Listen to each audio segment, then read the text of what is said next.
Alright, and we're back at another week of Endwalker. Welcome everyone. Hope y'all's day is going well. And I suppose we'll start off with a quick... Actually, before the recap, in case you might notice, there might be some things looking different. For starters, my Dark Knight Glam is a bit different. I finally got the final stage of the Dark Knight Anima weapon. So that's there. Got some new boots from the Tower of Zot, and since patch 6.3 dropped, there's more hair options available for Viera. So that includes at least one of the unlockable hair that I got a while back. And off stream, I've also been trying to more consistently at least hit up the frontline dailies so I can get enough wolf marks for the Styled for Hire. Anyway, recap, lightning round. We got to Galar Mauled. We've been trying to help, but things have not been going well. From the group of refugees that didn't trust us at all, to the pair of sisters that ran off and got killed. There are the Cerulean miners / refiners. We've managed to work things out with them. Granted, that did involve punching up their bodyguards or bouncers? I don't know. Let's see. Then we tried to work things out with the First Legion. It took a while, but eventually, we kind of reached a truce type of thing. But unfortunately, the First Legate is, well, first he released, everyone from service in the Legion, and then promptly, committed the, he's not exactly around. The Bang Bang. I don't know if actually mentioning the thing by name would, I don't know, comply with or be against Twitch TOS, and considering I'm new, I'm not gonna fuck around and find out with that. But let's see, there were some from the First Legion and just their camp in general that were like, yeah, okay, we'll go with you. And then others that wanted to stay. We still gave supplies to those who were staying put. We were giving out soup. Euless, the grumpy dude that had initially tried to steal from us, he's chill, or at least he was until some stuff coming from the Arlene Tower, that big ol' eyesore over there, started doing some shit, and all of the Garleans in our camp got tempered. And then I got kidnapped by Fandaniel, aka Amon, and basically had a body swapping incident where Fandaniel, using the technology from that scientist who initially developed that artificial echo, we found him in Castle Amigo in the dungeon, and one of his mechanics that he had during the phase change was actually forcing your soul out of your body. So apparently, even after 86ing him, Fandaniel was able to make use of his research and took out our soul and stuck it into a random Imperial's body. And then Xenos, using his version of his echo with like the eyes and shit, plopped his soul into our body. Or my body? My body.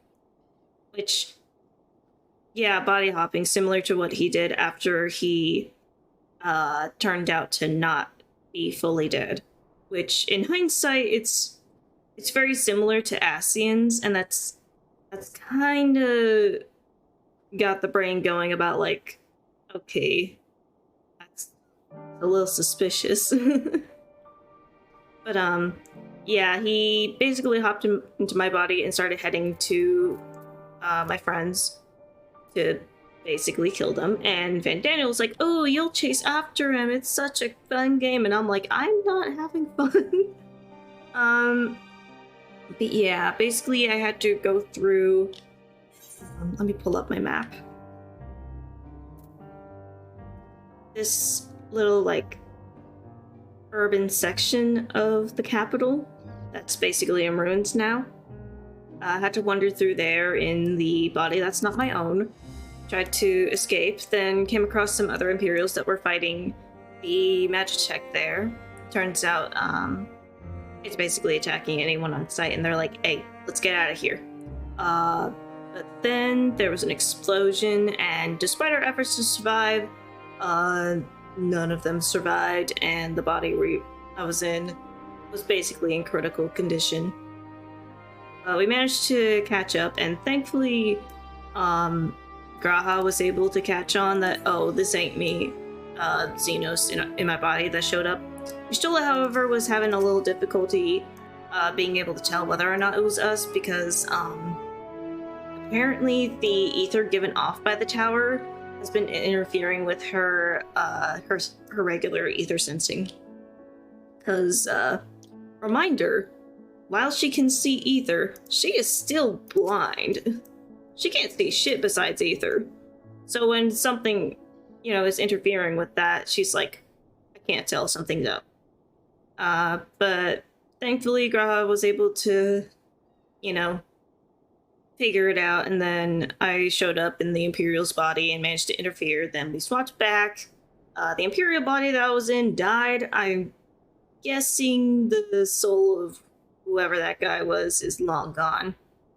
We're back in our bodies, and we're just like, okay, let's get back to work. And all of the Garleans that got tempered during the incident are trying to get some treatment, but having some slight technical issues of trying to prioritize who gets that treatment. Also, now we have something to relate to Thancred about. Oh yeah, there was also a flashback to a conversation with Vitra where he's like, hey, so your friends are constantly endangered by your existence? And I was like, cool, thanks. Oh god, anyway. Lucia, what you got for me? Ooh, ether current. Now that you've recovered, Lucia would have a word with you. Gateway of the gods, goddamn. Alright. Are you well enough to make a report?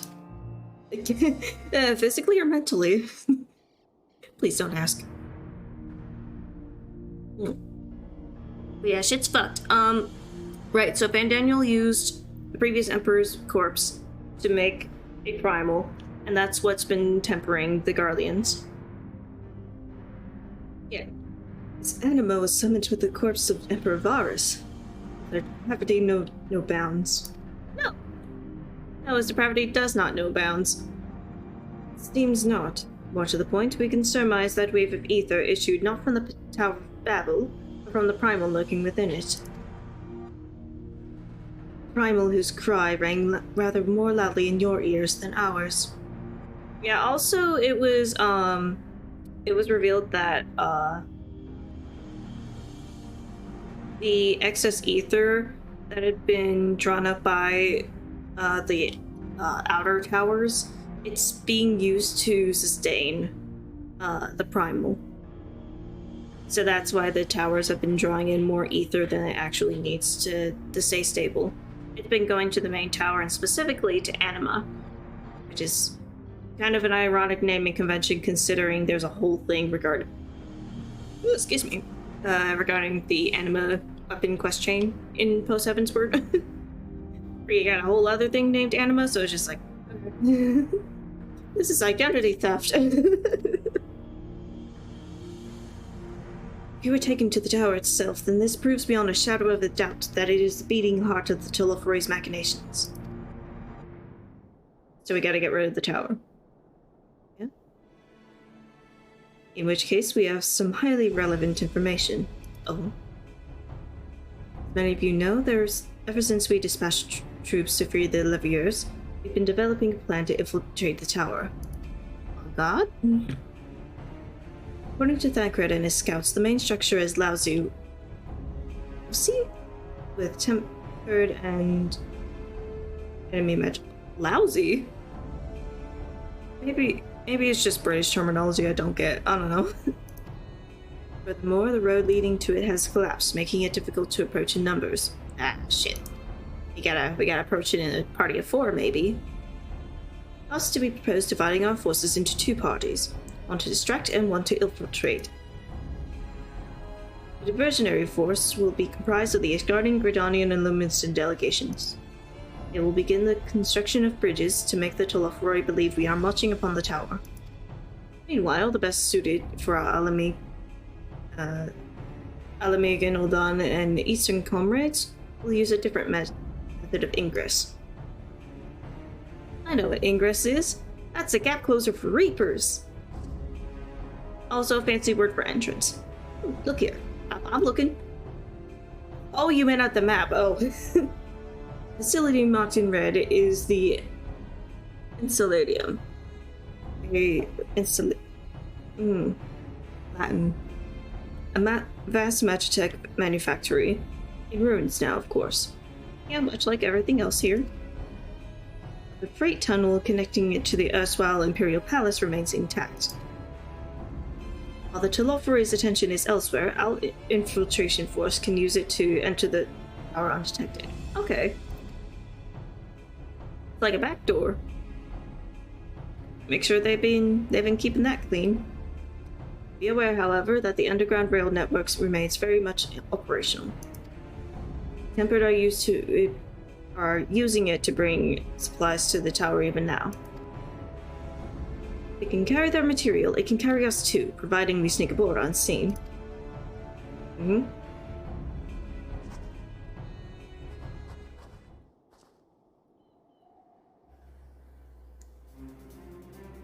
Scions will lead the infiltration party.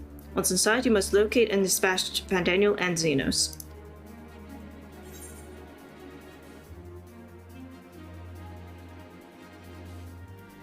It's time we ended this, once and for all. Granted, we are only at level 83, but Conrad would have the hubris to say such. There will be no more casualties of the Tolofroi's maniacal ambition. Quickly can we enact this plan? And Daniel made it quite clear that hassle is a priority. Paramount concern even, assuming he didn't name the Tower Babel on a whim. In Amon's time, it meant Gateway of the Gods. Zonde used it to refer to a void gate, but in this case, it almost certainly alludes to something altogether greater. Oh! Come on! You cheeky little... I see. It was just like, well, now the jig's up, might as well, take all this subtlety and just... Where's a window? There's a window! Yeah!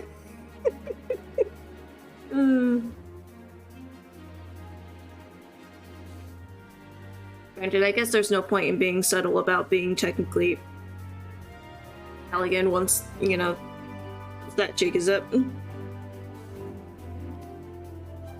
This guy would know. The eldest and most powerful of primals. What? Oh, fuck. The Zodiac. All the more reason to act now. The rest of the contingent is aware of the plan and are ready to move at a moment's notice.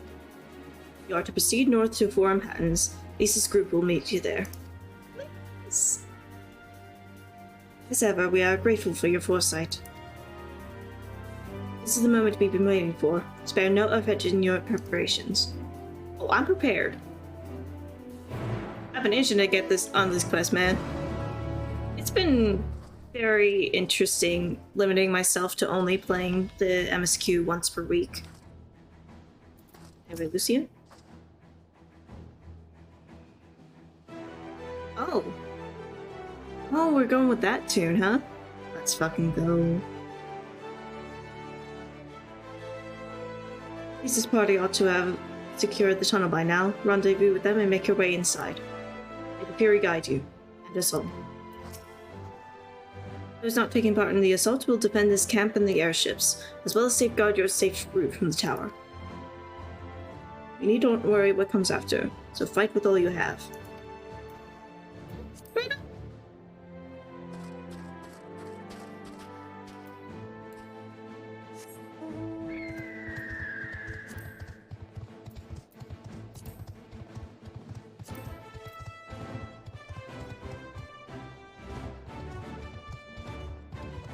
Seems almost funny. I'm riding a griffin there, but I can't fly yet. Oh. Don't aggro bear, please. But, I don't know, I guess it is kind of appropriate considering, at least this kind of griffin. It's like it's almost like the state bird of Alamigo / Kiribania.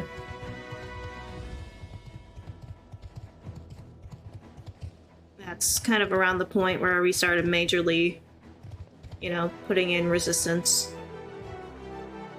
Granted, Realmborn was just like more of taking the fight to the Empire to get rid of the Ultima weapon and defend Eorzea.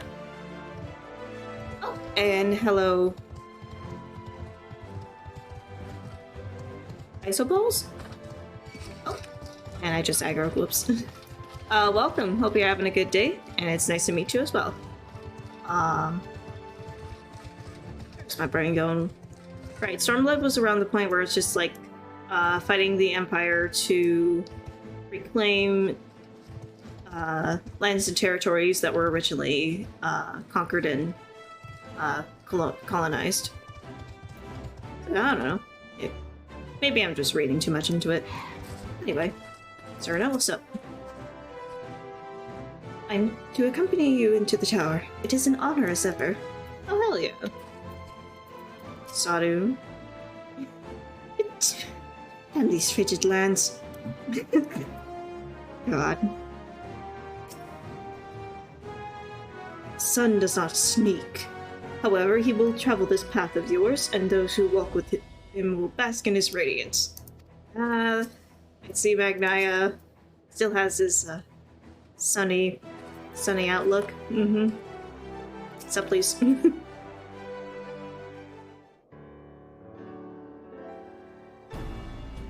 Honor, the way into the tunnel is clear. We've made sure of it.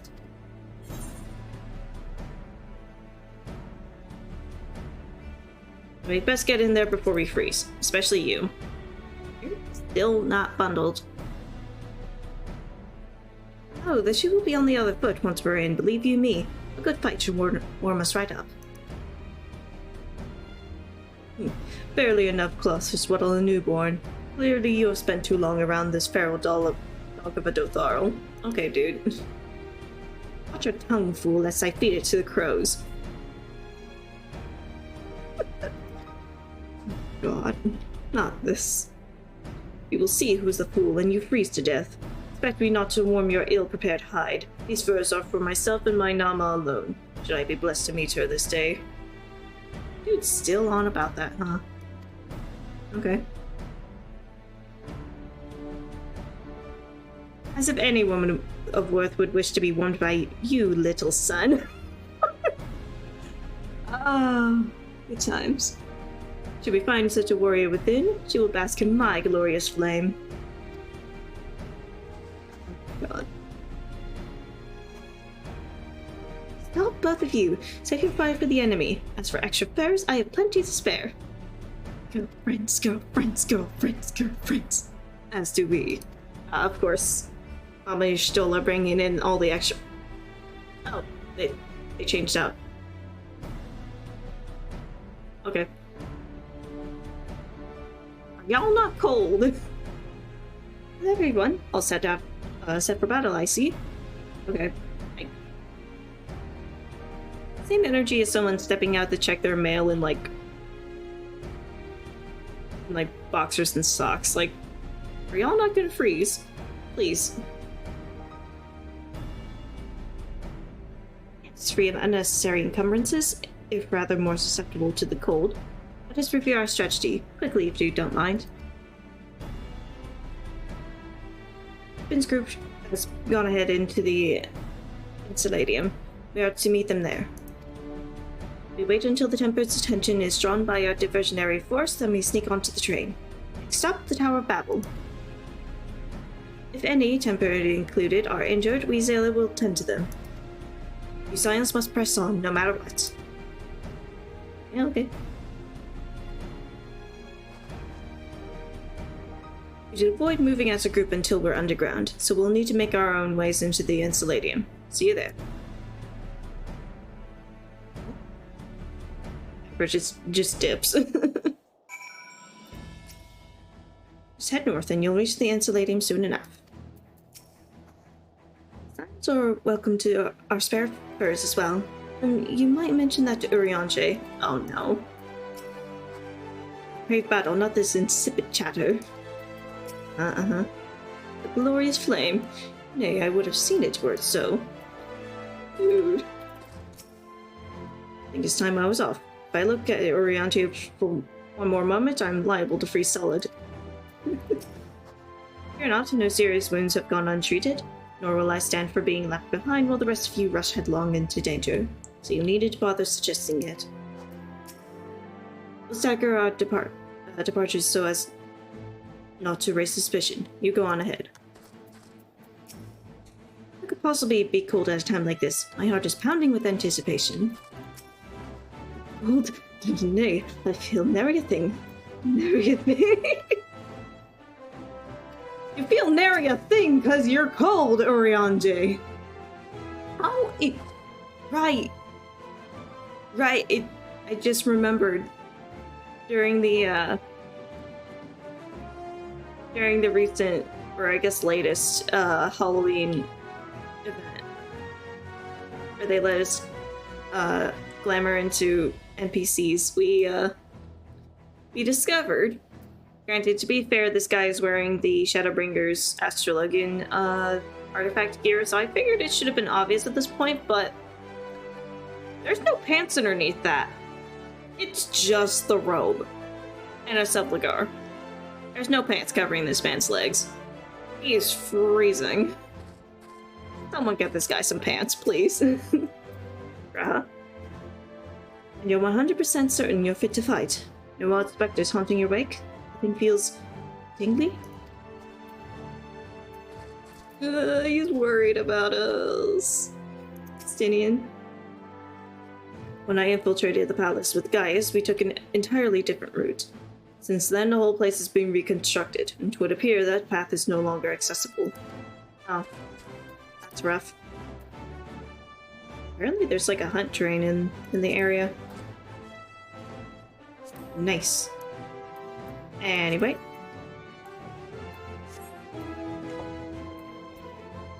Okay, I guess we're taking the chair.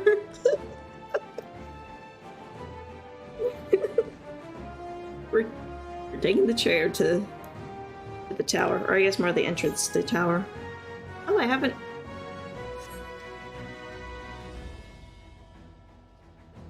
Welcome, Hungry DVD. Hope you're having a good day.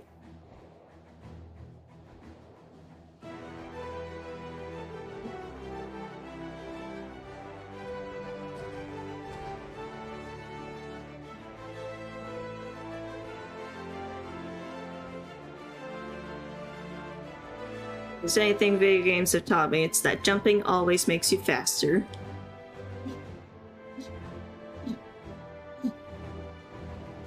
Or not. I don't know, maybe it feels faster because the chair. Hours?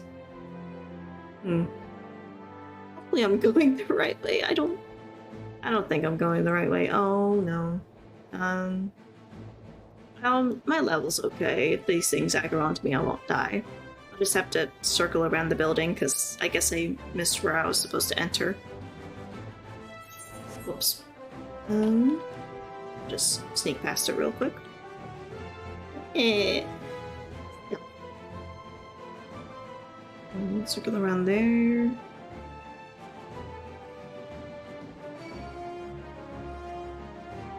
Saw me. Dang. Okay, we'll just go past this guy. Hopefully he doesn't turn around. Don't turn around. Oh! Yeah, I completely missed that entrance. Whoops. In my defense, though, it's kind of dim in here. Oh. Oh, here we go. Step in. What's up, dude? It's good to see you, Conra. I heard that you collapsed, but we were given only the most cursory explanation. I'm glad you've recovered and quickly enough to take part in the operation at that. As you will have heard, we've secured the way in. Some few are to remain behind to keep your escape route clear. Our comrade from Lanty's Tears will lead the way into the station. I'll join you soon. Yeah. Shit. Okay, proceed to the station.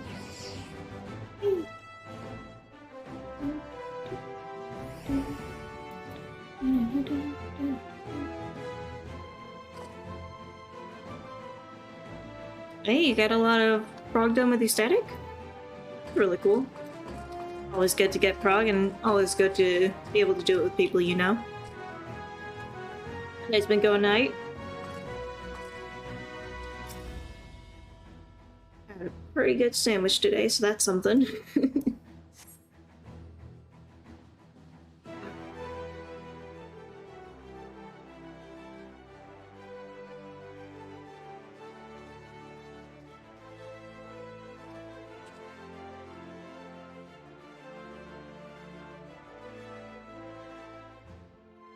This is everyone. Yes, it is. That's an explosion. Oh, right, the diversion. It's a pretty good diversion.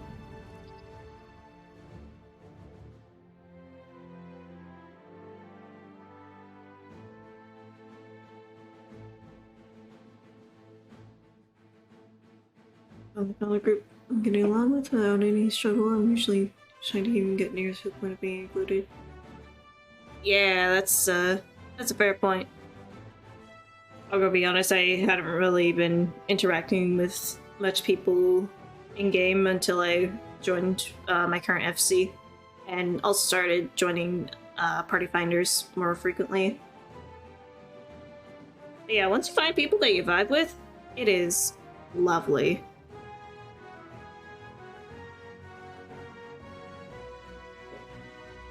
So the enemy well and truly distracted. Hell yeah, sister.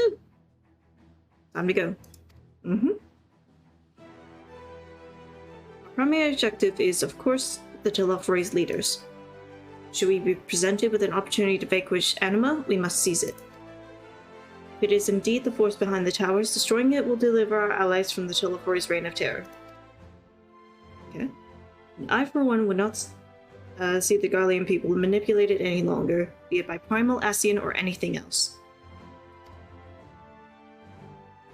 Here, I spent enough of that. I came to help the people of Garlemald, and that's what we're going to do, together.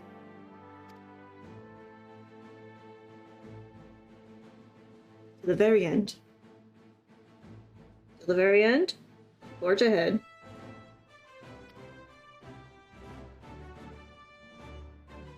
The train should be along any moment now. Prepare to board, everyone. Train? Oh god, am I gonna have to fight a train again? First Omega, then this.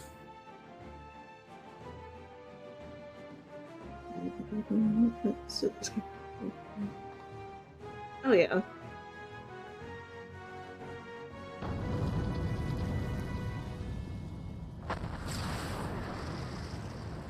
Yeah, I feel like one thing that definitely helps the social aspects with Final Fantasy XIV is that most people are just generally really friendly. Ooh, new dungeon.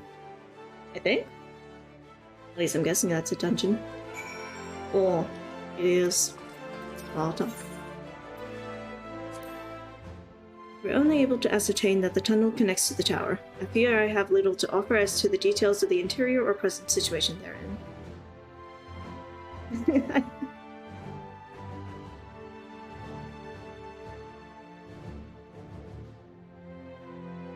got you craving your sandwich now, huh? I mean, to be fair, sandwiches are very good. Okay. And Daniel is to be believed, we don't have the luxury of time to scout ahead, so we'll have to trust in your instincts. They've served us well enough thus far. Sir, I don't trust my own instincts at this point, so,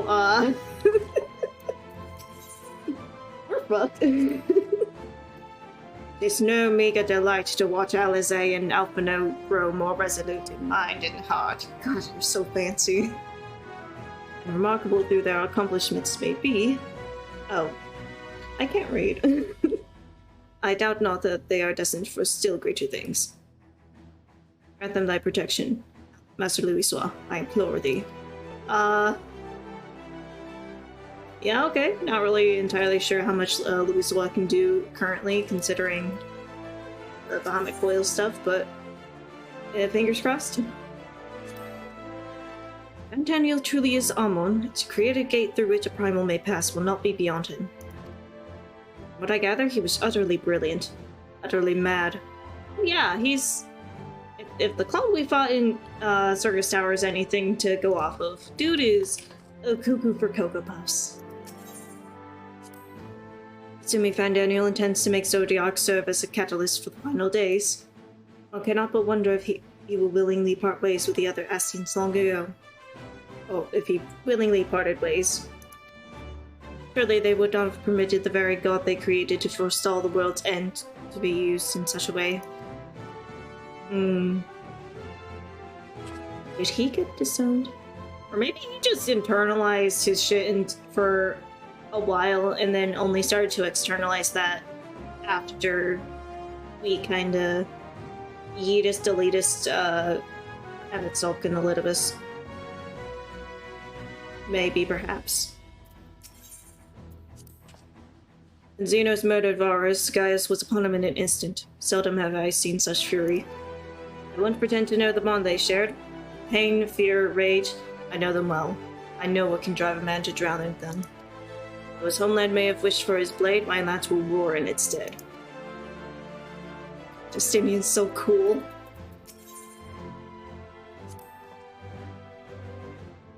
I'm only too aware that our intervention may not be what many of Garlemald's people want or need right now. Not every tragedy can be laid at the feet of Lofroy. Certainly not that of Lucinia and her sister. Nevertheless, we must follow our conscience, and mine has led me here. Oh yeah, Berta. Is this your first playthrough in general, or your first Endwalker playthrough? Both, I guess? It's my first Endwalker playthrough, and also part of my first playthrough through the MSQ in general. I do have an alt, but this is the character I started with. Granted, he was a catboy when I first made him because I was on the free trial, but he is now Bunny Boy. The pipeline got me. But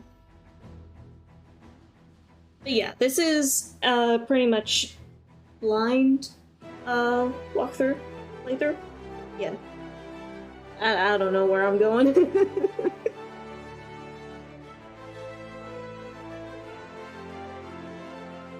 the very least, I have been noticing quite a few motifs going on with the music sets, and it's fun. Yeah, already a crafting mentor. Someone's been busy. Hey, I mean, I don't really claim superiority between any of the specific races. Bunny boys, cat boys, big cat boys, little tiny potato boys. All boys are valid. All girls are valid. All non-boys and non-girls are valid. They all cool and poggers in their own way. And yes,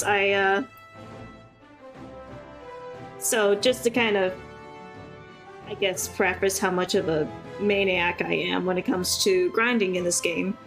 Not only am I a trade mentor before I even started Endwalker, I also spent a lot of hours in the free trial grinding every single job to 60. And at that time, I didn't know how to utilize the Palace of the Dead, So it was all with roulettes and dungeons and stuff. Can't ever get Bum Boys to be honest. Yeah, Bum Boys be cool though. Yeah. And also, while doing all this, I've been gradually grinding everything to at least 80, so I don't have as much gear float in my my pockets. Also for the glamours. Also, my dumb brain is just like, well, how will I know what jobs I enjoy the most if I don't play them all? So that was translated into laboriously grinding everything, and I recently got Dragoon to 80 and Astrologian to 70, and working on getting that to 80. And let's see, I think the next one that I'll take to 70 will be Scholar, so I get all the healers done. Since I've got those left, and oh god, Masters? Except for Red Mage and Blue Mage. Ooh, that's a different type of pain. The best way possible by keeping your armor chest and stuff clean. Yeah. Yeah, back when I was still a wee little baby sprout in a Realm Reborn, my job levels were all over the place. And because of that, I was constantly running out of room in my armory chest for stuff. So I've kind of made it a point of, like, trying to keep that stuff clean. And I've been doing pretty well at that. Got plenty of space for extra bits of, like, loot and stuff. I even have a shirt that's just been sitting in the armory chest for a few days. Got it from a retainer, but I already have it, or a version of it in my glamour chest, or glamour dresser. So I've just been basically hanging on to it because I don't know if I want to sell it or just save it for a friend and give it to them. I'm grinding all my alt jobs to 90 since I started over a few months ago because I've had nothing to do with my main anymore. I mean, yeah. And I guess on the plus side, once you get your alt to 90, think of all the sheer variety of glams you can put on your alt. So then both your alt and your main can be fabulous. My alt is still in Heaven's Word-ish, give or take. But I haven't really touched it in a while because I've been mostly focused on the main. But I'm still relatively new compared to most people. I only started playing this game around the end of last April / beginning of May.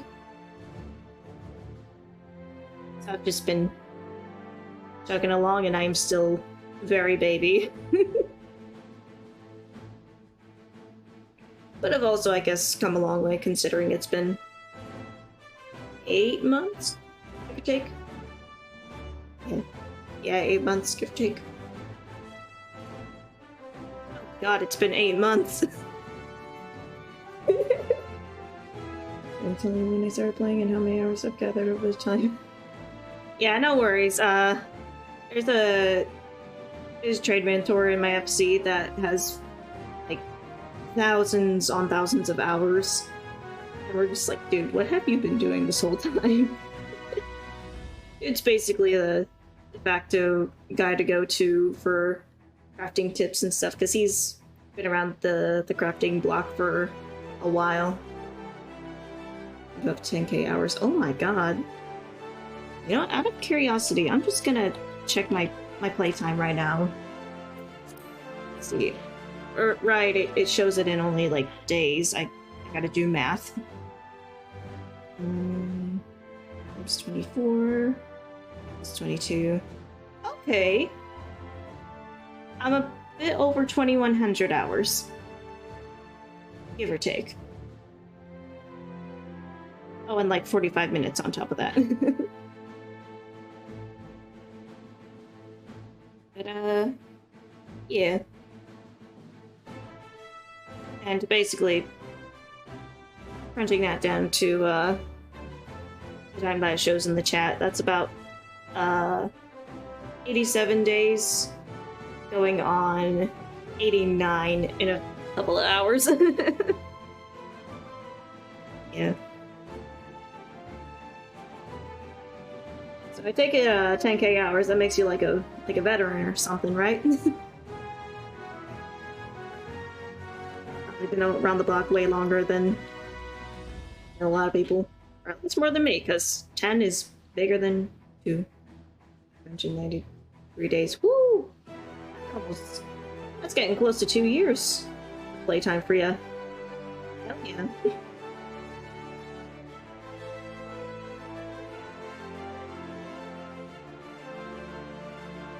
Yeah. Alizé, what you got for me?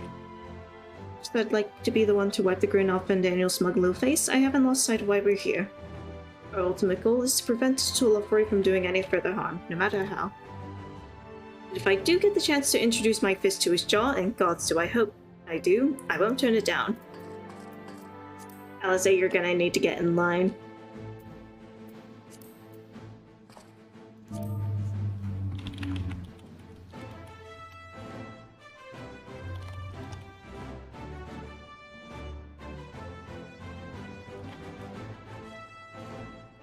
I'm gonna check with the FCs to see if anyone's free to run the dungeon. I hope the 5 started right in. This release can excuse my own lifers. Time. Yep, you're good.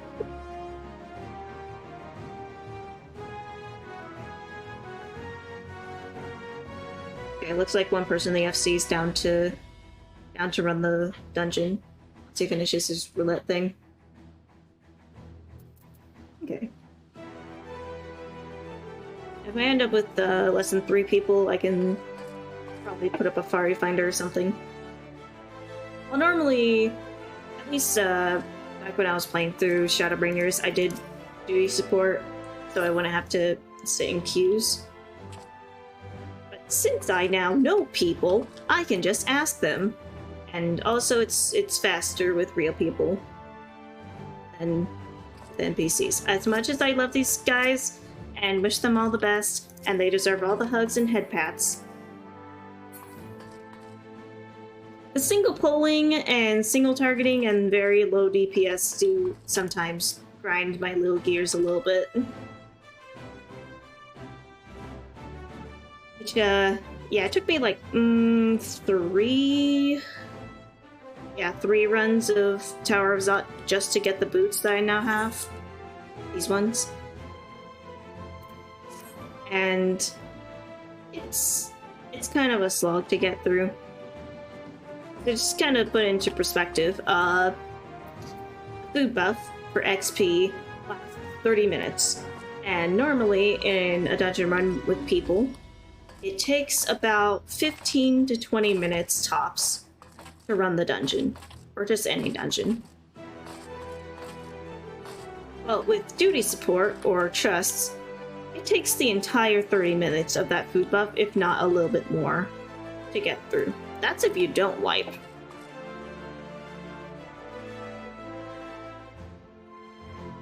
And granted, you immediately wipe if you get KO'd, so it's just kind of like, ugh.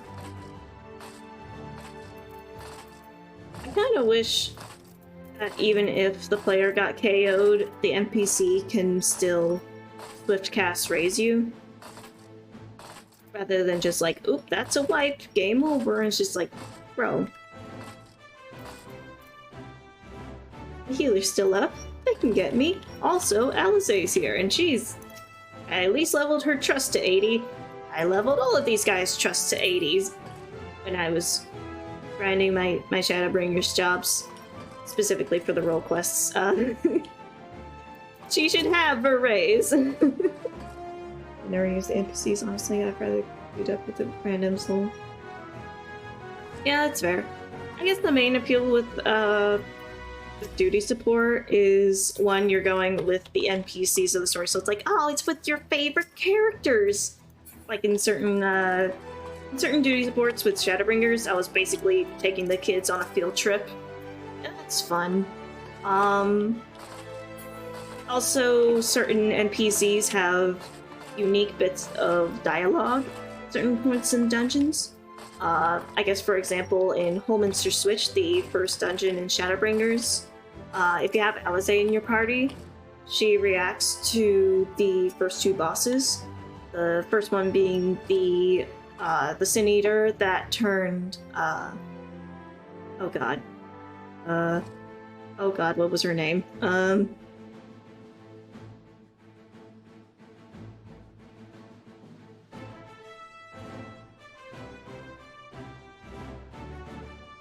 Just like that, her name just kind of drops from my brain. Oh no. Let me look her up real quick.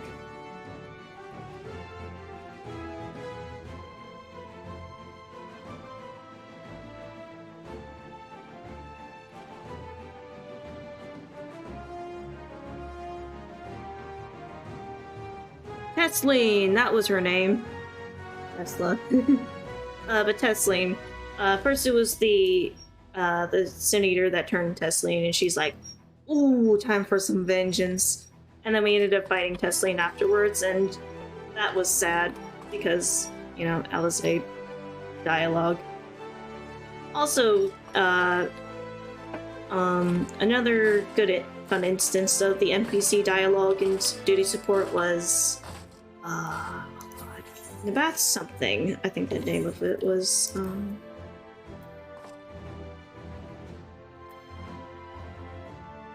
wait, no. Maliko's Well.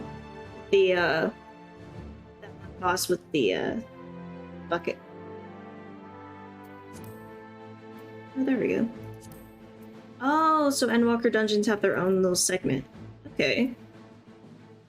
I'm guessing that's also the case with, Slow Trials 2 and Raids 2. That's probably for Endwalker.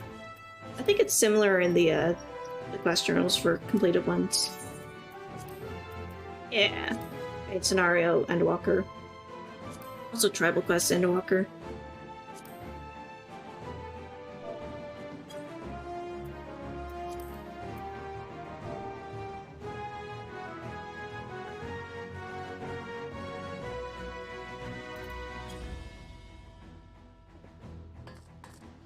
I guess it's fair. It's just like a lot of content going on, so they're just like, oh, we need to segment this stuff off more. Probably part of little settings and journal categories that were either changed or added or scooched around. The latest patch, like the Hildebrands and the side stories quests.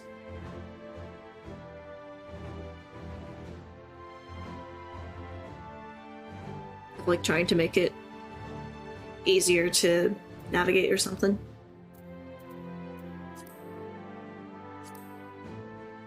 Let's see. Let's see if he's still in the party. Okay.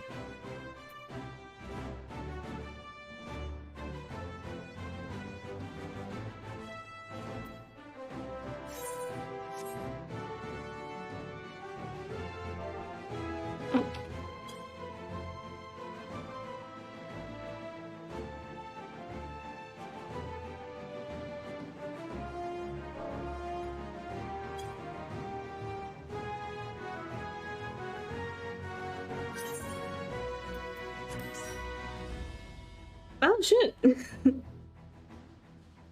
Okay. So a friend from the FC was like double checking if I still needed help with the dungeon. It's like brought someone else who technically used to be a member of the FC, but before I joined had moved worlds. So it's kind of like a running joke of like, what you doing, Amadeus? Come back.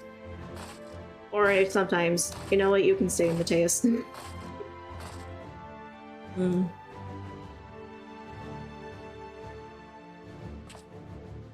Okay.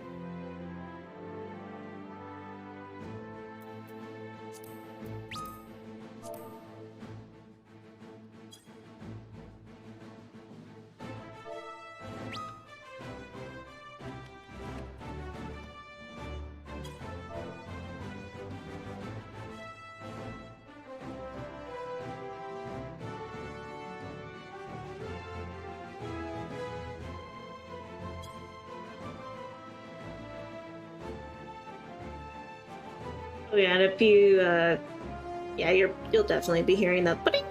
That's just, I basically have, party chat set to have a little notification sound whenever I hear it. Because there's been times where in a party, somebody, like, says something that's, like, crucial information, and I miss it. Here is when I do bad, but a couple of pulls can get scary. It's easier than Zot. Oh, thank God it's easier than Zot! Hell yeah. Zot scares me.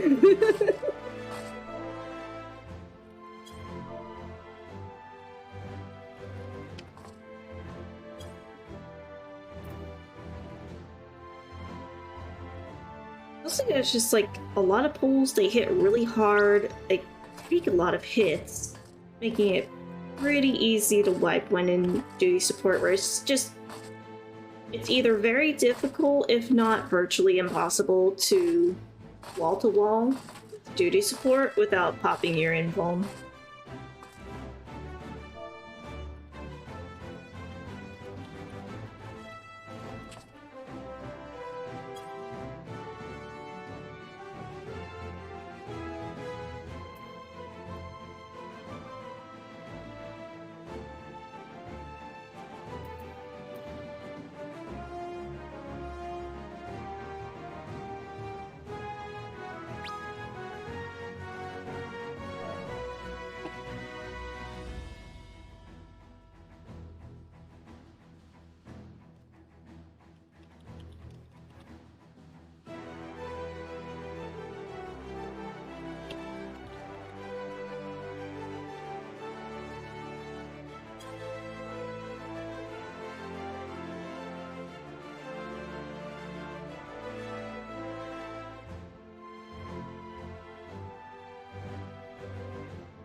Checking with the dude if we're just gonna queue now and get a random for the second DPS, or check with the FC more.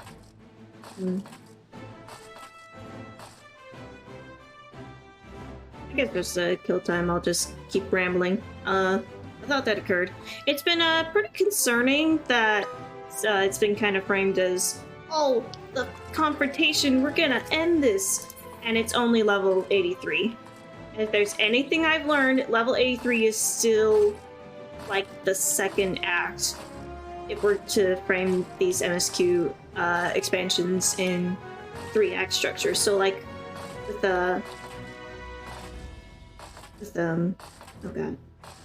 With the Heaven's Word, the second arc was, it ended around 87, give or take, or 55, depending on where you stick it. Either if you think like the second arc ended with Nidhogg or Chiffon. And then in Shadowbringers, second act ended either during that big old fight in Lakeland, followed by like, oh, let's confront. Actually, no, second arc ended with the Grahatia reveal and be turning into a Light Warden.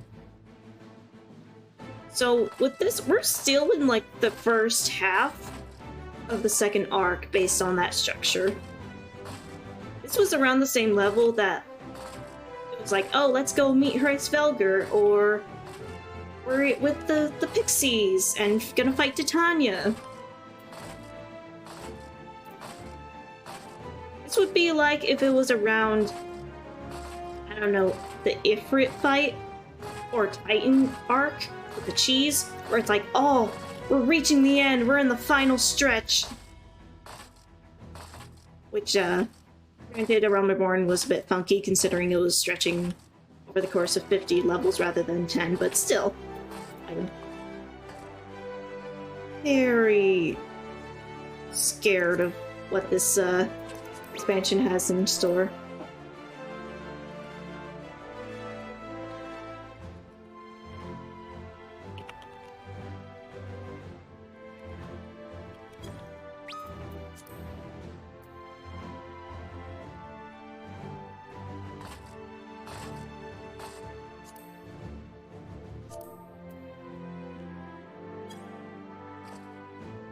Okay, looks like the two we've got in the party will have to go in like 30 for a raid thing. Oh, right, they're doing a blind run of the newest Alliance raid.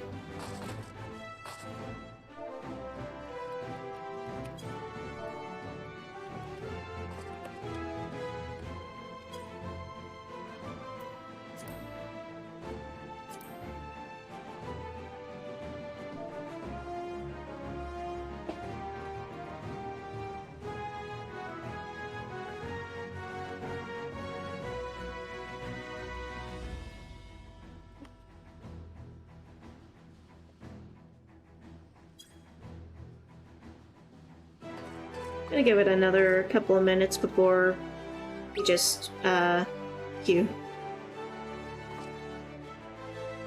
But yeah, the majority of at least most of the FC members that I know have already finished Endwalker, or at least ahead of me.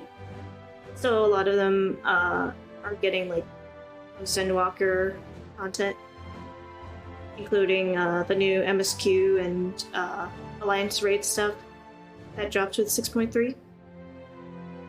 And if I remember correctly, those guys and another FC are doing like a joint thing of doing a blind run through the new Alliance raid. Which, good luck to them. I am still technically small. I don't have my sprout anymore, but I am still small by relativity. Granted, there are some sprouts in the FC. We've got a few either still in a Rumbleborn or just ending a Rumbleborn. There's one in Heaven's Word. That one's fun. See ya.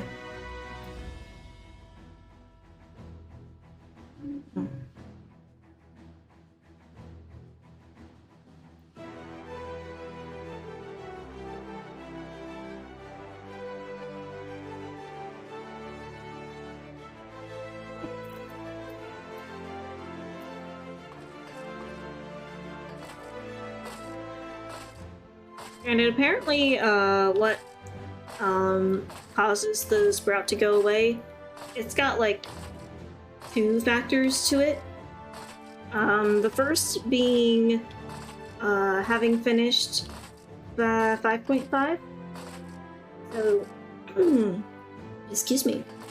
Having completed MSQ up before the latest expansion. And then also having a certain number of hours. So there are some sprouts in Endwalker if they started Endwalker but not reached that hour playtime threshold. However, again, because I did all that, you know, grinding and doing side content and what have you, and just to, again, call attention to and maybe humble brag a little bit about the Burger King crown. Yeah, I had already put in more than enough hours before even reaching Shadowbringers. 3 days till the sprouts worn off. Yeah. Looks like no one else is gonna be joining the party. Guess we'll be queuing.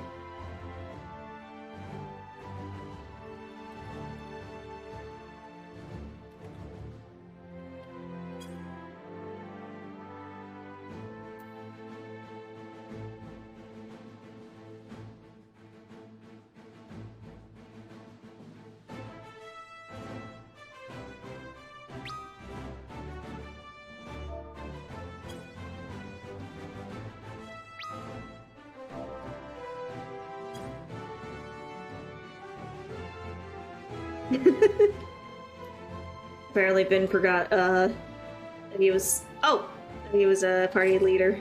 There we go. That was pretty quick. Instant, but still pretty good. Alright, let's do this.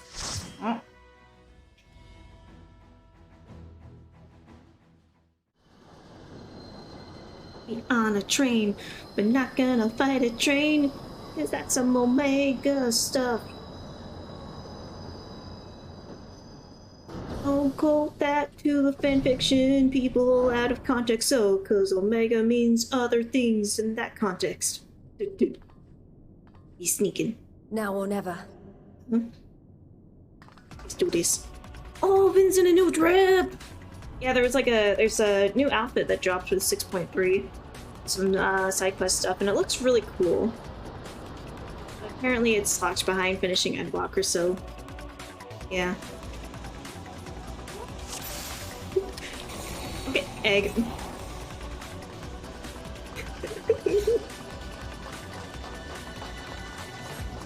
Oh god, we're going fast. Right. Ooh, this is nice music.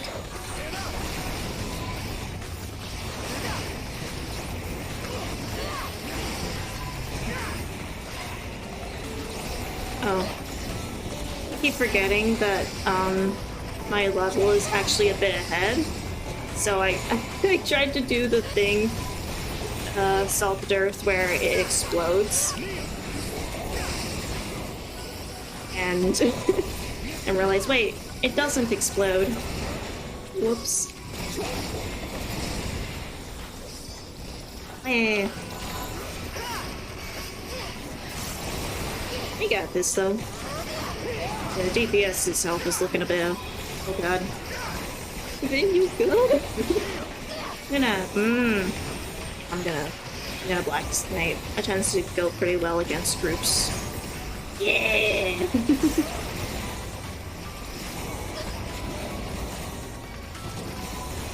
God. Okay, we're good.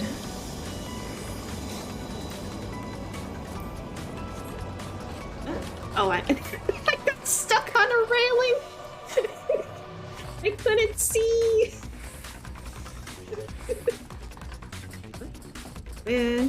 Oh, this way.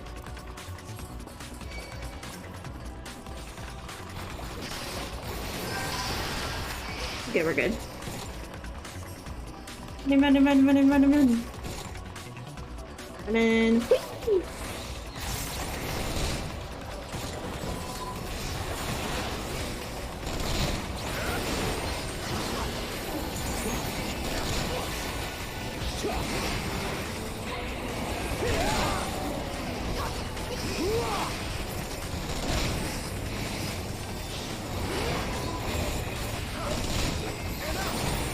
Okay, more Blackest Night, because good lord, that damage. Oh my god! Oh, jeez.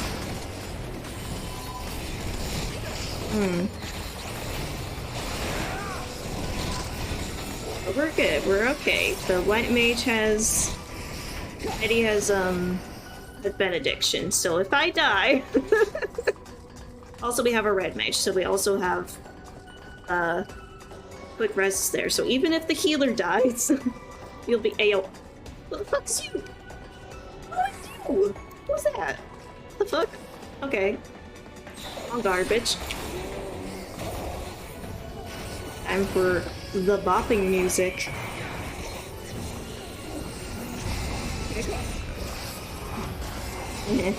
Suck it.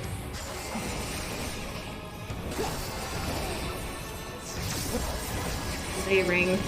Oh god.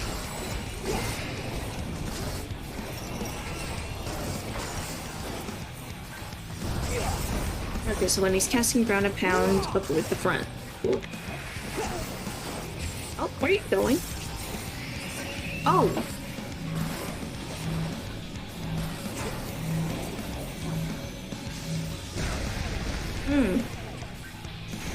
Yeah, we fucked that one up. Yeah, it depends. I don't know what I'm doing. Oh god.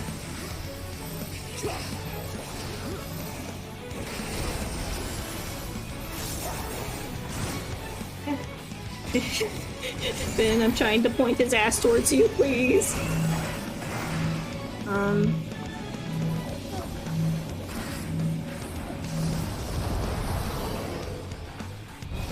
Okay. probably could have done that a little better. Thunder Call? The Thunder calls for Thunderballs! I see. Oh god. Oh, oh god. Oh, whoa, Nelly. Oh god. Okay.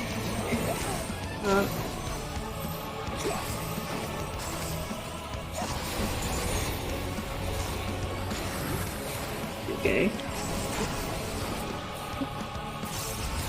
I've at least learned that mechanic. I don't know shit about the rest of them, though.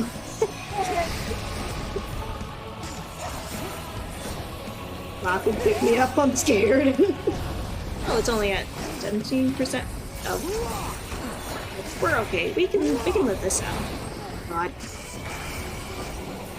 I know I'm pretty sure this guy doesn't deal. Okay, I'll just do what Vin does. Yeah! So get him, Frey! Bye, Frey! You. Imperial. Oh, that's where it comes from. I probably can't wear this.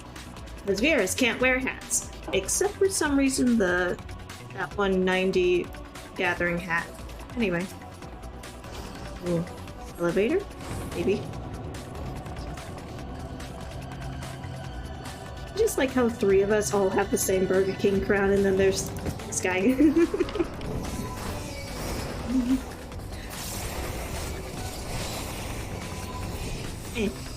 Oh, I missed one. There we go.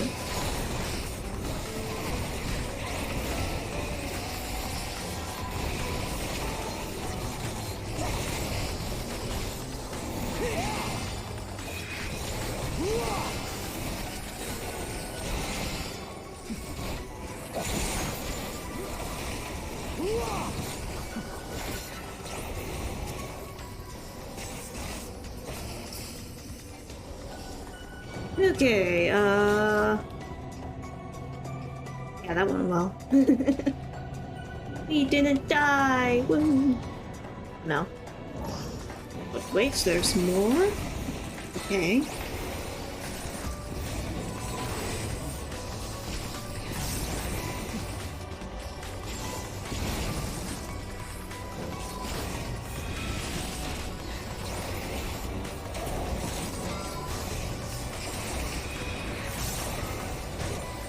Okay, this music though, this is very nice.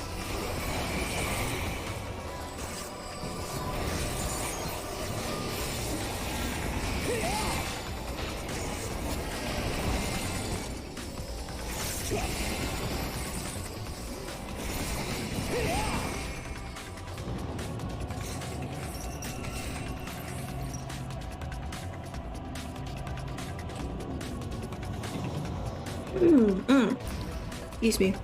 I have been noticing that both Databringers and now Endwalker as well has been incorporating more actually also Stormblood a little bit. Has been incorporating more like rock and electric music inspirations into the soundtrack. There's still tracks that sound, you know, like stuff from previous expansions, but they've been definitely experimenting different music styles. I think that's really cool. I dig variation. Granted, it's not like rock and electric styled music is unheard of in Final Fantasy XIV. They did have Oblivion in the Shiva fight, which was just a straight up 2000s rock number. Sounded like something straight out of like a Hot Topic or something, in a good way. Ooh. Okay.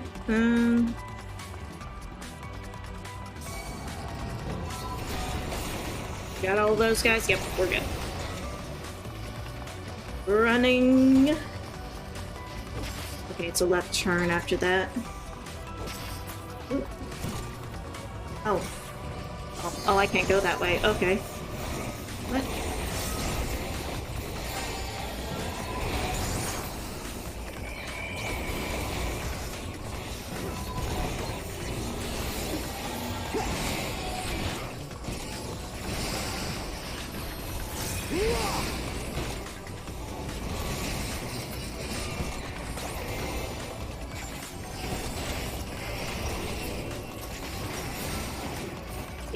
Yay, we're live!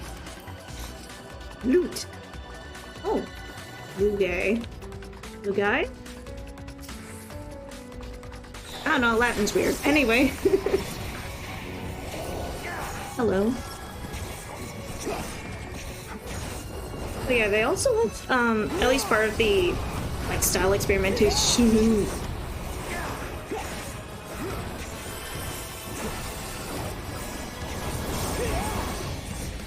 It's like mixing orchestral and more modern instruments together. Always very cool.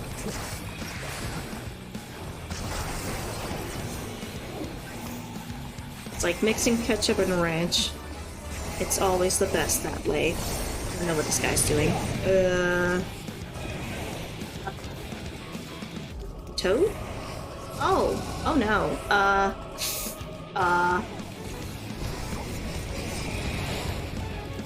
Okay, so you gotta be a toad. Okay.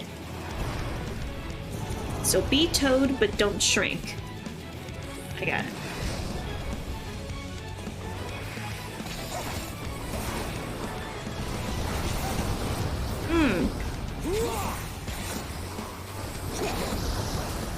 I seem to be missing if that's magic damage or not, because if it's magic damage, then I'm gonna be snipe for that just in case. Oh? Oh god! Oh, okay. Cool. I should check the chop room.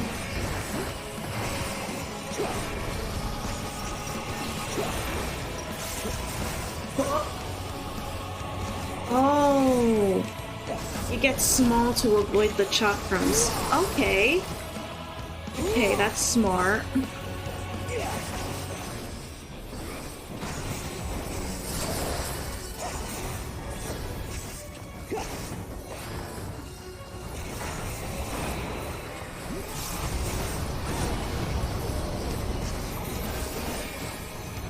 Oh, okay, that is magic damage.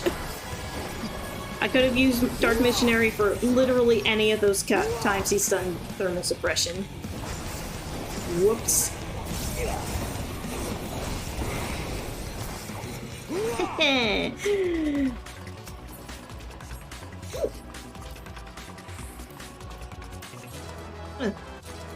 Put the same piece of gear in the twice. This way? Hey. These guys. Go get him, Magni! Fuck him up, little son!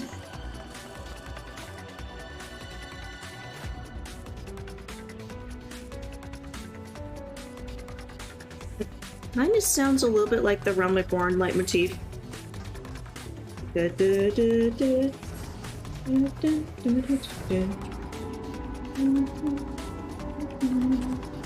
little bit. It's not quite the same. But some bits of it sound vaguely similar to the Realm Reborn leitmotif. What? And suddenly we're in Doom Eternal. What the fuck? Hello? Oh god. It was an AoE. Fun. Okay. Hey. Yeah. Okay.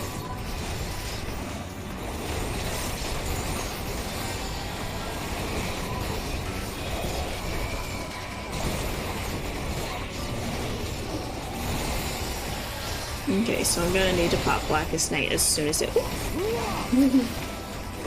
comes back up. Now these guys, yeah, a bunch. Oh god. You, stab. Thank you. And then just focus on the gunship.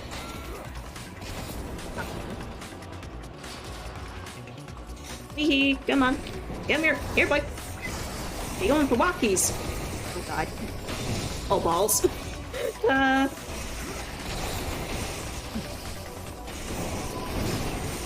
Okay, and running past. We get these guys. We.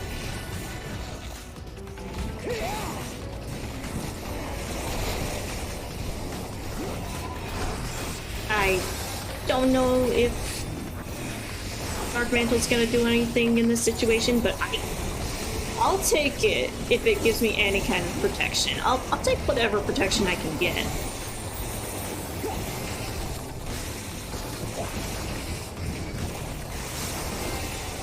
Oh my god.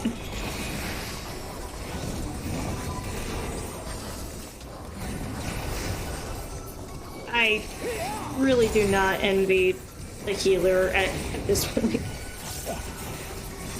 Wall healers who have had to heal for this place doing multi-walls. I wish you all the best.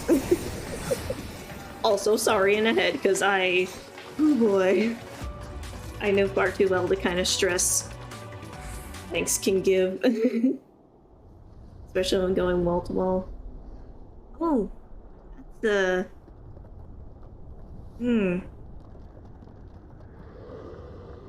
looks like an inside-out cloister.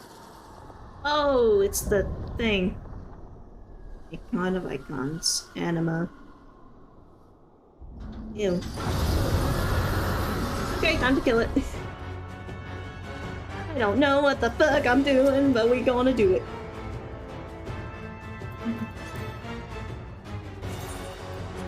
I guess I might as well ready check to make sure everyone's good to go.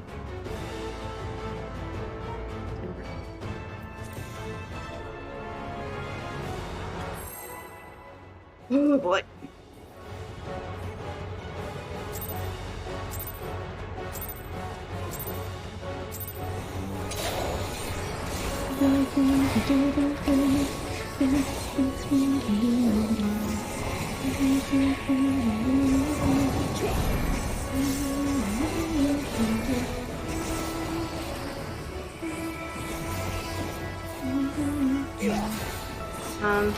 Okay.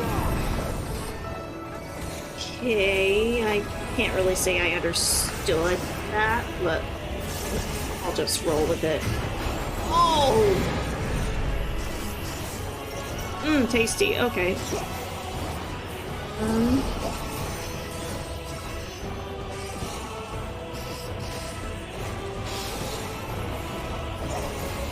Okay, so getting far away so it doesn't suck into the hole. Got it.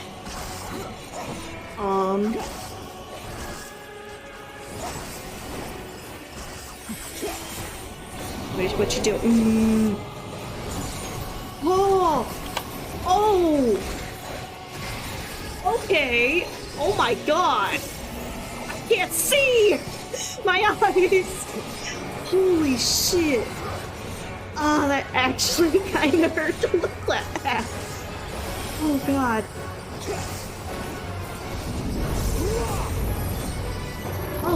Oh, okay. It's normal, right? Okay, we're all stunned. We're good. Perfect roar tears at the fabric of reality. Well, that's not good. I know that was quite the painful nature of that experience. Yeah. Fuck. Okay. It's so good. It's a lamentation called forth chaotic energies.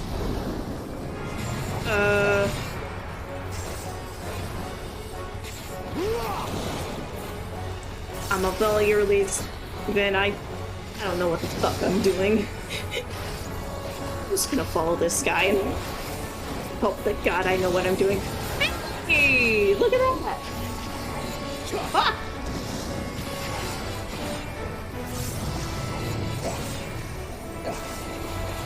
You did it! Keep that shit away from me.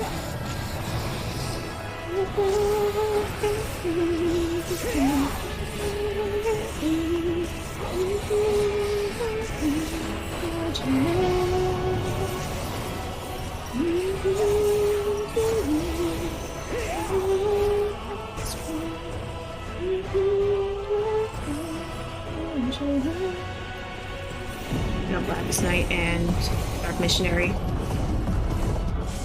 Yes! Oh, I somehow accurately called that was magic damage. I'm a fucking genius.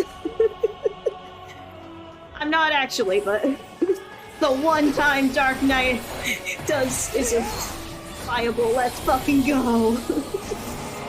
Oh, he's feeding on souls. All right. Okay, we just stand away. Oh my god. I forgot to put up that. Oops. Oh god. Keep away, keep away. Ooh. Okay, I can see better when I have the camera turned away from the break shit. Okay. Oh god. Okay, dude. Oh, we got an LB. Sick. Somebody wanna lunar nail. Oh god, what does that do again? Take that. Following the samurai. Okay, so it's whatever's boxed by the tethers. I see. Okay, that makes sense. Learning. I can learn mechanics. But let's see, Hades Extreme, Litibus Extreme, and had to learn that bullshit. I can learn normal dungeon stuff. I pay my taxes one leg at a time. Let's do this. Okay, we're just gonna spend all of our NP on that damage. Let's go. Oh, and I leveled up. Glory be. Rip virus. Thanks for the gear, though. It makes very nice glam. Thanks for the milk stuff.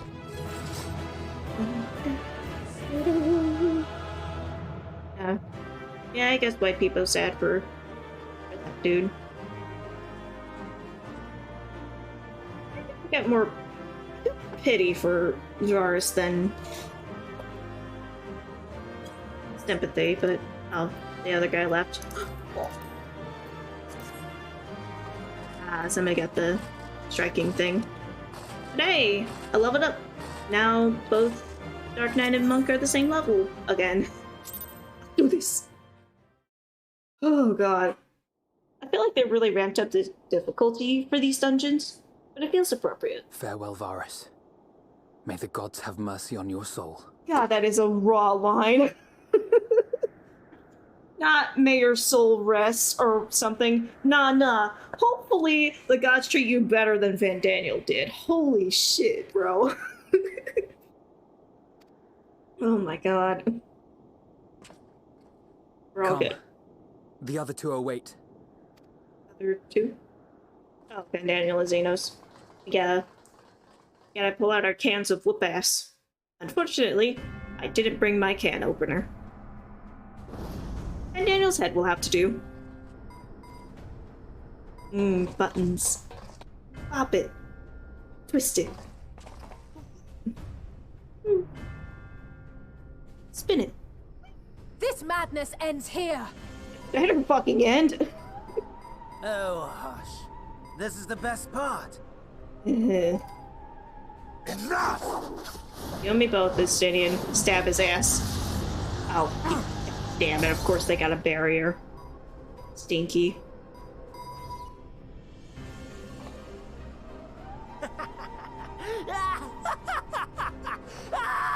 Oh my god, there he goes again. Alright, somebody get him his meds. Mighty Zodiac!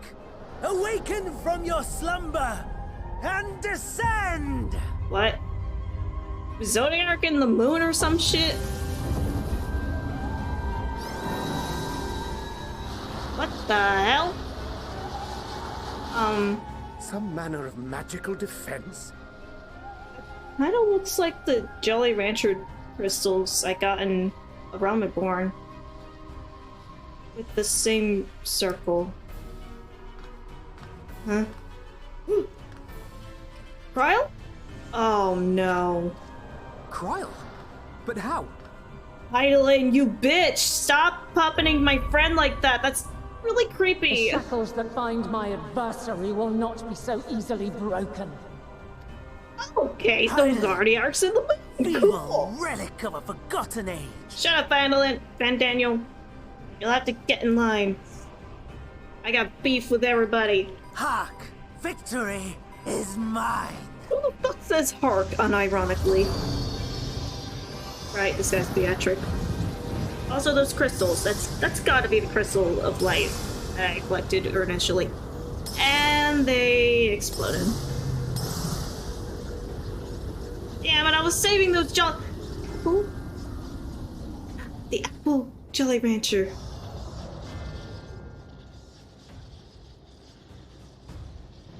And that proves that apple is the best fucking flavor of Jolly Rancher. Let's go. Close. Ha! Suck it, Van Daniel. My lord, You little a stinker. slight change of plans. We shall travel to the moon and break this wretched barrier ourselves. Oh, you're going to the moon. Okay. I guess that explains why Whatever it takes. we're on the moon in the trailer, but... You just have the means to go to the moon? What was that? Just like, let's just pull a rocket out of our asses or something. Unless you've been working on that on the side. The final order issued by Anima to the Tempered Thrones. What?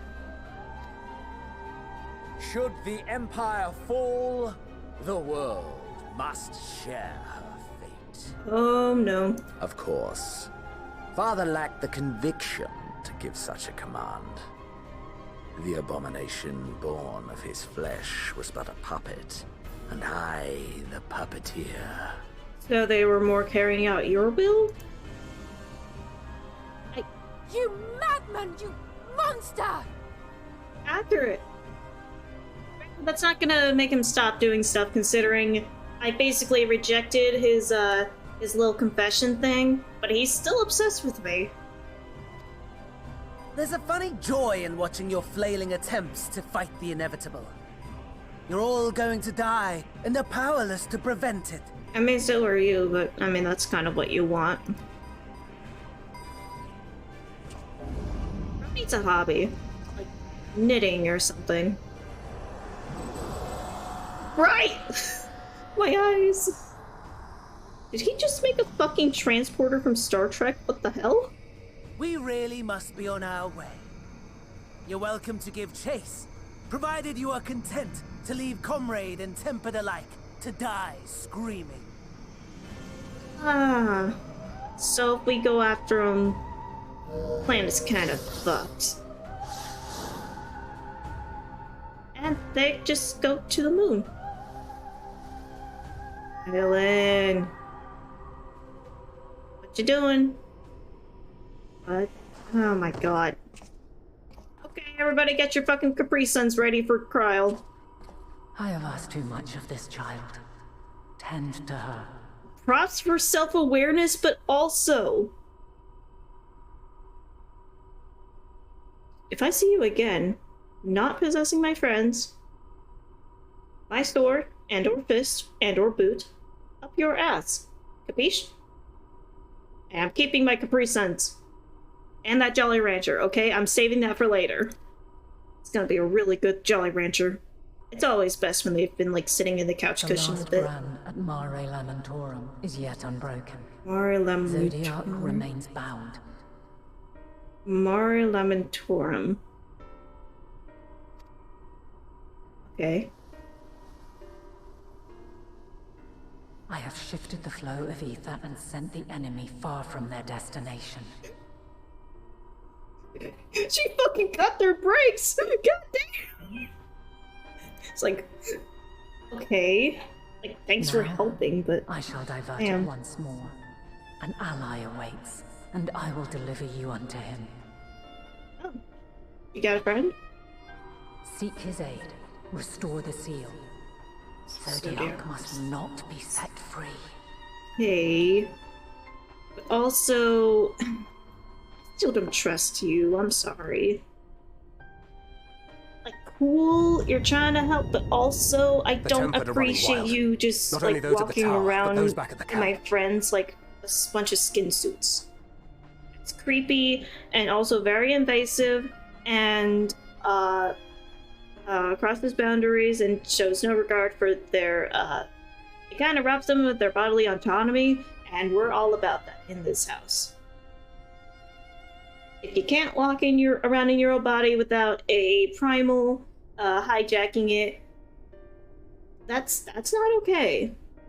So Heidelin, you're not having my Capri Suns. Fuck you. Oh god. The others are doing their best to contain them, but the situation is growing beyond our control. Yeah, I feel like that's just Leave what them this to has die been. or give up the chase.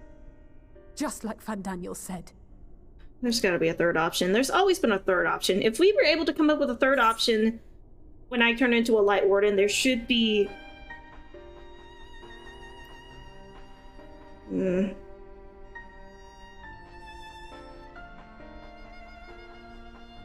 Fair. We don't all have to go after him.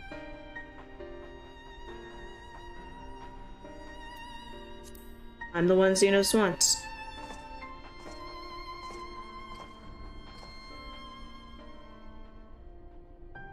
I can go after them while the rest of you take care of Garlemald. You're Stop you. going alone. As much as going as a group helps when going after Emetzelk, the situation is much different, and so may require a different approach. That being me going after him on my own. Sorry, Alphino. Oh. I don't want to give these kids a hug.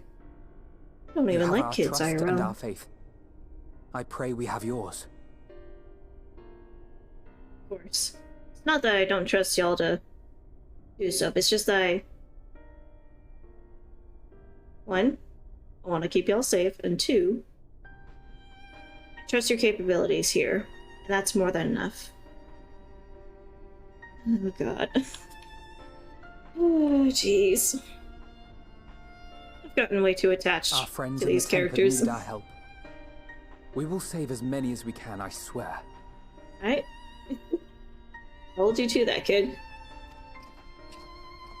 Once we have matters well in hand, we'll join you on the moon. Until then, be careful. There's no telling what you'll find. I'll probably be finding plenty of fucked up things, considering I'm going to the moon! What the fuck? Can I breathe on the moon? Am I gonna need, like, a spacesuit? Granted, this is Final Fantasy. And we've done plenty of moon stuff, probably. Kryle, you good? You good? Okay? Do you need a juice box? Maybe. Handled a dangerous amount of ether, and that's to say nothing of the teleportation magic she must have used to get here. Kryle and Heidelin both were clearly willing to take the risk. Oh, shit. So it used up a lot of her ether, oh god. Ryanji, turn off for Kryle. Go forth and return, I prithee. I'll be good. I guess to contextualize, over the course of these expansions, Urianger has basically become like a dad to Conrad, so this is... oh boy. Granted, all of the Scions are basically some form of, like, found family for him. So this is... oh boy, this is hitting the feelings pretty hard. Moving out to rendezvous with the remainder of the contingent. Leave everything here to us. That's the plan. Stand there for just a moment, please. Oh. Pray for good luck. You can't possibly fail. Bug. Oh god, I love these kids so much. Again, I normally don't care for kids. These kids I vibe with. Stinian, no time for worrying over what's done. Let's go. Yeah, Stinian's got the right idea. Raha? Good? As I suspected. As you suspected what? You? Alphino? Before I talk to you, because I don't know what's gonna happen next. Hug. You get hug? Fuck it, all of you are getting hugs. Because I don't know when I'm gonna see y'all again, and I'm going to the moon, and y'all gotta deal with shit down here. Oh god. You get hug.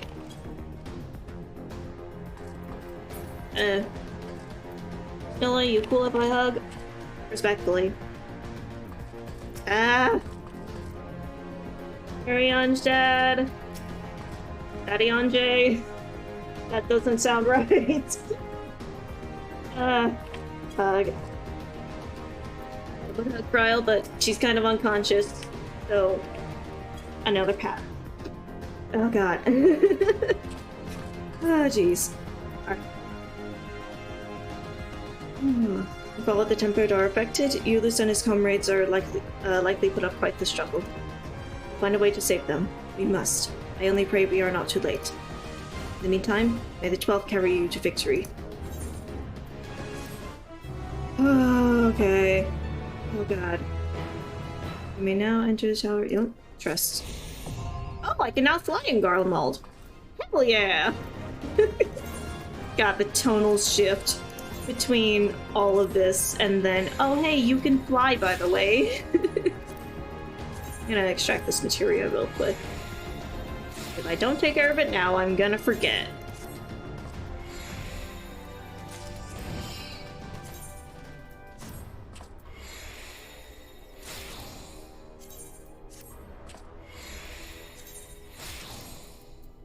Some of this materia do be some good shit, though. Ooh, determination.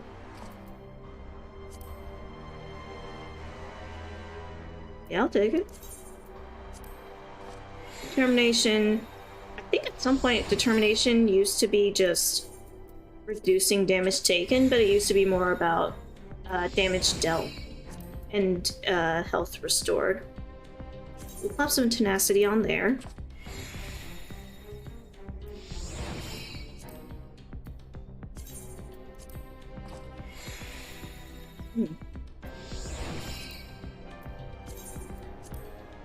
Granted, I guess I had a general misunderstanding of how determination worked for a while, so that kind of influenced how I treated the stat. Whoops. Anyway. Oh boy. A trip to... Alright. The Grahati is pondering the technological marvel you have just beheld. My apologies, I was lost in thought. The device is of elegant design, which leads me to think I was right about Fandanu. No matter what he claims, he still has an attachment to the trappings in his past. Though knowing this will make your path forward clearer, I cannot say, but bear it in mind. Yadara. Let us turn to the task at hand. As Heidelin said, the flow ether will transport you to Mara Lamatora. We must hope this ally of hers can provide you with the necessary assistance to restore the seal before Xenos and Fandanu arrive to stop you. Seems we are ever one step behind, but I have faith that you'll make up the difference. Know that whatever awaits, our prayers are with you. Now go, beyond the sky. Okay, we going. Oh, are we gonna have to do the song time? Hold on, let me make sure my vocal cords and stuff is ready. I did get plenty warmed up with reading this dialogue and rambling about random stuff. Make sure I'm hydrated. Hydrated with Mountain Dew.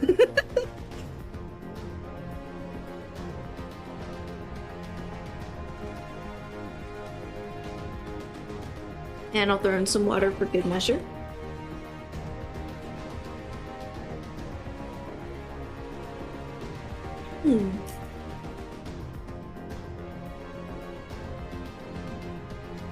Okay.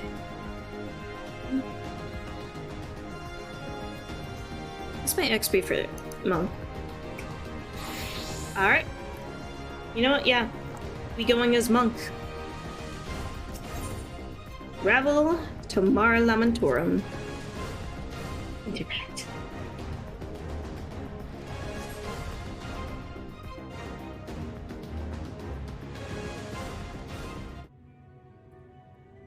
Long, long before Dalamud was forged to imprison an Elder Primal, the eldest of them all, savior of the star, was sealed within a moon of his own. I guess that does check out. Souls sacrificed to grant him life still slumber and dream of the day he and we will be made whole. And some elegant Here stuff on he it. waits in this cold, barren place, his cradle and his grave. Silent lamentations and prayers of hope echo soundlessly to a sundered star, adrift and alone. Whoa. Okay. Yeah. I thought. There's buildings here. Meaning, there's probably people, or at least was. Huh. Wait a minute. Of course Zodiac would be on the moon, or in the moon. All those times that we saw Elidibus on the moon, and Elidibus was Zodiac's heart.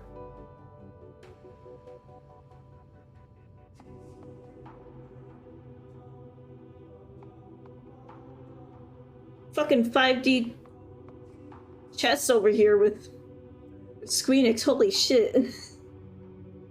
Oh my god. So smart. Anyway. Angelin's champion. I love that little dialogue box and where it's like, oh, it's the Ascian language. It's like, no, not the Ascian language. It's the language of the ancients, and we know it.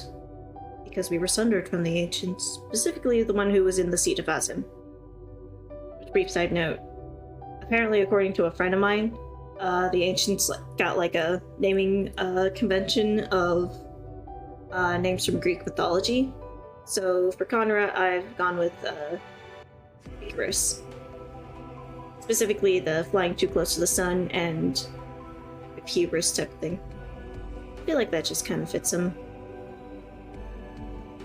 Also something, allegory with like family and father stuff here. Something, hubris stuff. Anyway. The design of those dialogue boxes. Hello? Is it? Hello? Well, smoky. But also purpley. We're on the moon, you guys! Eee! Sweeper, the hell is that? Who are you?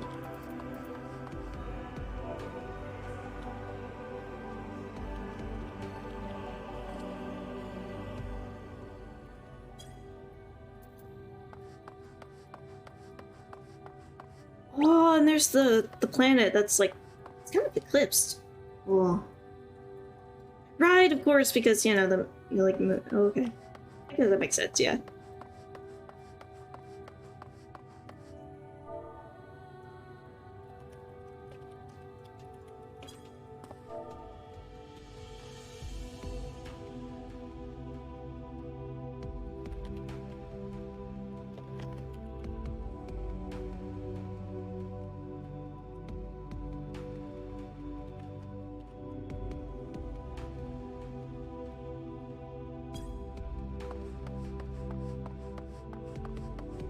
I just realized I'm still in the party, so I can I can gush to them in the little chat as well. Hello, ancient spirit. God, you're tall. So, is this just how it is for ancient spirits in general? Oh, that is some nice music. Or is it, or is it like being... Were the ancients actually that tall originally, and were just smaller because we got sundered? I don't know.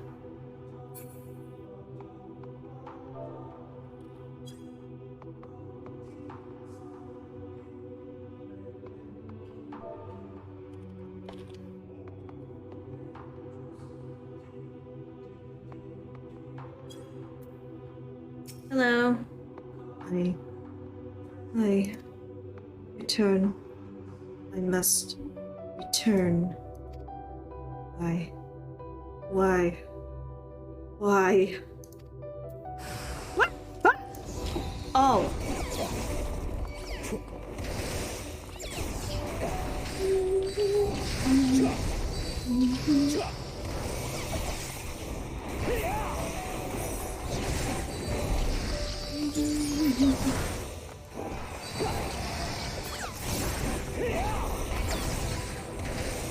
God, this music is a bop.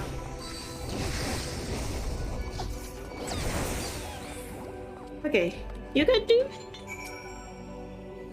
Oh, I want. I need. You wanna go home? Oh.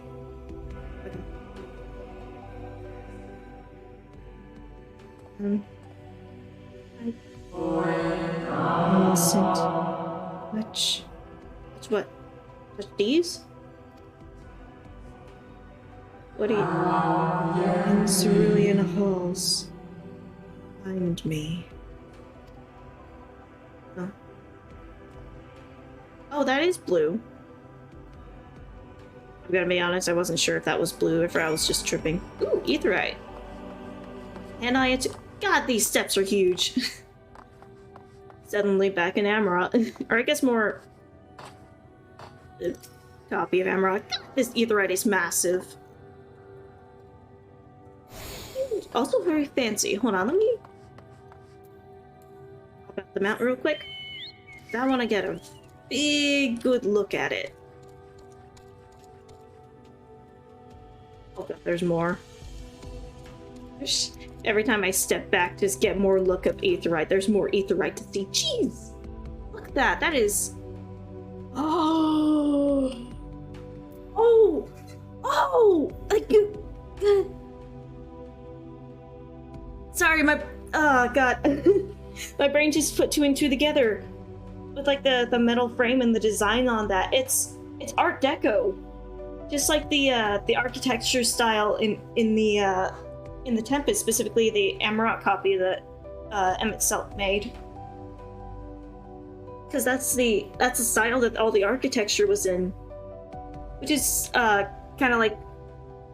It's a way to make it be distinguished from the environment designs in the rest of, at least in the current Sundered world, where it looks like something completely out of this world by looking like something more from our real world. It's Art Deco. Shit. Fancy little spirals. I feel like just the long part of, actually both parts, but mainly the long part, upside down, that would make a really cool dangly earring. Or like a pendant. Like a necklace type of thing. Anyway. God, this is so cool. That is blue, okay. That is a very blue, I guess more cyan? Or maybe a light cobalt. It's like sky blue. Like a Crayola sky blue type thing. Hello, people. There's people here. Chair! This is a nice chair. Oh. Something I put on the market board sold. Hell yeah. Anyway. Hello? Ancient spirit that was sad and also sadness called up a bunch of monsters. I'm not sure if you're Heidelin's ally, but maybe. Steps echo through this looming spire, save your own, but you nevertheless sense a presence above. Above? Oh, there's stairs. Okay. Come on, doggo.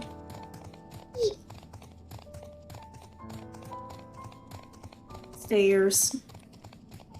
Oh, it's like the stairs in... It's not quite as tall as the observatorium in Central Kurthis, but it just kind of reminded me of that, where, like, it'd be a long staircase and you could just jump down the whole length and live the fall on 1 HP. Hello? A white robe?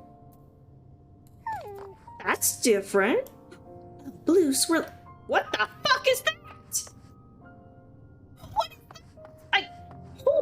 Hold on. Let me go into first person. You see this shit?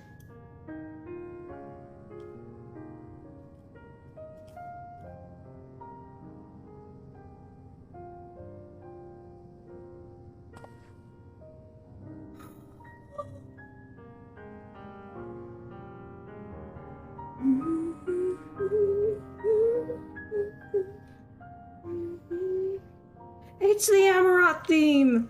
Or Tempest theme, Elidibus theme, the leitmotif.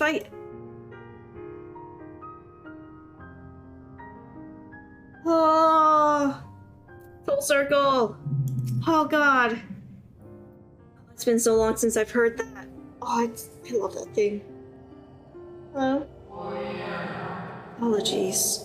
I have been preoccupied for some time and am out of practice at conversation. Hey, no worries. I am in practice of conversation and I still don't know how to talk to people. Ever since this moon was created by Heidelin, I have served as an integral part. I am the Watcher. So you know Heidelin, and Heidelin made the moon. Okay. Does that make me Sailor Moon? I don't know. I am responsible for the prisoner and the devices that hold him fast. Oh. It's like spectral swords and stuff. So that's a seal on Zodiac, huh? Oh. Oh, he big. Look at that guy. Zodiac himself. Projection of the moon's core. Oh, so he's in the core and this is just a picture or projection.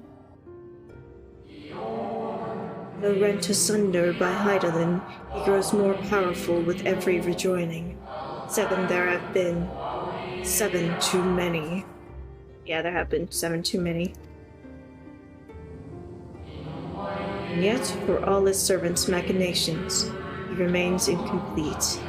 Fallen are beyond salvation. So there's no bringing back the people that made Zodiac, huh? No attempt would be made to free Zodiac, not until he is whole once more. Someone has taken action. Shackles that hold him nearly shattered. Yeah. 6 locks to his jail, great and grand. Gargantuan swords driven deep, brands to bind Zodiac forevermore. God, that's a lot of words. 5 were destroyed by his would-be liberator. One of these I have restored. I strive to mend the remaining 4, but my efforts are being impeded. Oh. Souls sacrificed to summon Zodiac, the manifestation consequence of the waning seal. Oh.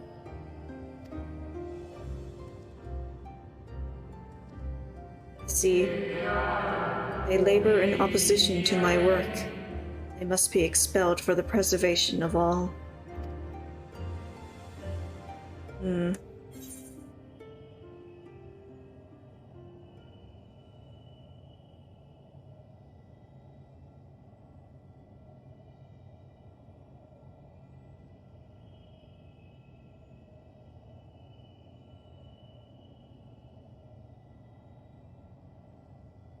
I mean, I'd rather try to, I don't know, give them some peace so they can fucking settle the fuck down, rather than going fully aggro.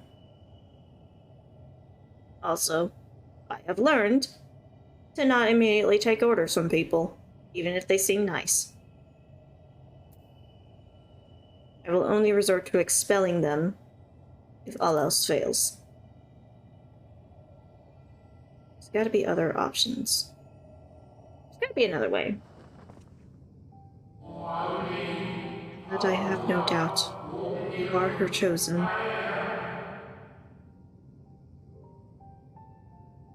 Music? God, you're massive. I am the Watcher and the Jailer. I am not the Judge.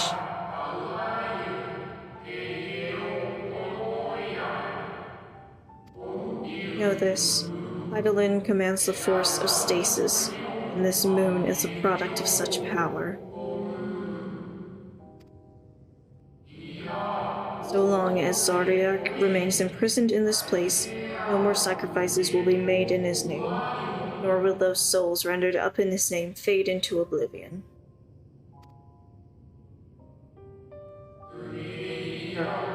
Meet with these wandering spirits. Do what you think is right.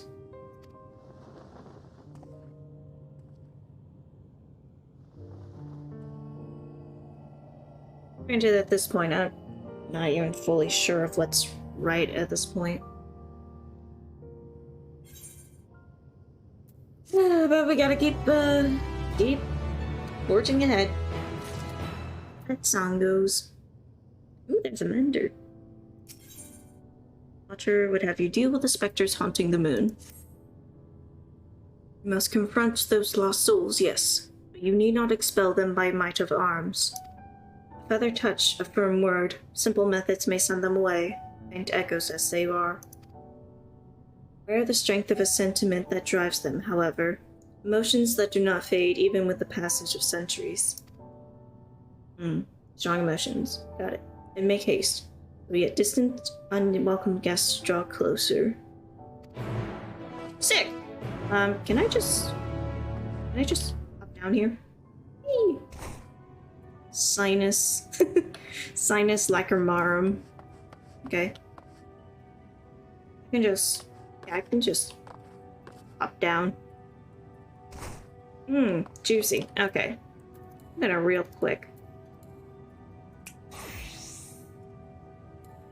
That's the wrong button.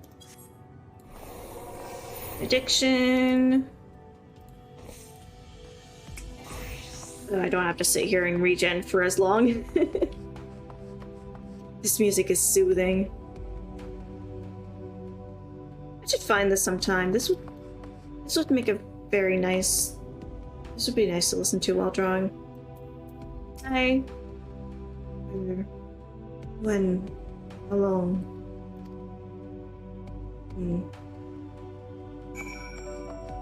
It's been a long day.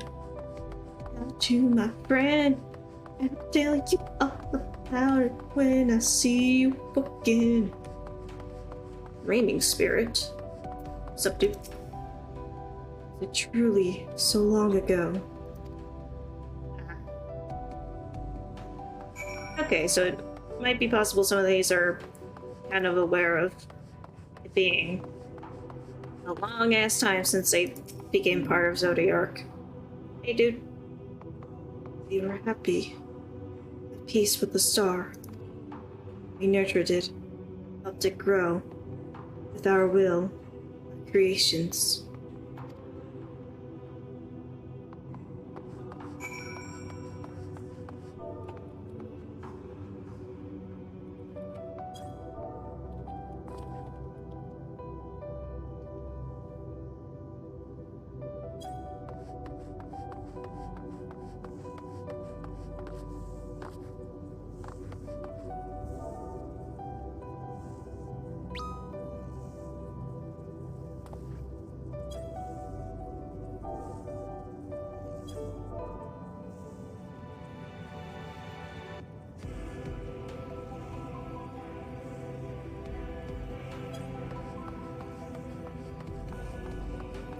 Umber spirit.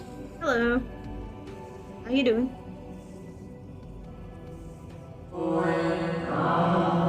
You the star's beating heart. Its life. Every soul a drop of blood flowing through its veins. Oh, some if not most of these were the souls that were sacrificed to reverse the damage of the final days. Oh, it was the second half. The extra half. To live, to learn, to create, to make better. The star flourished, as did we. You remember? Sorry, no. See, I'm only a 14th of the guy I was, apparently. And I don't know how many times that soul went into the recycler, so... As the whispers die, the final spirit fades. No shadows of time long lost remain around the drowning brand. Damn. Oh. Hello? I want to pet.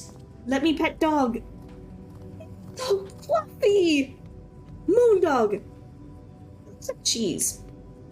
Moondog? An unusually lustrous dog is gazing at you with what seems to be fond anticipation. Hello? Wait, no, come back, dog. No, let me pet. I want to pet. Appears to be waiting for you to follow it. Follow the moon, dog.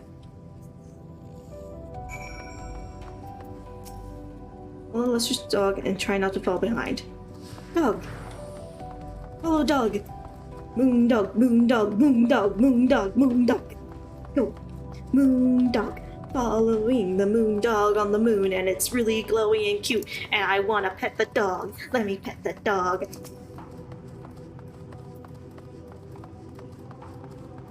One of the things that this game has over others is that they let you pet dogs. But please let me pet this dog. I wanna pet the dog. Holy shit, that is red. Okay. Ooh, that's a pink too. Or I guess more magenta. Anyway, I'm getting very distracted. Oh god. Following the dog, following the dog. I think I now understand what been meant by this place is a bitch to navigate without flying. Oh my god. Dog. Mushrooms, I think? Anyway. Oh yeah, mushrooms. Moon mushrooms. Wait, no. Moon shrooms. Moon shrooms. Moon guy. Hey. Where are we going, doggo? Ooh, more of the circle.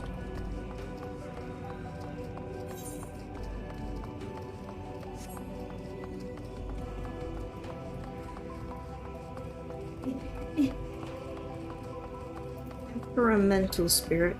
Oh. Dog silently regards the spirit that lurks near the brand. Hello. Dog. Perhaps the dog will let you pet it once you have dealt with the lingering spirit. Hey, but I want to pet dog now. No. Let me pet. Yes.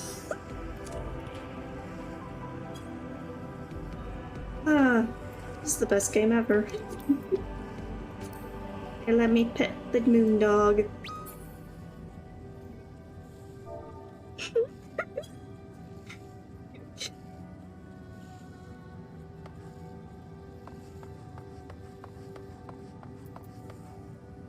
Hello, temperamental spirit. You good?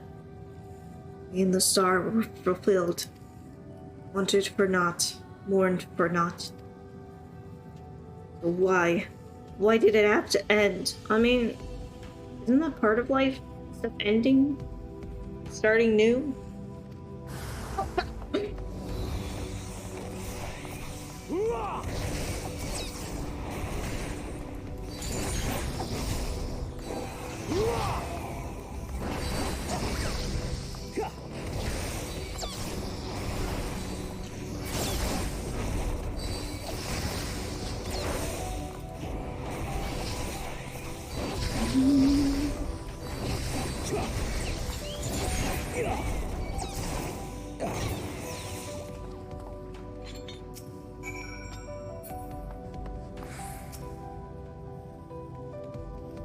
Hello, dude. Are we good now? Do you wanna get some tea? Eat a moon pie? Final days taught us to fear a death forced upon us. I mean, I guess it's fair.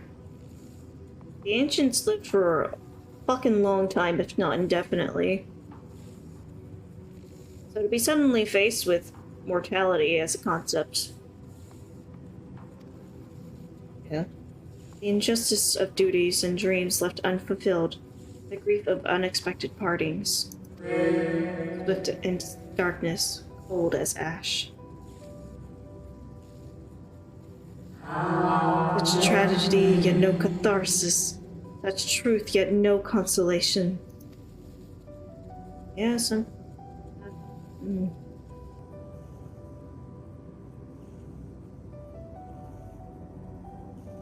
So the whispers die, spirit fades. All is silent and still around the numbing brand. There was the drowning brand and the numbing brand. This dog is once again staring at you expectantly, but who are you to deny it? Follow and try not to fall behind. I will never deny Moondog. Moondog is the bestest of boys. He's a good boy. But it would be nice if he didn't run past a bunch of mobs.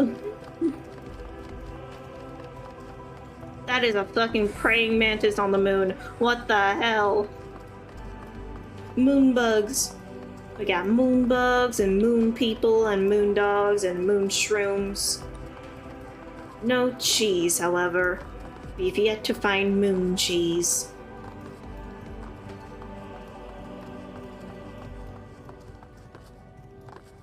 Moondog. Thank you, Moondog, for avoiding the mobs. You're very nice. Also, this place seems to be kind of coming at me relentlessly with the existential crisis stuff. Which I guess is fair, considering, you know, this whole story so far has just been one big ol' apocalypse. Still. Arnor's getting thrown up for a loop here. Luna Tender. That's where the flowers come from! I can get Luna Tender flowers. Oh, fuck! You... Excuse you, I was talking to the dog!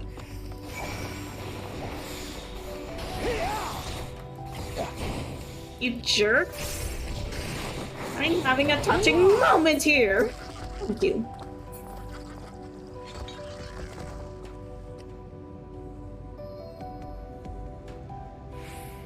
Wait a minute! Oh, my battery level. Oh, my mouse is about to die. Oh, God. Oh, balls. Okay,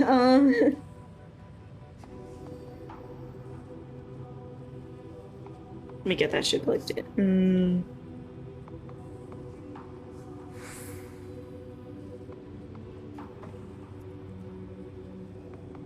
Okay, I'm gonna need to move around some stuff real quick.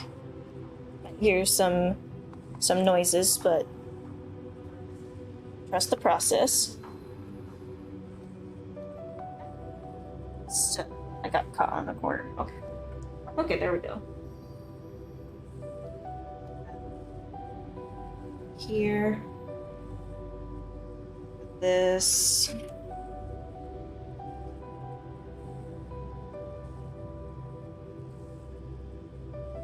Yeah, the charging cord for my... I usually use a wireless mouse. It's like a little gaming mouse. Got some extra buttons on it. I forgot to charge it before this. The charging cord is a bit short.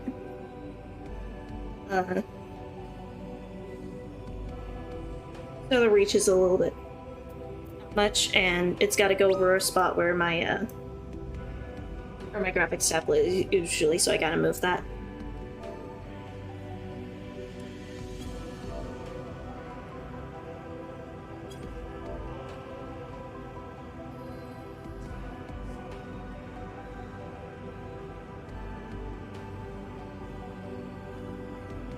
Okay, looks like people that went with me on the dungeon gotta go do their raid thing. The dog continues to focus on the shadow as if to say, "Stop petting me and get on with it, please."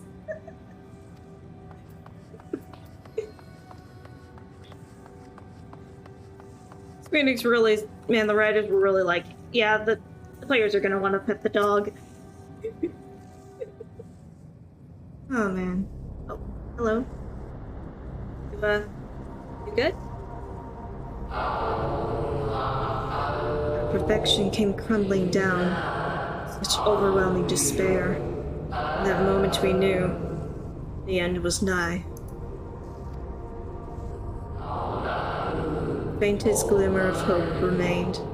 We gave our lives that others may live. We gave ourselves to Zodiark. Hello? Hello? Zodiac, our Lord and Savior.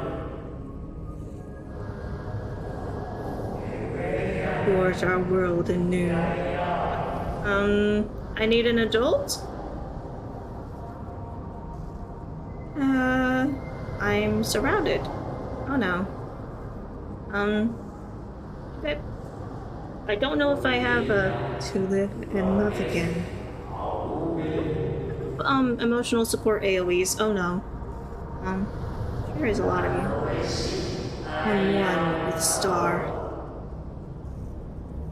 Fill earth and heaven with life. Paradise where fear is distant memory.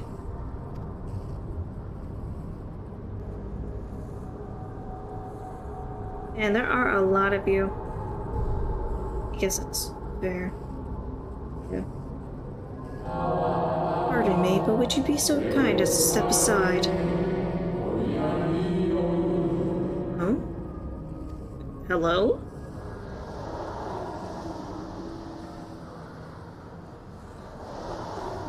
Oh, hi?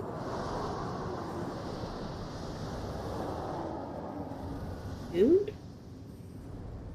What was you? That unmistakable color. The soul of Azam. Did you know me? Okay. But not the friend I knew, I think. That's who are you?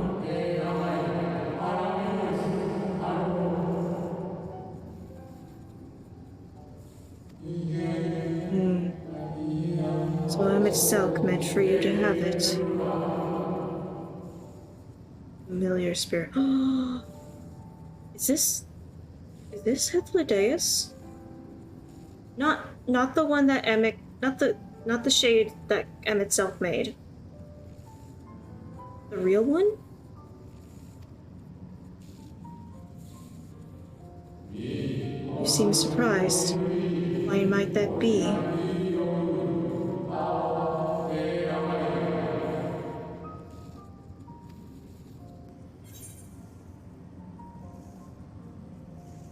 Meet again, Hythlodaeus.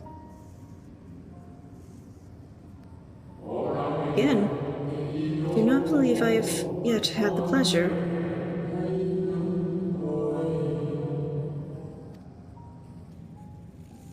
Well, I met a shade of you that Emmett Self made, and we met at the bureau, and he noticed that my color soul was the same as Ardbert's, and also Azam's.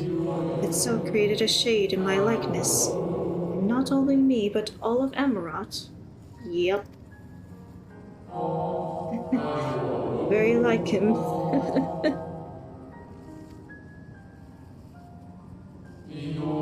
Slave to sentiment, even after an eternity. I mean... yeah. He was pretty sentimental, but... nothing wrong with being sentimental. As you may have guessed, I am different from the shade you met before. No mere approximation. The original. You seem much more self-aware of what's going on than the other souls here. Souls sacrificed to Zodiac. Right, you were one of the ones that were sacrificed to make Zodiac. I take it you were friends with them itself? You remember in vivid detail the events leading to our purgatory. Oh. Plans and plots for our resurrection, Edelman's intervention, and Zodiac's and the stars' final fate.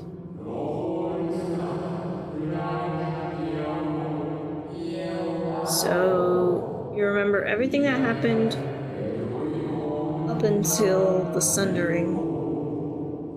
And then we drifted in a waking dream, our minds steeped in fog, until you came. I know not what you and your your friends intend for Zodiac or the future of the star. Nevertheless.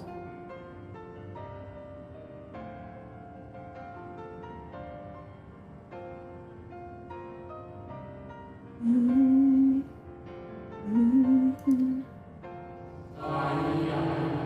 you I place my trust and faith. In you I choose to believe, as Emmett Self did. Thanks, bro. You're cool. Believe in yourself, and all will be well.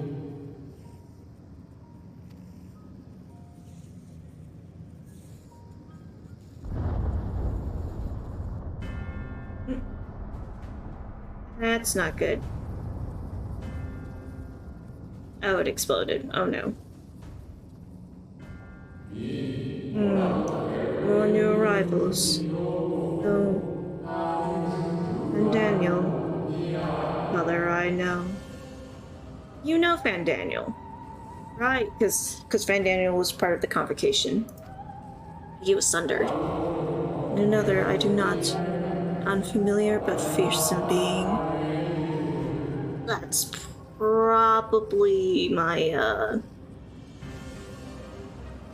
my unwanted nemesis. Xenos. Great. Well, I guess the time that Idolin bought me was short. I've kept you from your duty. By way of apology, I will ensure that the shades hinder you no more. Oh, thanks, dude. You're cool. Text the final brand. Oh shit, there's only one left. Yeah, you got. Oh, check the brand. You got this. I don't got this. I don't know what the hell I'm doing, dude. How do you? Very well, my new old friend.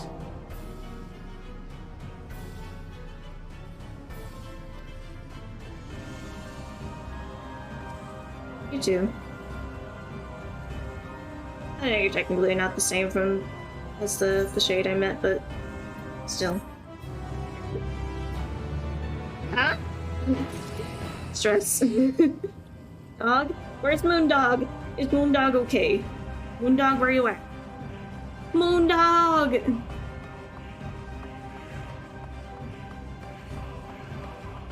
Also, I just realized Luna Tender, it's like a Sabotender, but on the moon. It means I can finally farm those stupid flowers. Goddamn. Hello.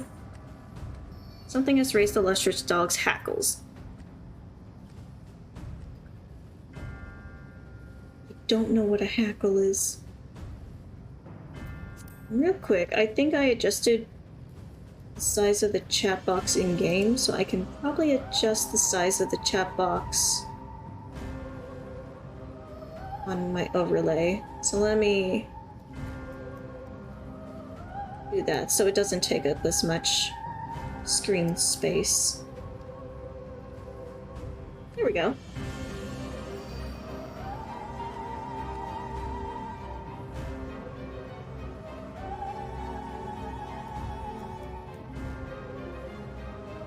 Just a little bit more efficient use of the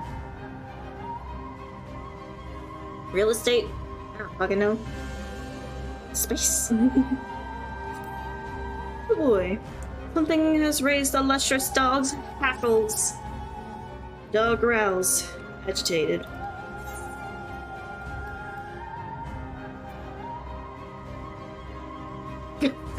Cry havoc and let slip the dog of war. That's you, by the way. Let's go raise some hell, bud. Dog nudges you with its nose. You get the feeling that it wants you to hop on. I can ride the dog. Yes, the dog can fly. Oh, I really hope this is a mount I can get. This is adorable. Look at this. Oh, new location? Oh, this hole is massive. Searing brand. That's that brand, okay. Cradle of Darkness. Oh, shit. Oh, there's the brand. The Striking brand. Okay. go, Moondog. Let's kick some ass. And chew bubble gum. I'm all out of ass. Xenos. Don't you touch it. No touch. You may look, but you cannot look with your hands. Hi, bitch. Don't. Ah, son of a bitch. Come on. That sucks. Dude.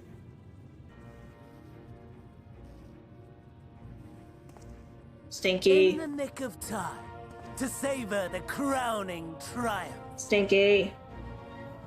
Unbound and free at last. Arise, Zodiac! Well, there goes my apple jelly rancher. God damn. Oh, that's bad. That's bad. Watcher, you seeing this shit?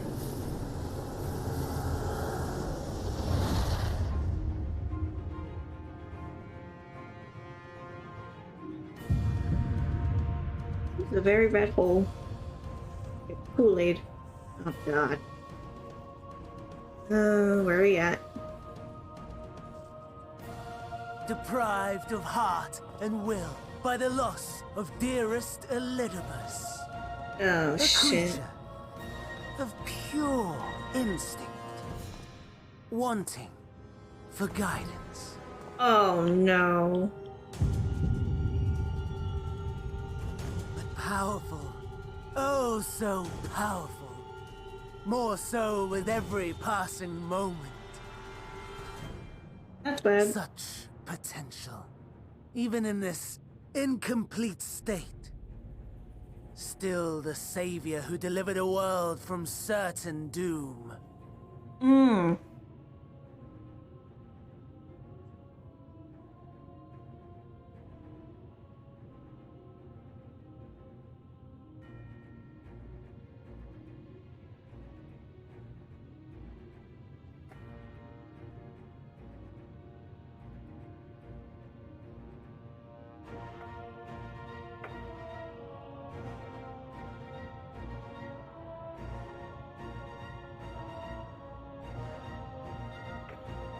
Hmm.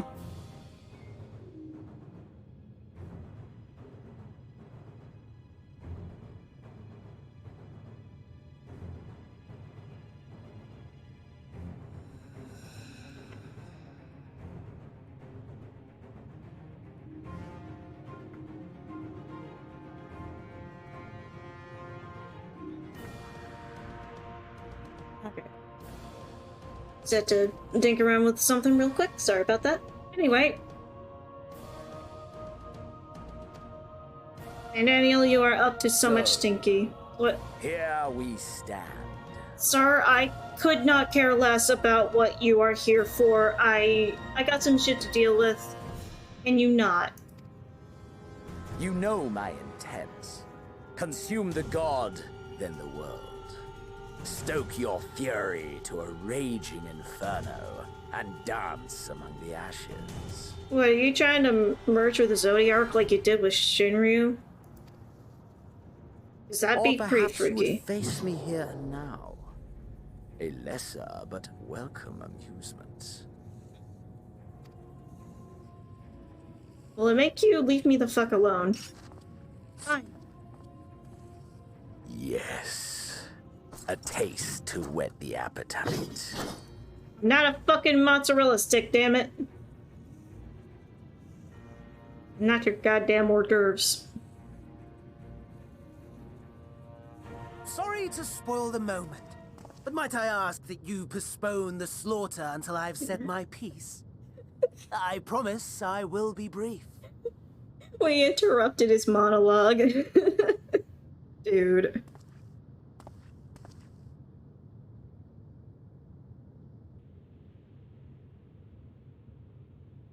Do you remember when I told you that I wanted to die and take everyone with me?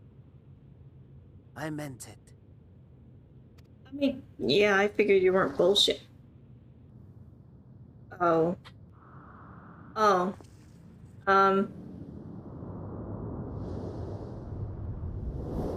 Somebody gonna... No, we're not grabbing him? Okay. Well, shit. Oh, that's bright! Oh god, my eyes!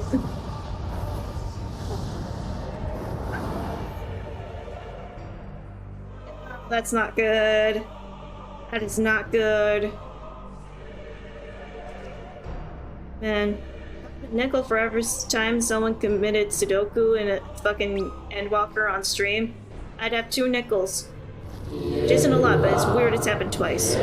We are the savior. Who the fuck is you? We are the guardian, the keeper of natural order. Oh, what? Hades?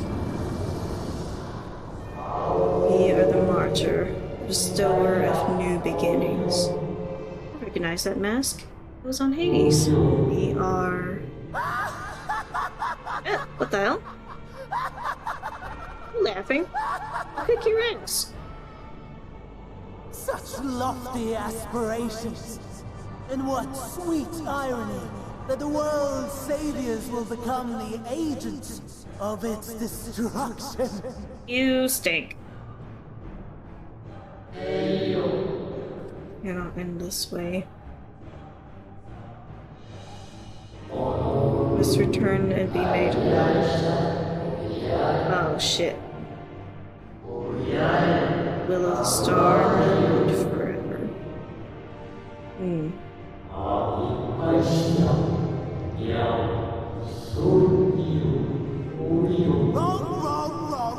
Wrong! Lies and delusion! The dead have no power over me. You will be silent. Silent as the grave!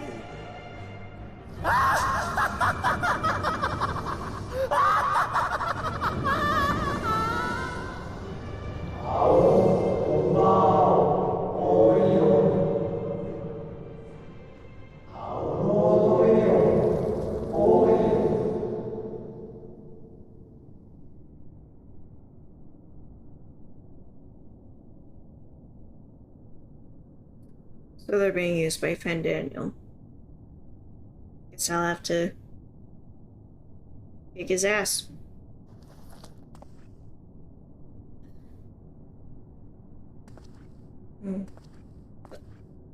Believe and walk in faith. Let the light of your soul shine for all to see. That's what Heidelin said.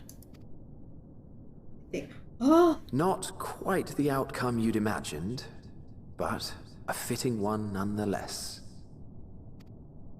Don't you think so, Hades? Hades? Ooh. How much glowing? My eyes. This crystal hasn't let me down so far. Alright. Let's do this. Music? All I craved and more. Boundless power. Mine to command.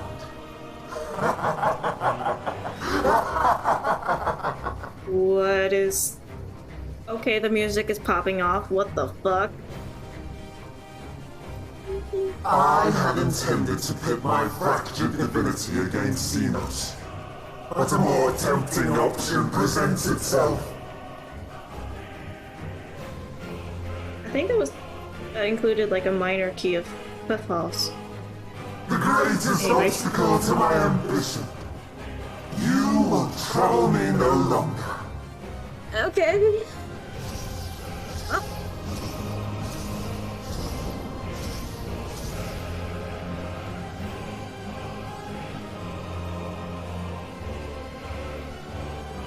Ooh.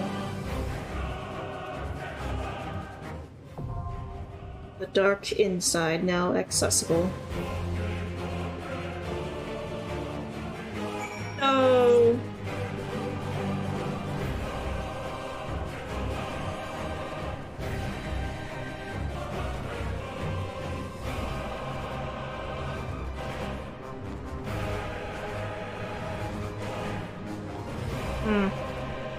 Mm. Mm-hmm.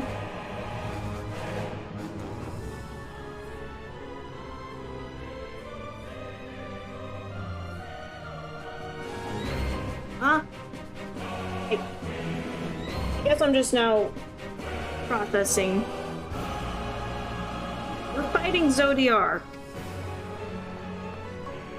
Level 83. Why does this feel...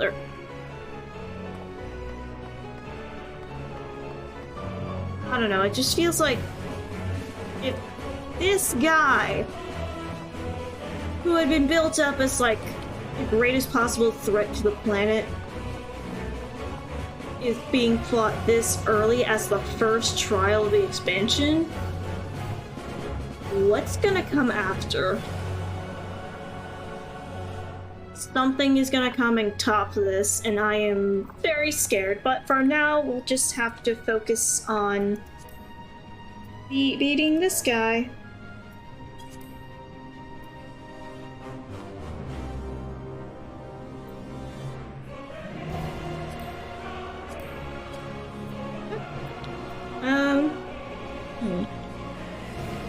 I think the FC is still doing the raid stuff.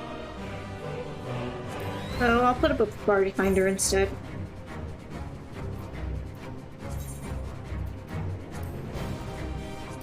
No, not raids, trials.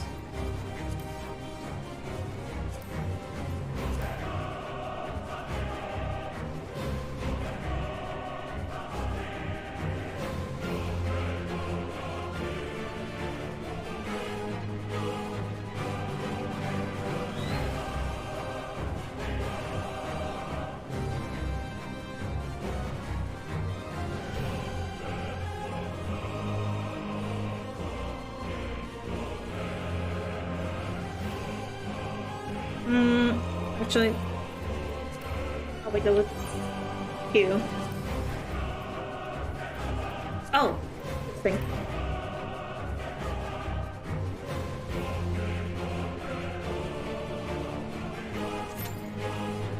That's 11 minutes. I'm not gonna sit in that. Okay. On that note, probably actually party finder instead.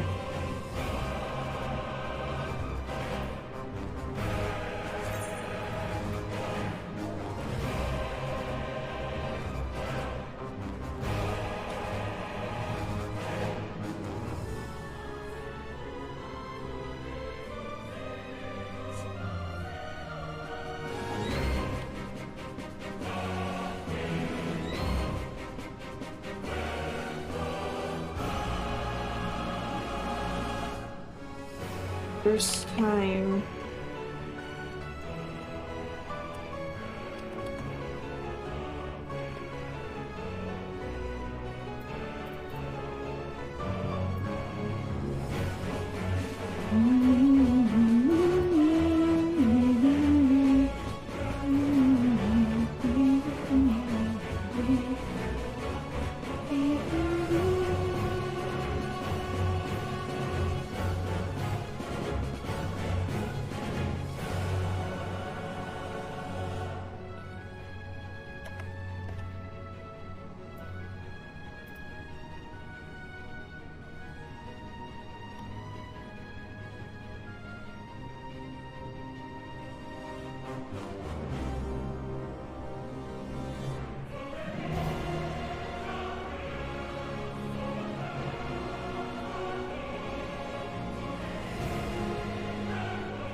Yeah, I think that's good.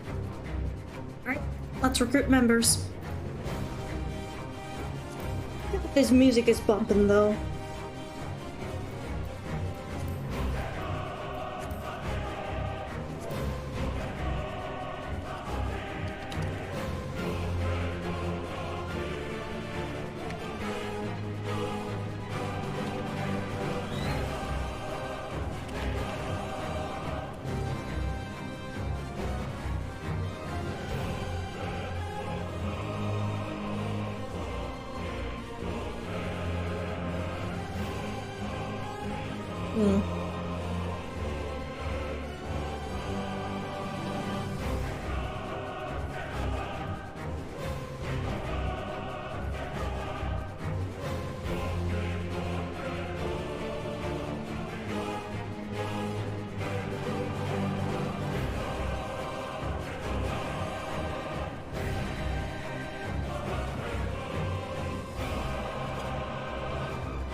strong.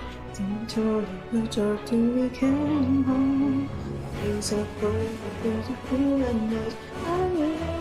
Oh, higher, heavy or sun. You supposed to burn your horse, and this chorus my dream from love. Okay, so it's got footfalls. A lot of it, or at least a section, part that goes dun dun dun dun dun dun dun dun dun dun dun dun dun dun dun. I think it's like a minor key.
While waiting for the people to potentially join the party finder. It's another rambling thought that I had. Between using the Asm Crystal to, you know, summon aid, music, the fact that it's fucking Zodiark, this kind of feels eerily close to what I guess your regular Joe would expect a final boss for Endwalker to be, but it's not the final boss. The first boss. Oh jeez.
Okay.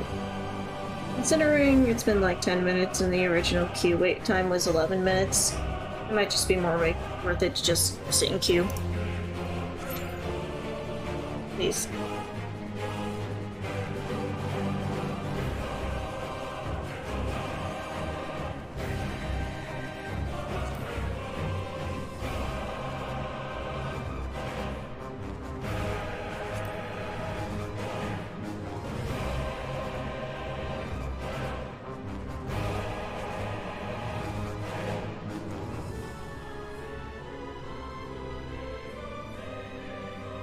Okay.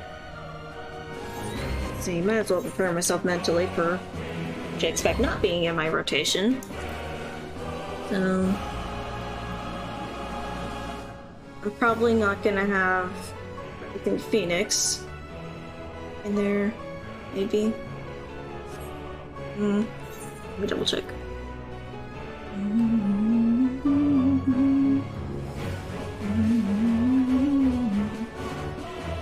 Yeah, I'm not gonna have Rising Phoenix.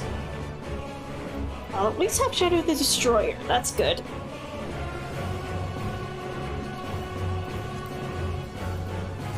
I'm not gonna have Enhanced Brotherhood. I'll at least have Enhanced Thunderclap and Melee Mastery.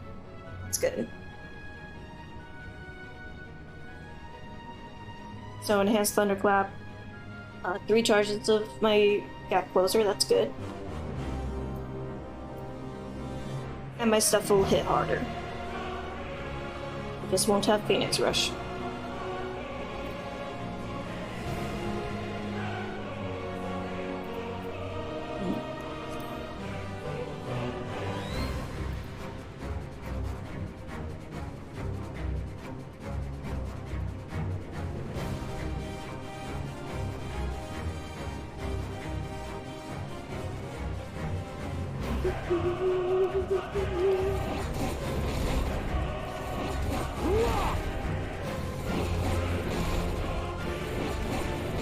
It's been...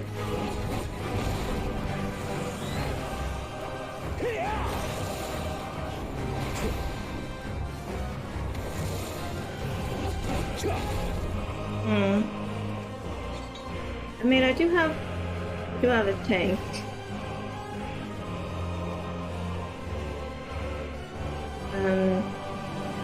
I can try queuing as that instead. Because tank queue tends to be a little bit faster than DPS at least. Okay, 6 minutes, that's better. Oh, never mind! 5 seconds. Wow. Okay. Such is my lot. Anyway, time to fight. Sea of stars. Dark inside. Eternal darkness. Zodiac. Let's rumble, dude. 1v1 me, bro. Ooh, those are some nice glams. Establishing connection. All creation shall bend to my will.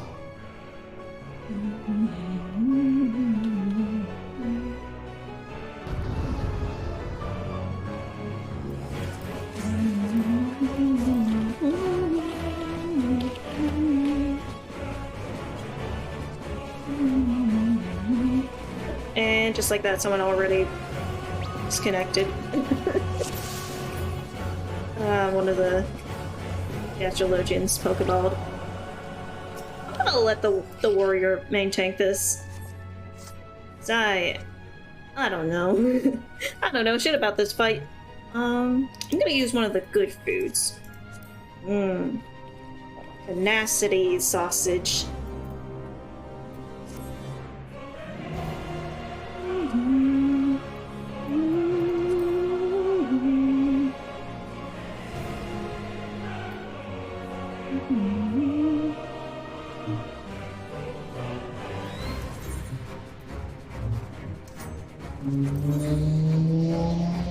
Oh god, there's traffic outside, please.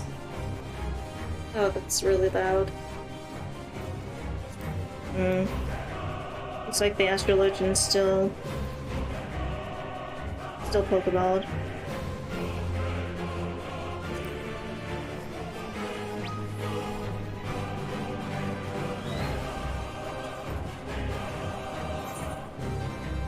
That is unfortunate for Shion Tempest.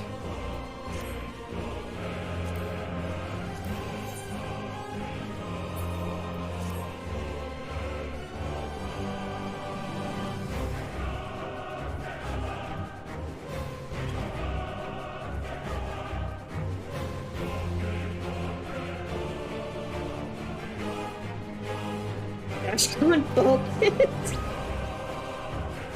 Asbjorn, finishing.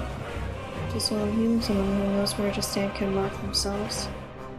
Jiki, Sakurane, Zawater, Zavante, Nut, Lurmus. Dashcon Ballpit is gonna get my calm after this, regardless of how well or bad we do. Just for that name alone.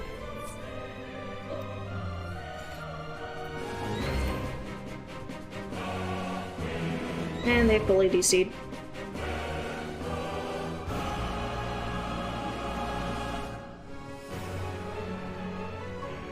Yeah, these are nice outfits.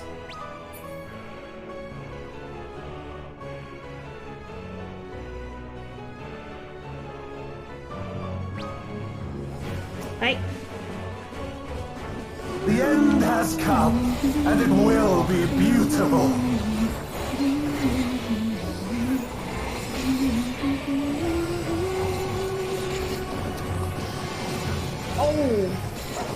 The marvels of circus were but playthings. You seem like you know what's going on. Oh yeah, you definitely know what's going on. Well, that's a tank buster. Thanks for the free edge.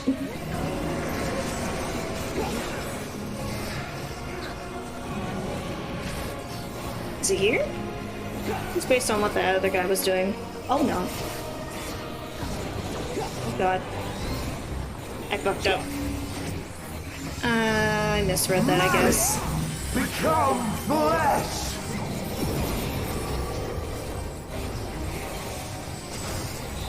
Oh god. That was the wrong button.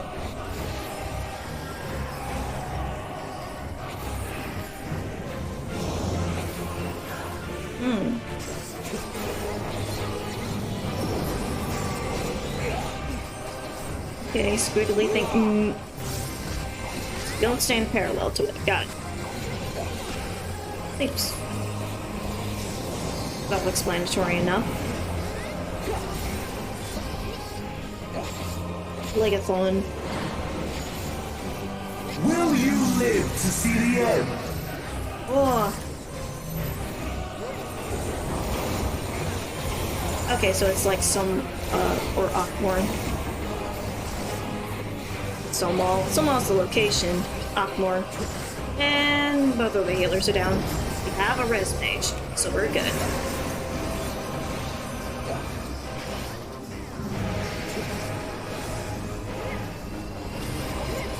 Oh. Okay.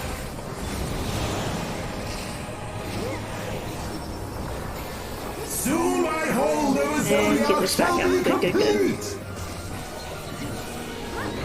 Alright.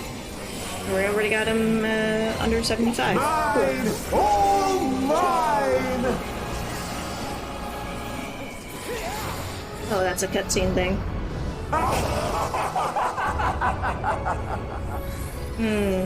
Oh.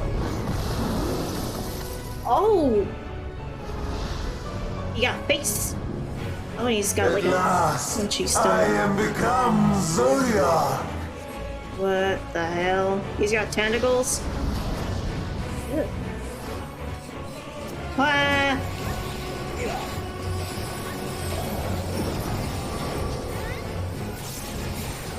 That's a... Natural order overturned.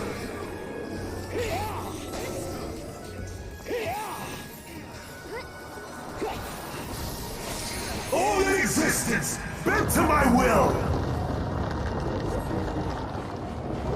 Okay, so it's like a little rotate thing.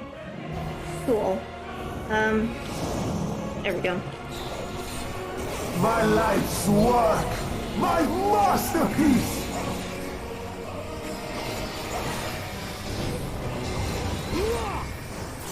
A big bomb. Oh, we have an LB too. Sick. Okay. Ooh.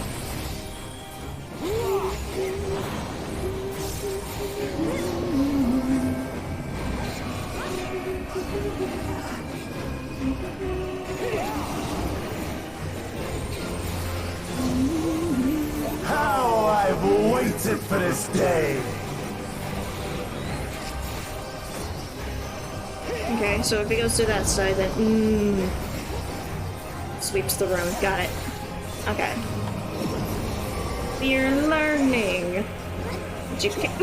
Education.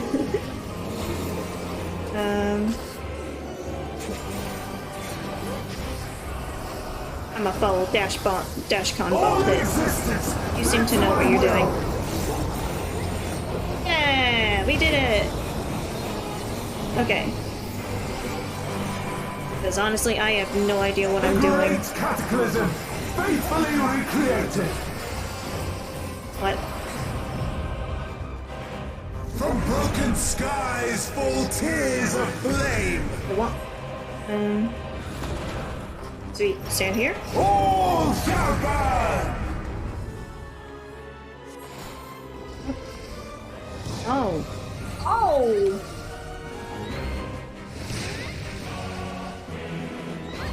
Oh. Will you live to see the end?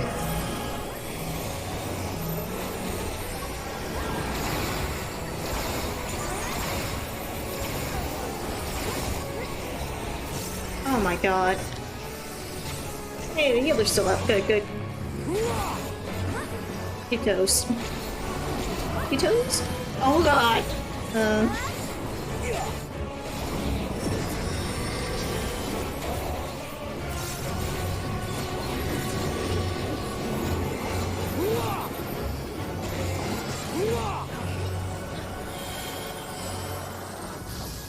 All in existence, bent to my will.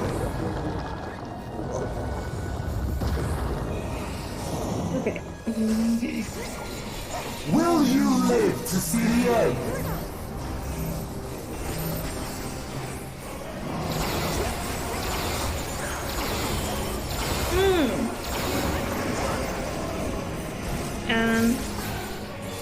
Oh god.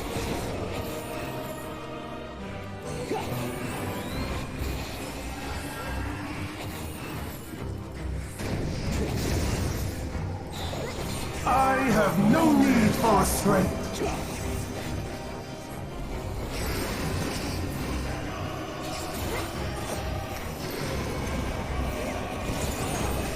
Okay. Oh god.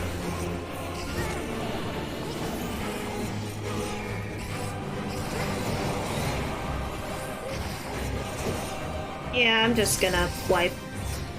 We.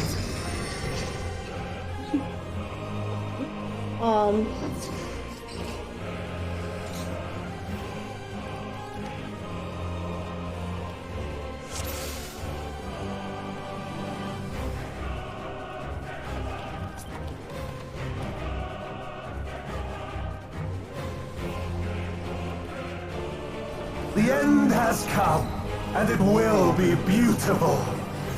Oh. Yeah, we're gonna have to dismiss the other healer because they were offline for that entire time. The marvels of circus were but playthings.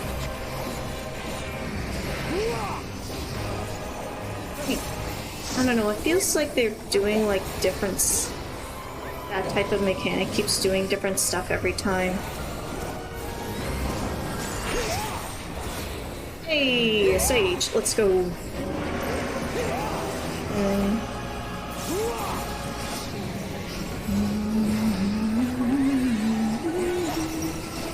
Time it, yeah, I did that. Ooh, it's different each time. I don't know how to read that. Maybe there's something I'm just missing. No, flesh malice is never good. That's something we learn.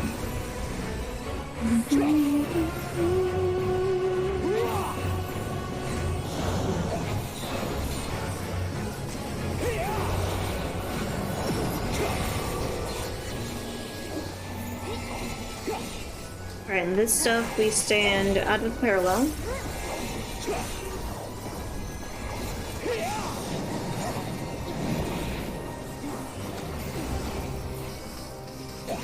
And Flavon, you will wait for that. Will With the you new live to AoEs. see the end?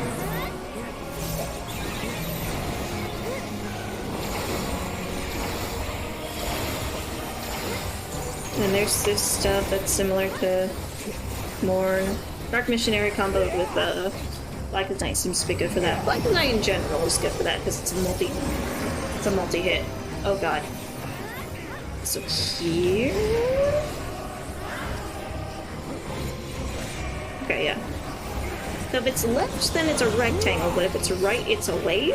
I think. Soon my hold of a zodiac shall be complete.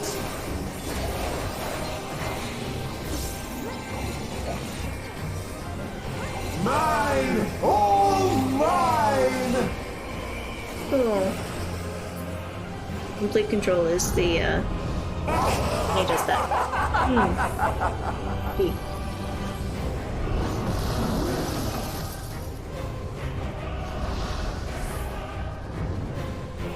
At last, I am become Zodiac.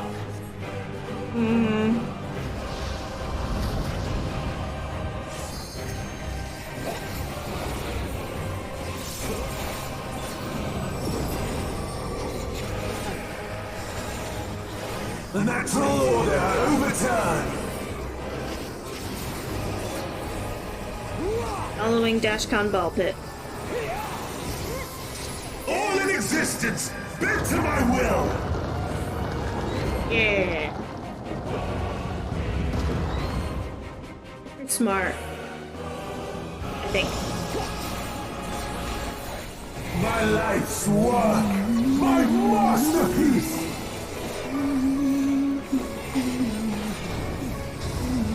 Okay, so that's what a Dickia do.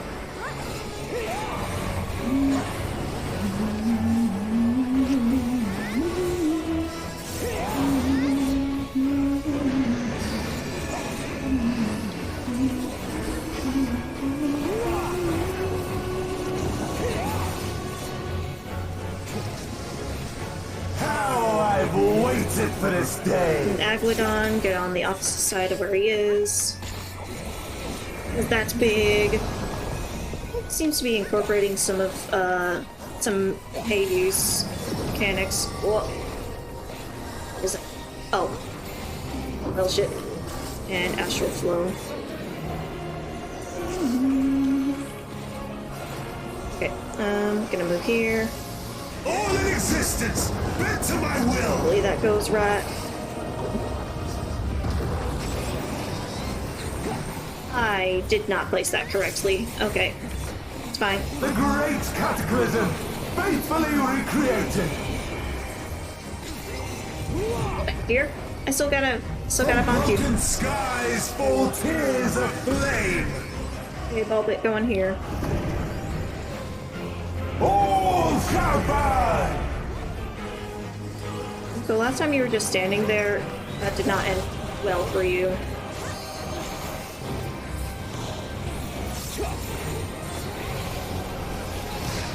Oh god. Will you live to see the end?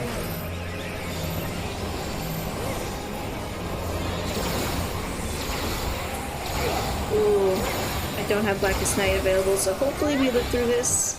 Yay, we lived. Okay. Oh, we get an LB3 at some point during this phase. Okay, good.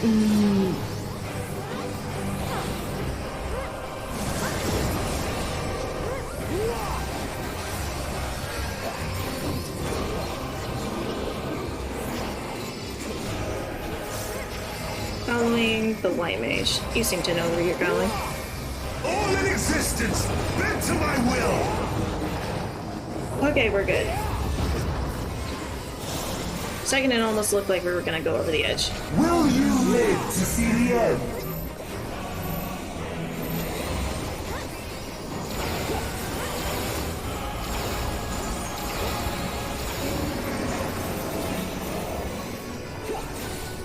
Okay. Oh god. I dick you. God damn it. Okay. I have no need for restraint. What'd that do?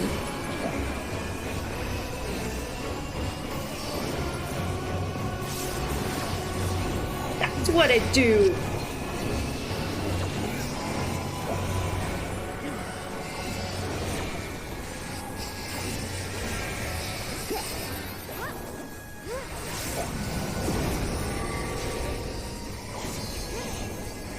I'll be the guy, please. Oh wait, no, wrong way. Oh god. All in existence. Really need to get good at reading the directions on these arrows. Still avoided it, so we're good. Will you live to see the end? Stack. Oh, there's the stack.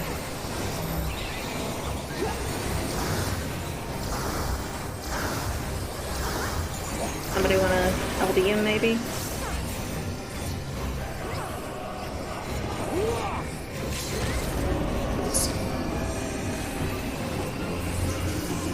What? Line him up. Oh. Okay, that was intense. Jeez. Is this the limit of your power? Is this how it ends? Did you want it to end? For you.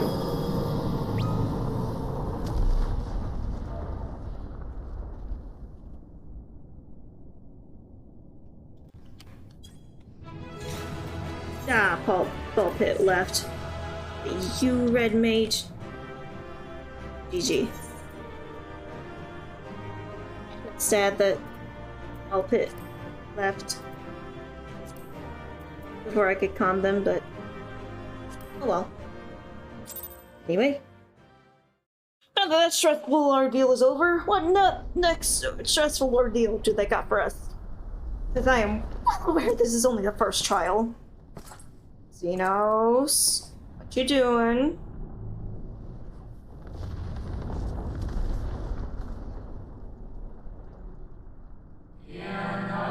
Well done. My preparations are complete. I stand ready to seal Zodiac once more. What happens if I kill him? Draw now from this place. The teleporter will deliver you to safety. Cool. So I can leave the hole. Good. Alright. I guess we're just sealing away Zodiac again. Incomplete and insufficient. Of course he was no match. Once again, you have left my best laid plans in ruins. Sure. And played your role to perfection. Thus, sealing my victory. Yeah, what? I beg your pardon? Oh, what the fuck? Oh, shit. From the first, all I wanted was for you to kill Zodiac. What? 'Twas but one of many methods to achieve the desired effect. Could have been the same had Xenos died in my place. But what better and more satisfying way to ensure success than to take control myself? You bitch. My sole regret is that you lived to tell the tale. Even so, I have fulfilled my heart's desire. Right, Zodiac was made as the will of the star, so he's like Your the... murder mark the beginning of the end. Ah, shit. The coming of the final days. Oh, shit.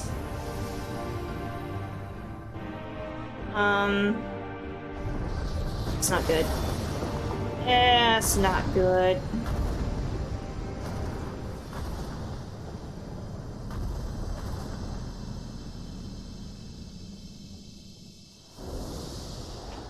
Right.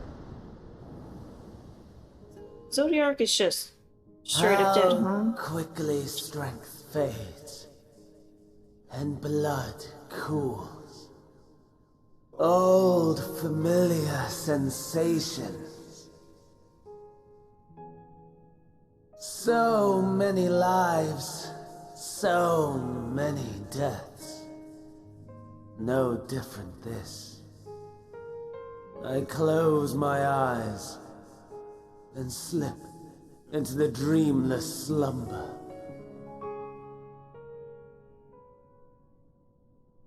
A tired song and dance. Routine. Always I wake. But not this time. Nothing left unsaid. Nothing left undone. Inherit my hell. I intone with glee. The man I was would weep for what I have become.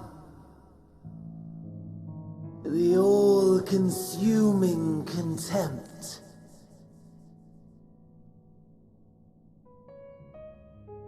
But I've the wisdom of 10 millennia to justify my answer to the question. No value in their existence. Not a whit. For all that I looked. None that I did see. A final chance, then, for Heidelin and her faithful. In Cataclysm, prove me wrong. I sneer. All shall return to nothingness, as was your will, Emperor Sunday. I, the star, and every living being, consigned to your oblivion.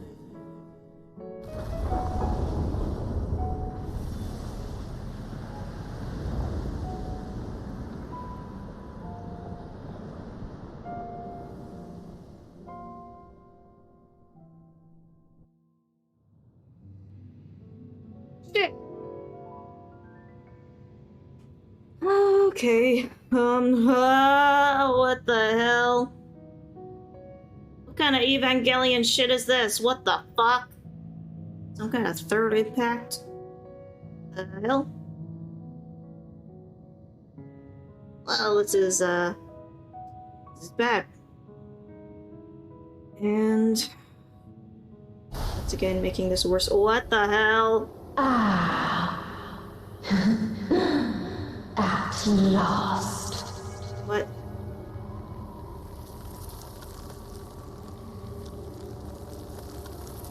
Oh no.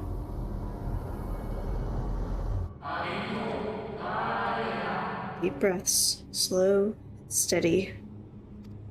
Oh god, what the hell?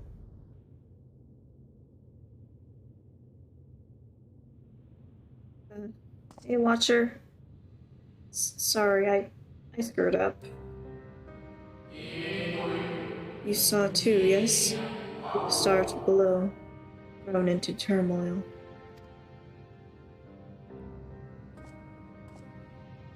Yeah, I don't even know how to articulate any of this shit, oh god. It was no illusion. All was truth.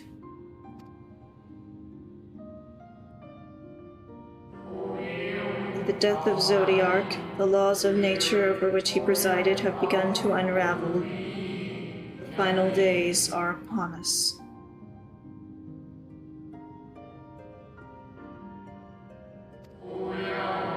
The Uranus was an omen granted by the Echo.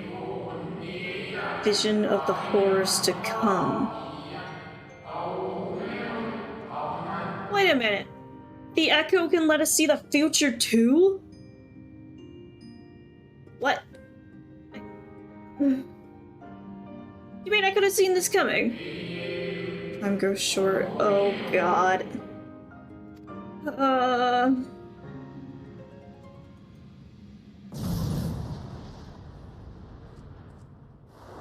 Oh god, what?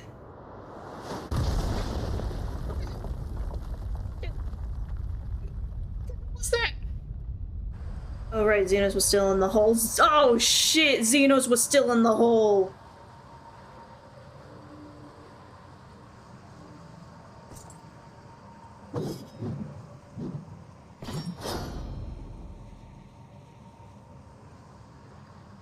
Doesn't look good.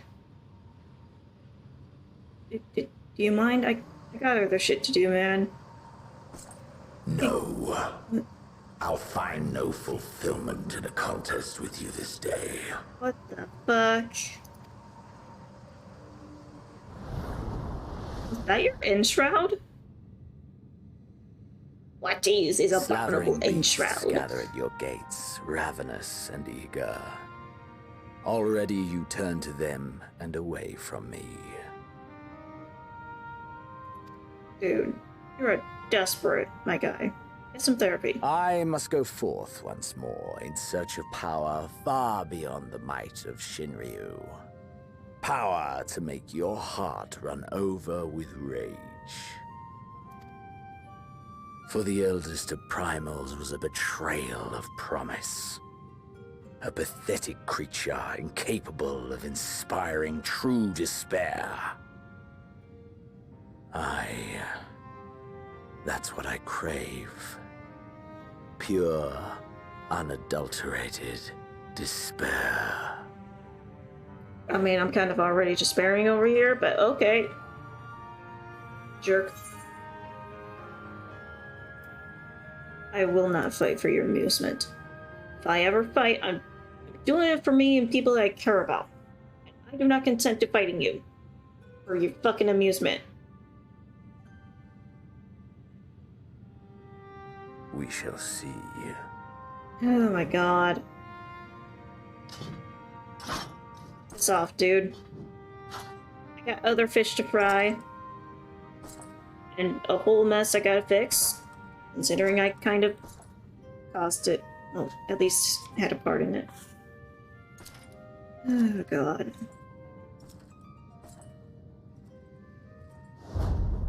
Bye.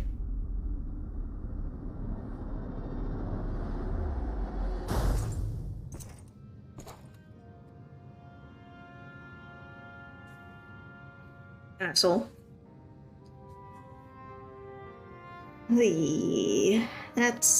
That's really not good. Yeah, because the original Final Days was the natural laws unraveling. And now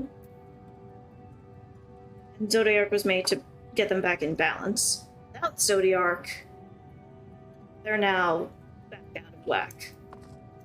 Hey, Watcher. I sense his presence on the moon no longer. If you need not follow, then I beg you stay and listen to what I have to tell you. Zodiark, and the end of all things. Okay. Rise up through the night. Oh!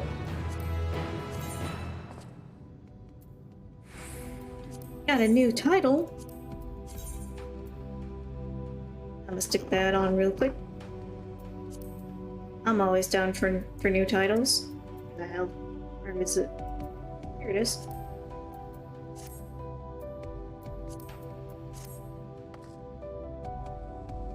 Okay, are there ether currents around here?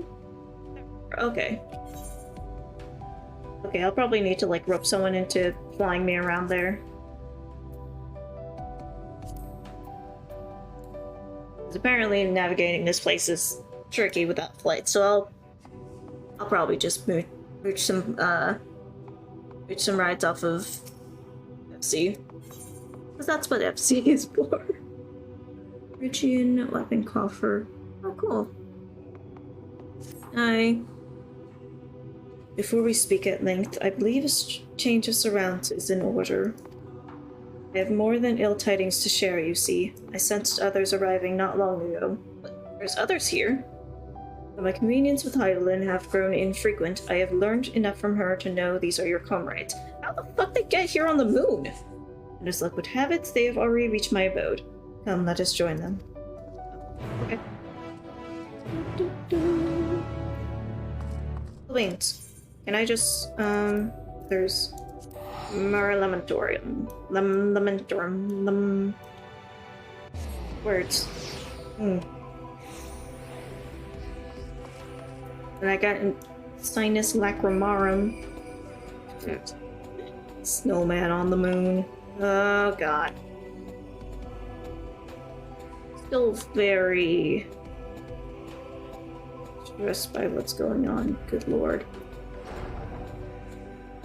My friends! Or at least some of them. Hey, Watcher. Yes, they are indeed the three I sense. Oh, just the three of them? Okay. Tancred. Did I ask what happened before we arrived? Oh, God. Rianji, we presume this being is a native of the moon. Kind of? Stola. I fucked up. Hey. Thank goodness you are unharmed. We did what we could to subdue the tempest before making our way here. Not without casualties, unfortunately. Some few detonated explosives, killing themselves and others. Oh shit. The contingent healers had their hands full tending to the injured and enthralled when we took our leave. As you wonder, Mistress Kryl hath also been delivered unto their care. Serving as a conduit for Heidelin's power hath taken its toll. But she will recover in due course. Okay, good. As for Alphino and Alizé, they insisted on remaining in Garlemald while we three rushed to your aid. It appears, however, that matters here have already come to a conclusion. Guys, I fucked up. But what manner of conclusion, if I might ask? And is this the ally whom Heidelin bade you seek out? He is not unlike the shades of Amarot. Not unlike, perhaps, but not the same. I was created by Heidelin together with this place. It has ever been my duty to keep vigil over Zodiac, or rather, it was my duty. So it was all a trap. Van Daniel had intended me to fight Zodiac. He was trying to get me to kill him. I spared him, but then Van Daniel just did the deed himself. So Zodiac's dead. The final days are coming. I fucked it up, and I'm really sorry. Yeah. And Zodiac is no more. Yeah, we're really fucked. We're screwed. Oh god. And not without consequence, I am afraid, for now the delicate weave of the star preserved by his presence will begin to unravel. If you mean to avert the final days, you shall have need of... Oh. Dude, are you alright? Is that a no, or was that shaking it off? My attempts to forestall Zodiac's release have all but exhausted my strength. Oh, you're sleepy. If you might allow me to rest a short while, I will share with you all I can. Please do. You need not exert yourself on our account. These crystals contain records of your time here, yes? Maybe peruse them while we wait. By all means. If you would review them chronologically, might I suggest beginning with those on the upper floor? I would have thought it would have been the ground up. I shall leave that to you, Conrad, while I see what has been gleaned from the crystals on these lower levels. Double team. Okay. The watch, are you good?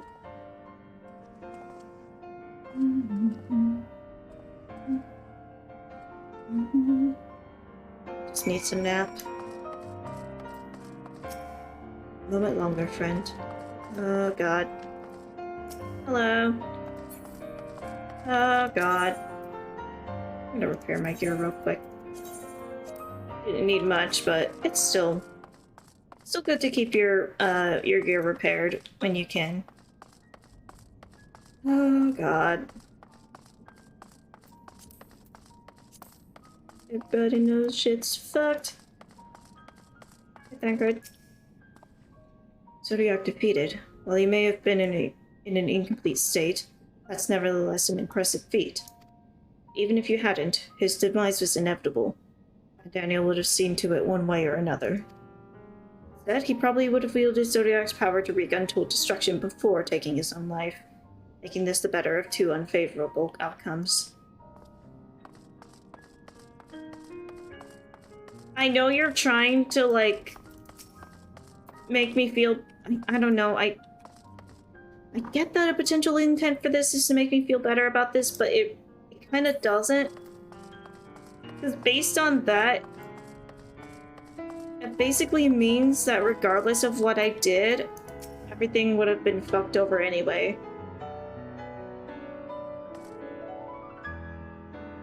We're technically in a worse position than we were when we started, because we were like, oh, we gotta stop this guy from causing the final days, but nope, final days are coming, we're fucked. Dost thou suppose our host hath maintained this solitary vigil since the very beginning, without rest or relief? If so, these records comprise the sum total of his existence. You must needs handle them with care. Yep. Handling the dues library crystal thing. Actually. Oh, this place is nice. Right. Start with this one. As you gaze into the crystal, ancient knowledge of Zodiac flows into through your mind. Daily summary, no abnormalities detected.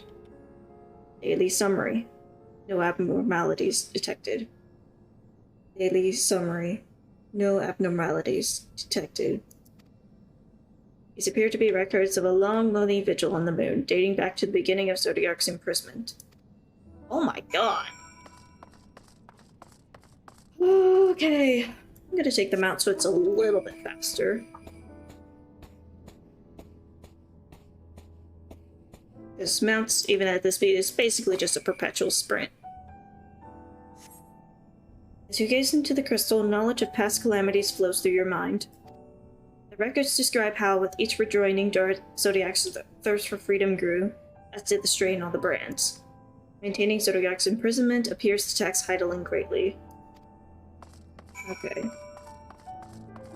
So are they connected? I guess they are. As you gaze into the crystal, knowledge of past rejoinings flows through your mind. The records describe the Watcher's efforts to prepare in the event Zodiac broke free from his prison. The records go on to describe maintenance carried out regularly with the Loporites. Loporites? Loporites. Loporites? Loporites.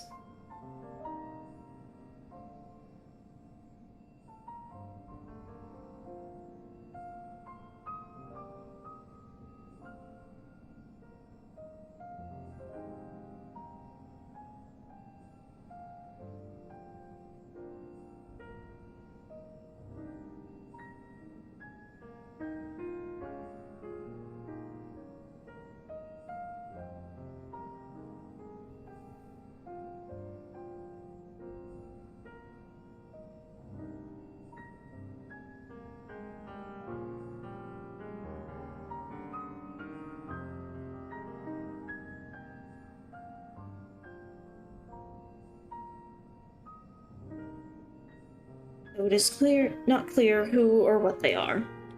Okay, so Watcher is not the only one living on the planet. Also Glowing Dog. I haven't seen the Moon Dog in a while. But it seems that there's others living on here that have been helping out.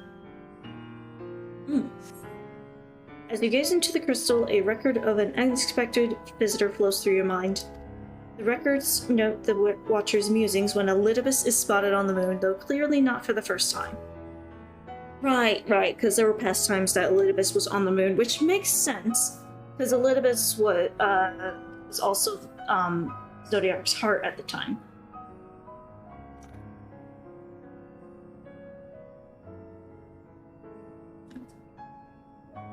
Yeah, that makes sense. It's clear he and his brethren have a keen interest in freeing Zodiac from his prison. And yes, they have made no attempt to destroy the brands. Perhaps they prefer he remain hidden from mortal eyes until the final rejoining. Perhaps they realize he would never dare bring harm to Zodiac so long as he remains imprisoned. I wouldn't put it past him to make that calculation. Elidibus was smart, and also being part of Zodiac. Oh, fuck. Could probably, get a keen sense of what Zodiac would want. God, this is complicated. Still learn anything with import? Yes. I got lower. I'm not gonna repeat it to you because it was a lot. So it's as we expected. Maintaining the brands requires a great deal of her energy and focus, and this cost has grown higher with every rejoining. To explain, my contact with her has become rather infrequent since the 7th Umbral Calamity. I too made a startling discovery. Oh? This heavenly body we know to be the moon was in fact created by Heidelin. Oh, I knew that. The Watcher told me that. I already knew. When the Watcher said he was created together with this place, I thought he only meant this facility. Truly, Heidelin's powers are far beyond anything I could have imagined. Well, considering she was made to basically be Zodiac's equal and opposite, it makes sense. It makes sense she would have that much power. Because wouldn't it make sense that someone who had the power to sunder the entire world would also have the power to create a fucking moon and stick a primal in it? Specifically, the eldest primal? I'm guessing Heidelin's power back then was nothing to sneeze at. Thank you for affording me this short reprieve. Yeah, no problem, dude. Listen, if most of Shadowbringers can spend, be spent with people telling me to take a goddamn nap after absorbing corrupting light juice, then you can take naps after, keeping a fucking god sealed for millennia. Okay? So you had a good nap. Good. Oh, God.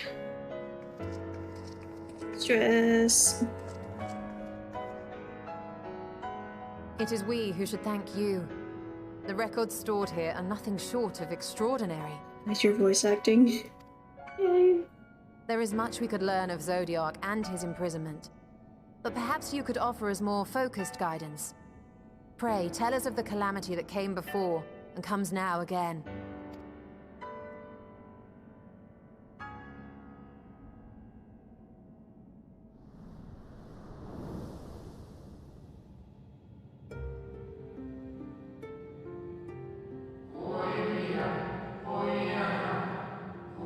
Long ago, before the Great Sundering, there was but a single world. Theris. Oh. Theris. That was its name before, huh? Oh. One day, from within the earth, a terrible cry issued forth, affecting a profound change in all manner of life. We were not exempt. Our creation magics ran rampant, giving shape and form to thoughts of hopelessness and despair.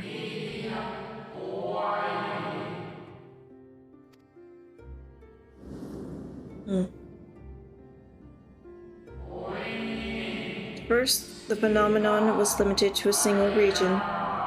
Quickly, so very quickly, it spread and engulfed the whole of the star. Were the ancients ever able to deduce its source?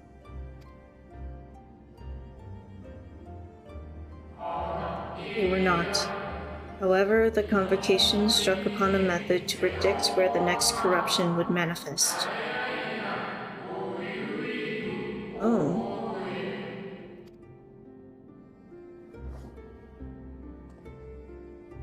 Good to... Or ma'am, I don't... Bad. Laddie. Oh, globe.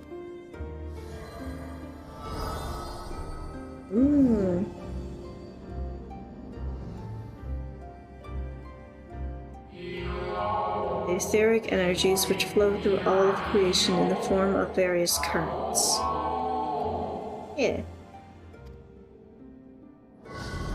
Oh, shit! Currents which course through the lands and seas. That does not look good. Oh. Those which flow through the very air. Oh, never mind, it's just textures. And those of a celestial nature which encompass both our star and this moon. Celestial currents. I cannot say I am familiar with the concept.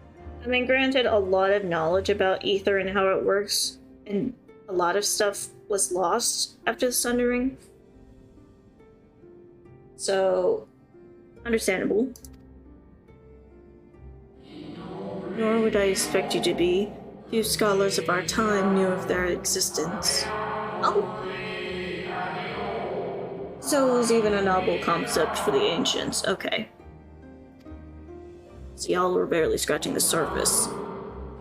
Their invaluable knowledge helped us to better understand the nature of the calamity.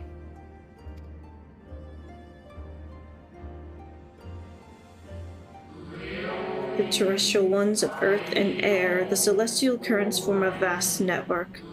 The ethereal distribution is not consistent. Convocation soon realized that the inciting incidents occurred in regions where the flow was weakest. Oh, so it's like an osmosis type of thing. Gotcha. Yes, I took high school science. A relation without clear cause, ultimately. Nevertheless, on closer study, a stagnancy of ether was observed in nearby currents.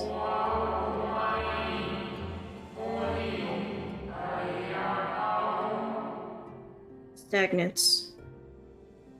Umbral. Or gets more astral? I don't know. And so they sought a means to harness the forces of darkness, of activity and growth. Thus was Zodiac conceived. Because darkness is activity and growth, and light is stagnance. No less a power than a god could set right tranquility. the laws of nature and quicken the flow of ether within the star.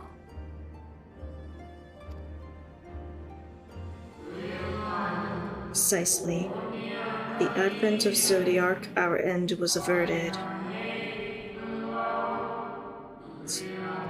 Annoying.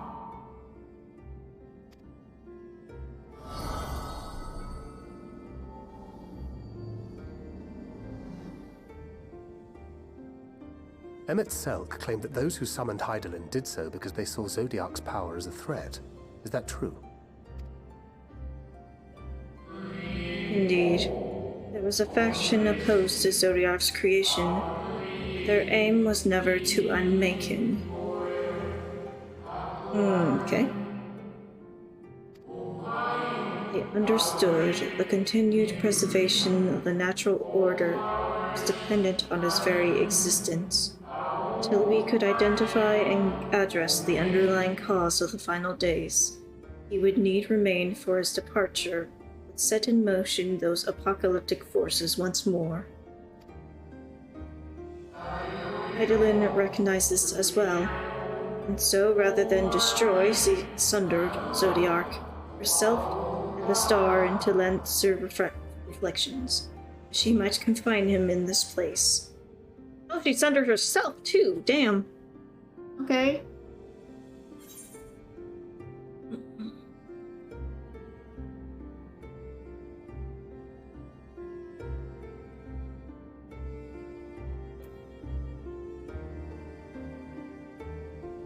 Could have sworn she beseeched me to banish the darkness. Back in the ethereal sea when I found Medphilia. At the time, word of mother. Perhaps she did, but as with all beings, intent is not always in accord with spoken word.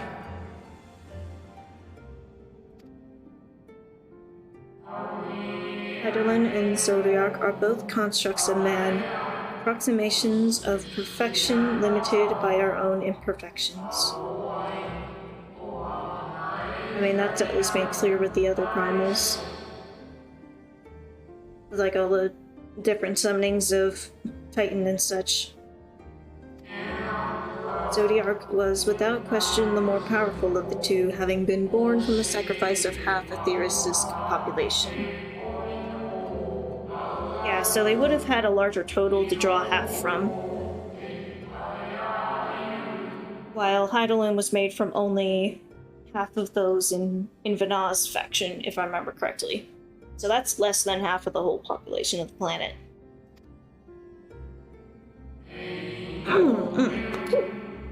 Thus was it necessary for Hydaelyn to commit herself wholly to his defeat. Still more effort was needed to confine him.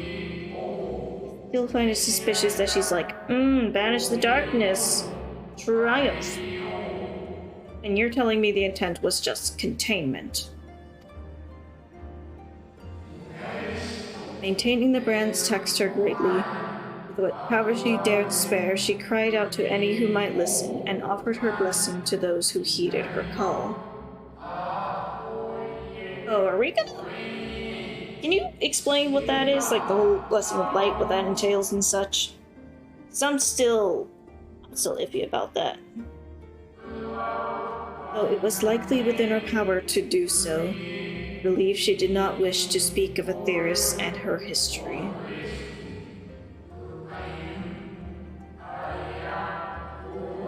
I mean, if she did explain it, then it would have made things a lot clearer, and, I don't know, would have made her more trustworthy, honesty and all that, but she chose to keep her secrets. Like Zodiac, Hydaelyn's purpose is a reflection of her creators. They wish to look to the future and not linger in a prison of the past.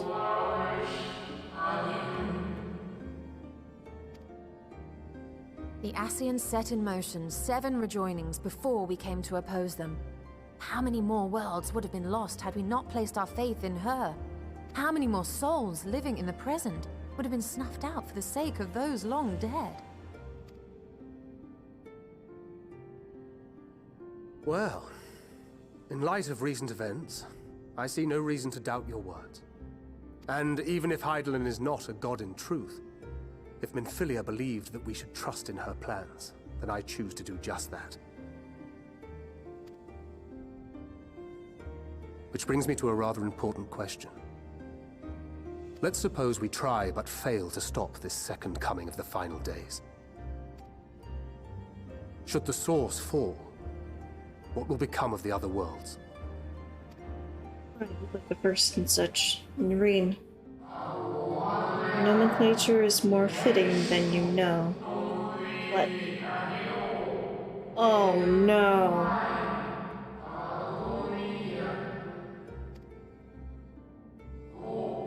Ruin to the source, and its reflections will share in its fate. Oh shit!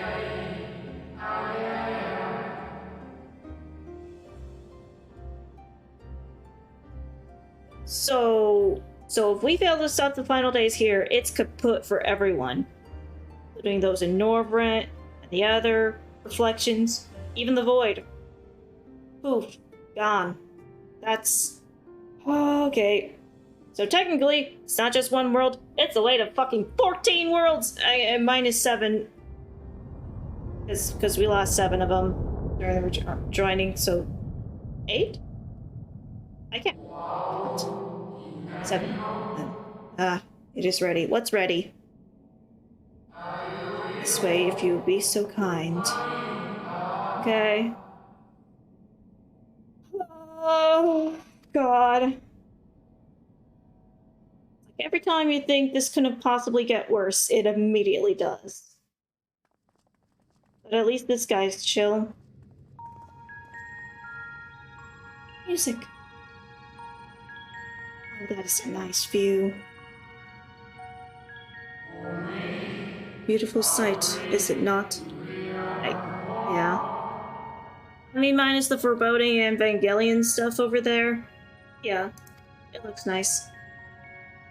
Yes, but what is it? Yeah, what she said. Lynn knew better than any that her power was not absolute. Indeed, she has ever struggled to hold Zodiac and his faithful at bay. I mean, self-awareness, yay, I guess. He feared the worst, and so made preparations. In the event of his demise, there would be a contingency. So a failsafe. This moon is more than a prison. It is a vessel capable of bearing the people of Aetheris to safe harbor. Oh!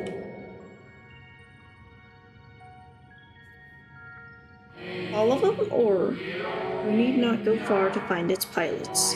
In fact, I should be happy to take you to them. Yeah, man, take me to them. Take me to your leader. Fulfill my final duty as Watcher in the dark. Your last job? Well, what's gonna happen to you when you're done? I don't know, in a lot of media, whenever there's a character that's created for a specific purpose, something bad happens to them afterwards. That's got me all kinds of nervous and ruffled. And I'm gonna switch back to monks so I get that sweet, sweet XP. The moon is a ship. Well, now I've heard everything.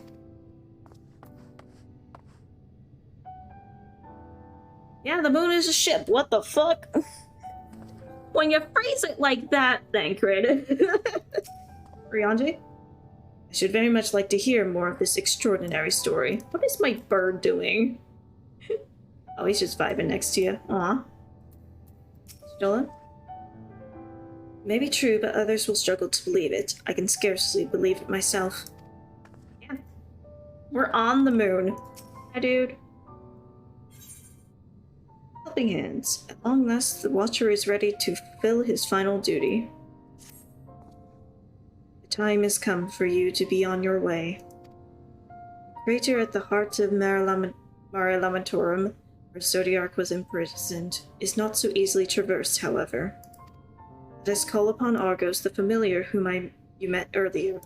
He should have no trouble bearing you across. Moondog? As Heidelin created me as the jailer, so too did she create Argus of the guard. It is his nature to appear when needed, and yet he is nowhere to be found. Strange. Mayhap the imbalancing of ether has affected him. No! Let us make for the crushing brand and attempt to call upon him there.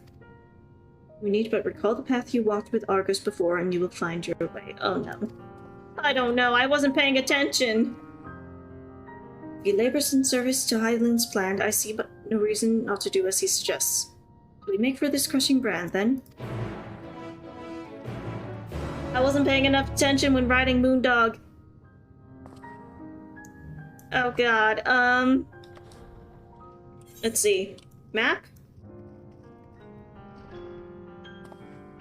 Okay, so there's a tiny little thing here, and then thingy here, and then... okay.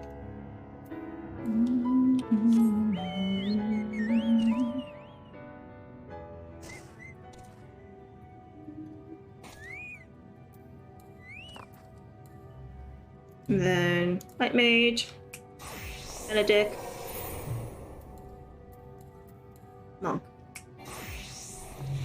Second Wind, boom, done. Strats.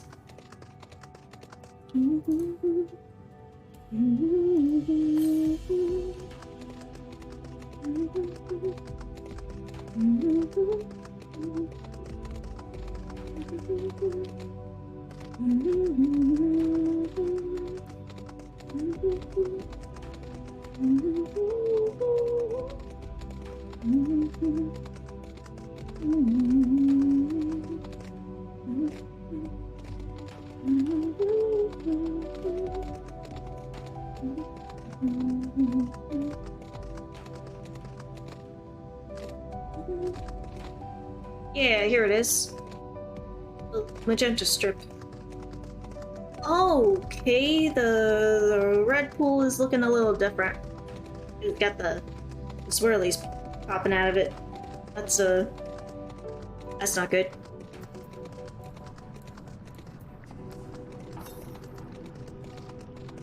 Northeast. Okay. Then up here.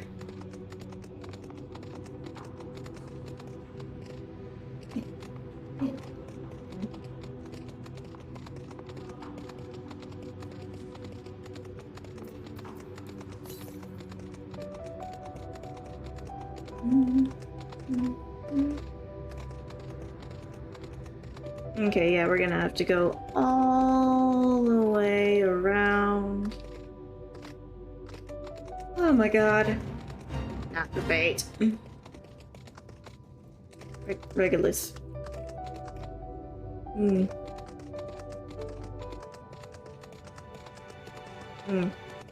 Place is very bright. 312 Yalms North.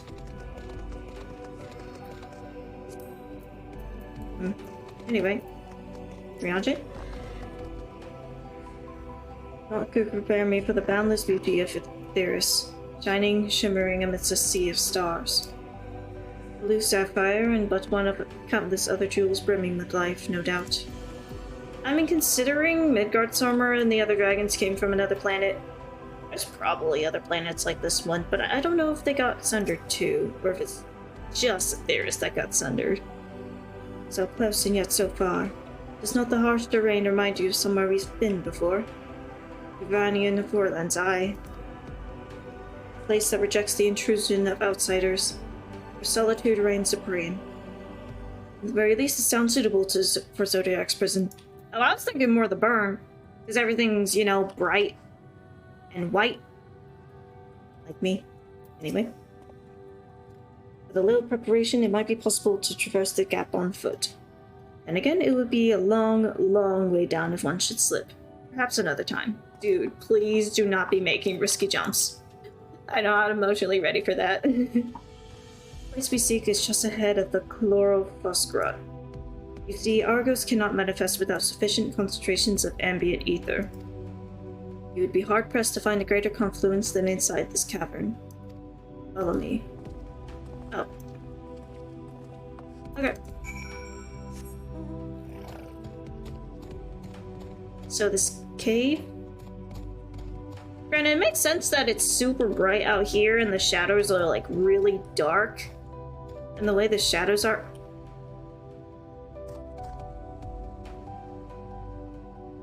Yeah. Because this is actually how, at least... This is at least close to, if not very much, like how lighting on the actual real-life moon is. Where all of the shadows are completely parallel and very dark and very crispy. It's because there's no atmosphere to basically filter the sun and refract the rays. So it's all just right on top. At least normally. Also part of the reason why a moon landing in the 60s couldn't have been faked, because we did not have the technology for it. Anyway. Please. No! I don't want to fight you! Go away! What the fuck?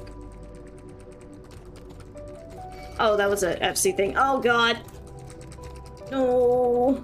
I don't wanna... Let me MSQ in peace, damn it! Go away! Thank you. Around it. Curious, is placed off the corner of the mine plot any home of the pneumo? Yeah. Guard of Zodiac's prison, eh? Good eyes, labyrinth law, and built like a behemoth, I'd imagine. Except he's friendly. You have no idea. This entire cave is thumbing with ambient ether. Without any further analysis, we'll have to wait. Aw. Sad the nerd can't study more. Yes, here will do nicely. Lunar spongoi, or spongoi, draw ether from the ground, which is then dispersed in the air. At present, however, the ambient energies are not quite sufficient for Argus to manifest. Might be willing to spare some of your own to help the spongoi along. Yeah, okay. Lunar spongoi. Spongoi? Spongoi. Sponge. Spongy. A gib.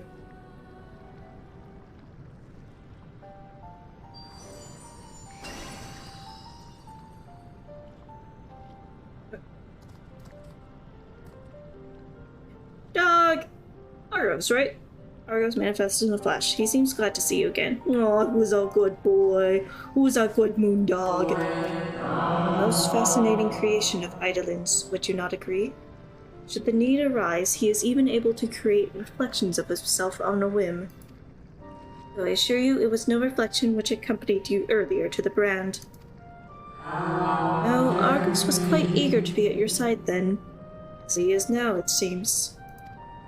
I do not recall when last he showed such affinity for anyone.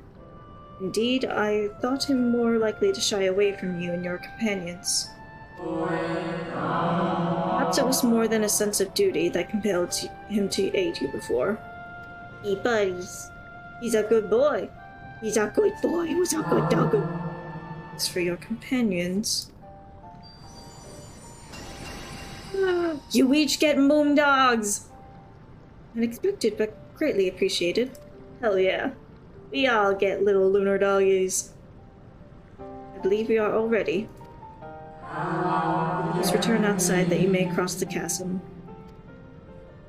Hell yeah.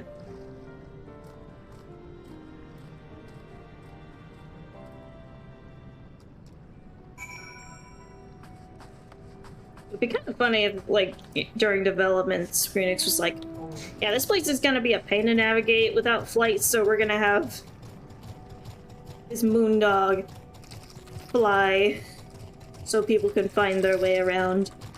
Oh, God. No, I don't want to fight the buggies now. We... Southern Marlon Dorm. Cool. Meh. Beast?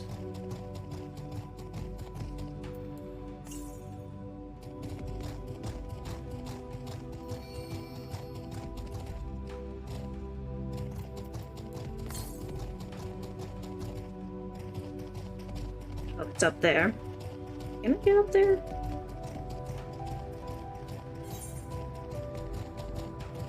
No, I cannot. Okay. Hmm.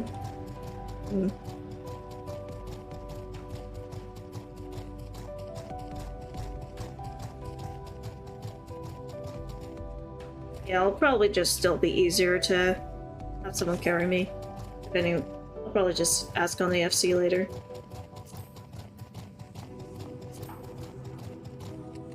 Hello, Sprout.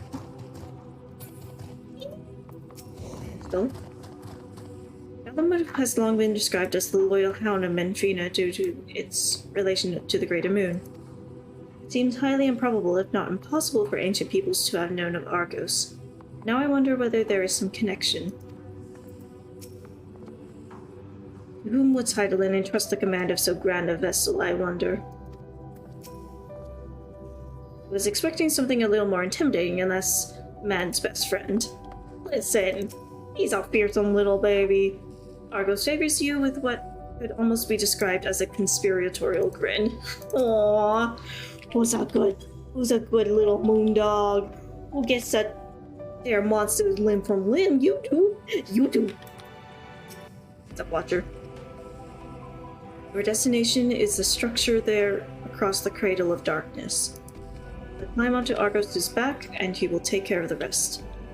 Once you arrive, it should not take long to find the ship's crew. The facility is designed to rouse them from the slumber in the event of Zodiar's destruction. Oh. Heed their counsel. Together, you may guide the star and its people to a kinder fate. This is where we part ways. But know that I shall ever be watching and praying for your success. So you're out of a job, then?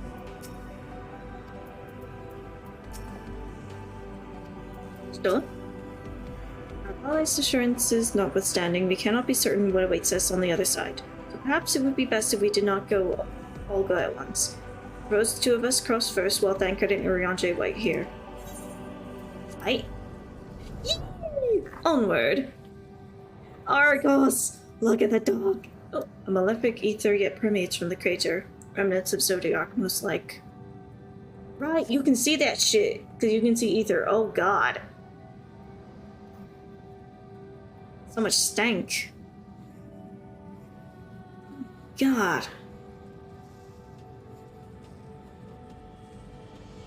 There's a very blue building. Oh, new location. Just a little further. This map is huge! What the fuck? It's massive! Oh my god. Oh boy.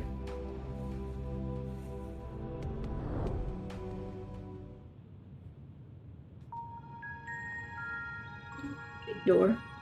Very big door.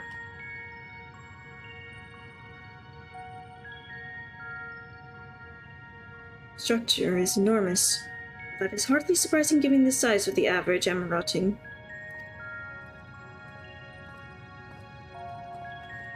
Apologies for the wait.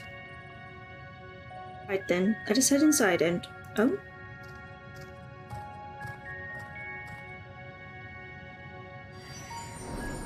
No! One dog? Oh.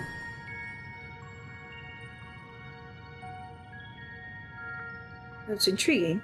The means by which he conserveth energy, perhaps. Or mayhap. Well, I certainly wouldn't want him to blink out of existence on our account, helpful as he's been.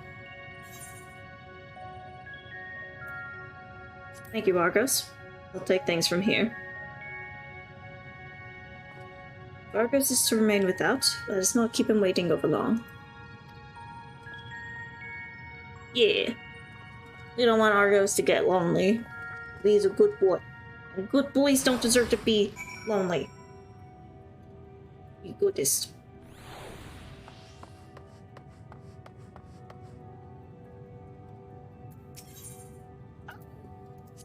Dick, you can just... Now, I don't know if this is just for the duration of this quest, but I can just ride back and forth between there. Wow, that's a big distance. What the fuck? Sliding door. Let's see. Oh my god, this building is massive. It's so big. Truly a marvel beyond description. Whoa! Okay, yeah, this place is pretty cool. More of that Art Deco design. Its scale is reminiscent of Emerald, or rather the replica we visited on first. Yeah. So I'm guessing it was, the size was less of funky magic stuff and more, this is how big Emeraldines were originally. Okay. Okay, thank God. Do your thing.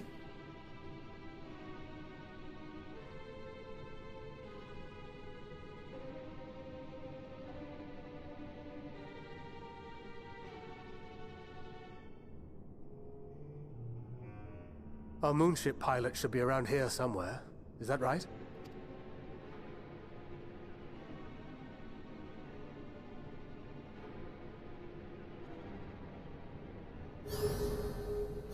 Hmm?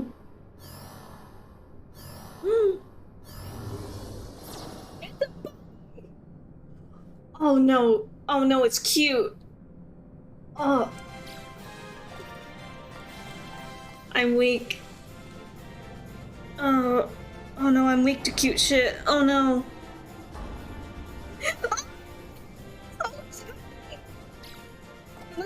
Lalafell size, what the fuck? Oh, look at this little run! I mean, I guess it makes sense, you know. Japan's got the whole rabbit on the moon thing. That's a lot of rabbits though, holy shit. They all look the same. Oh, Jesus Christ. Oh. Hello?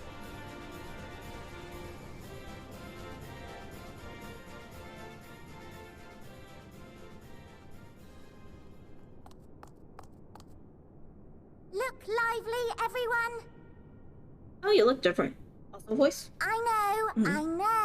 This 1,243rd inspection is a mite ahead of schedule, but it is of the utmost importance.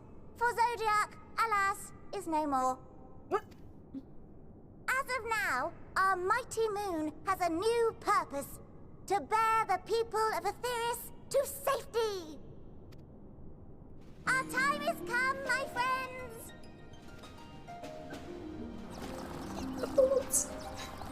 Oh! They're all squishy looking. We Oh must no! be swifter than swift. There is much to do before our guests arrive. Oh god. I'm already thinking of all the marketable plushies these little dudes could make. Oh I no. expect your workstations to be immaculate. And don't forget to relay our signal to Etheris. Questions? Yes? No? Maybe so? No? Then hop to it! They're so cute. Oh, marching. Stuff like this. Oh, I'm weak. 'Tis a rather curious crew she hath chosen. Their endearing forms intended to ease the passengers' hearts, perhaps. Perhaps.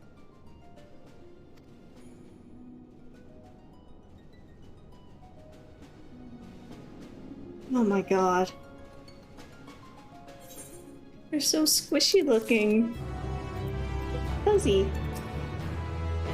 I found Urianje's reasoning somewhat flimsy, but the crew seems amicable enough. Given the present crisis, Heidelin doubtless sought to facilitate cooperation betwixt pilot and passenger. Indeed, it would require a heart as hard as diamond to raise one's voice in anger to beings possessed of such profound saccharinity. Urianje, do you think the rabbits are cute? You think the rabbits are cute, don't you?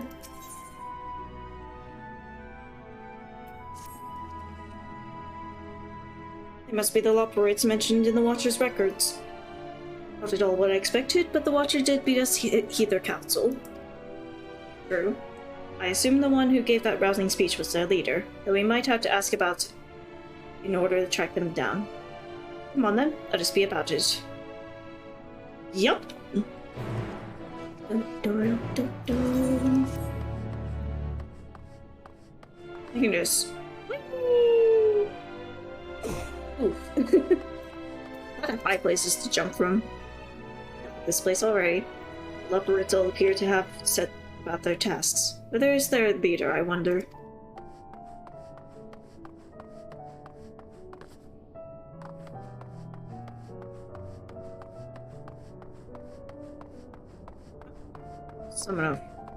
Something over here? I don't. Some trader. Oh! They have lunar tender blossoms here. Dynamite ash and moose flesh. I'm gonna attune with the aetheryte first.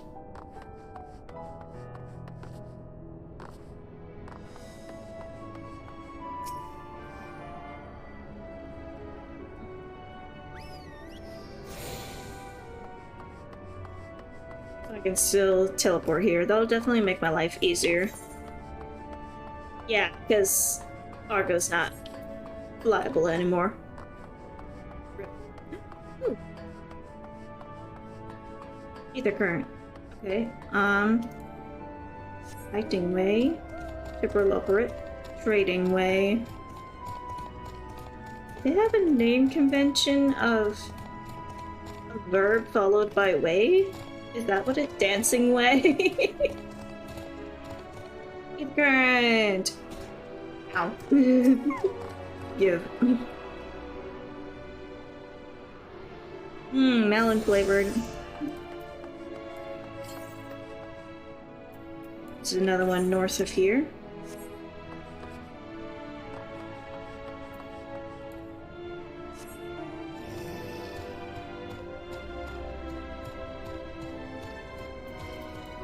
Since it is so close, I can probably just get it right now. Maybe.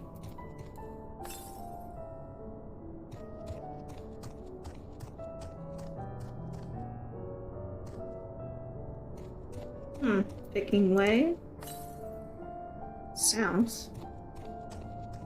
Oh, is it down there or? Oh, it's up. It's up there. Okay. Camping way. God, these are adorable. There's a system change. Little rabbit people. Okay, so I'll just need to go up out of these stairs. Ryanja, did I speak with you earlier? I can't remember.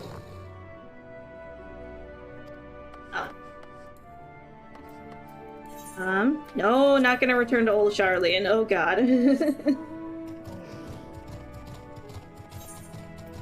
That's not the button I wanted to see.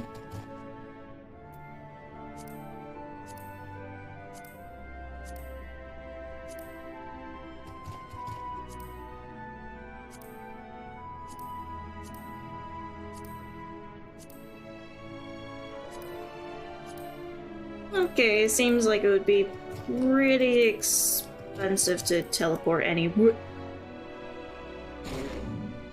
I'm a goddamn fool. It'd be at least a little costly to teleport just about anywhere from here. Okay. I guess it makes sense because, you know, it's the moon.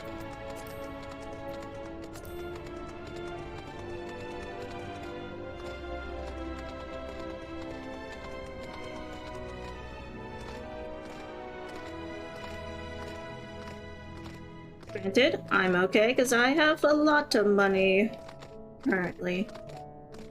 Despite having dropped over 1.5 million on just materials for making a flying bed. Time is of the essence. I know time is of the essence, but I want the ether current. There's one south of here as well. God.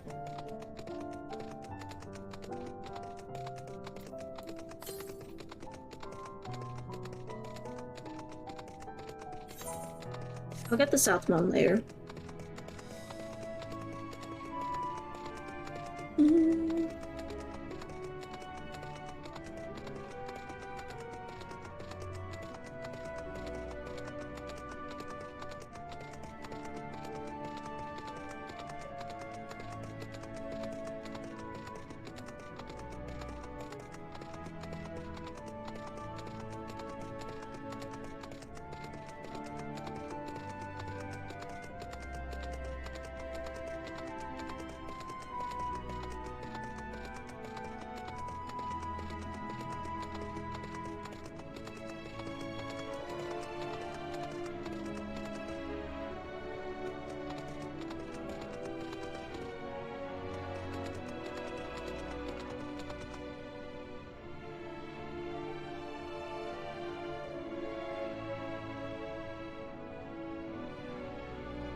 Did I pass the way onto there earlier?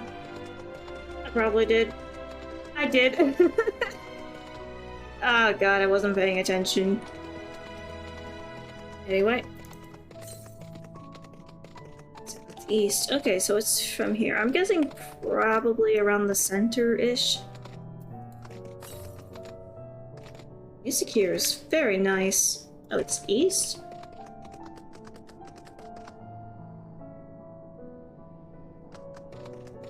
Oh, there it is. Hi-yo.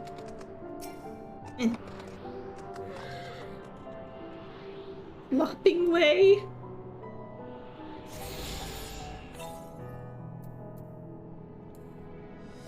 East.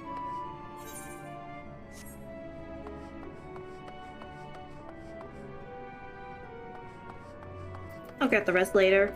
I just got that one because I thought it would be close. But I keep forgetting how massive this place is.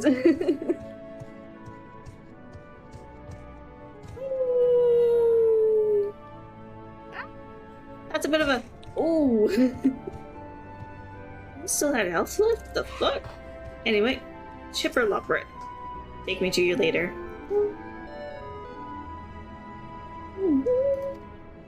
Leader of the group?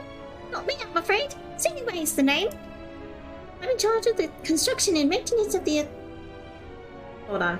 I'm not gonna do British for this. I'm just gonna do regular Hippish. Atmospheric search connection system. Only the crispest, cleanest earth for the people of Etheris. And that's a promise.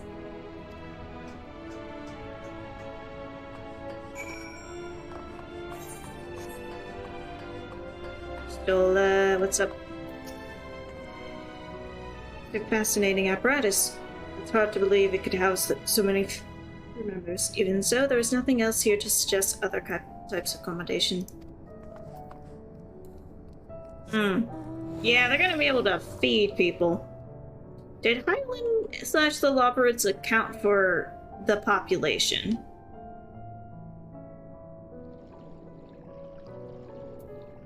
Dozing Loporit.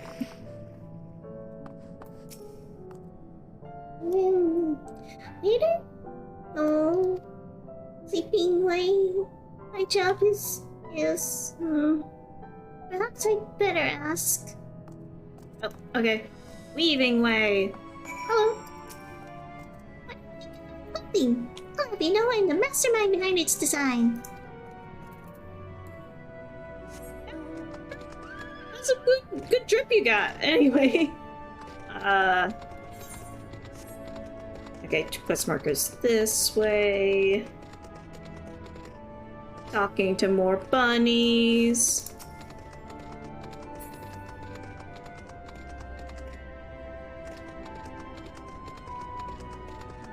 Yeah, the bunnies are too cute for anyone in this world. Good lord. Boarding way.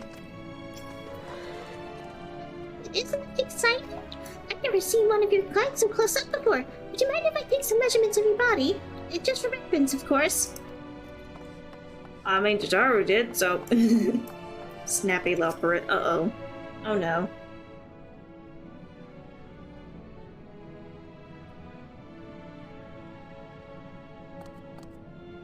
What?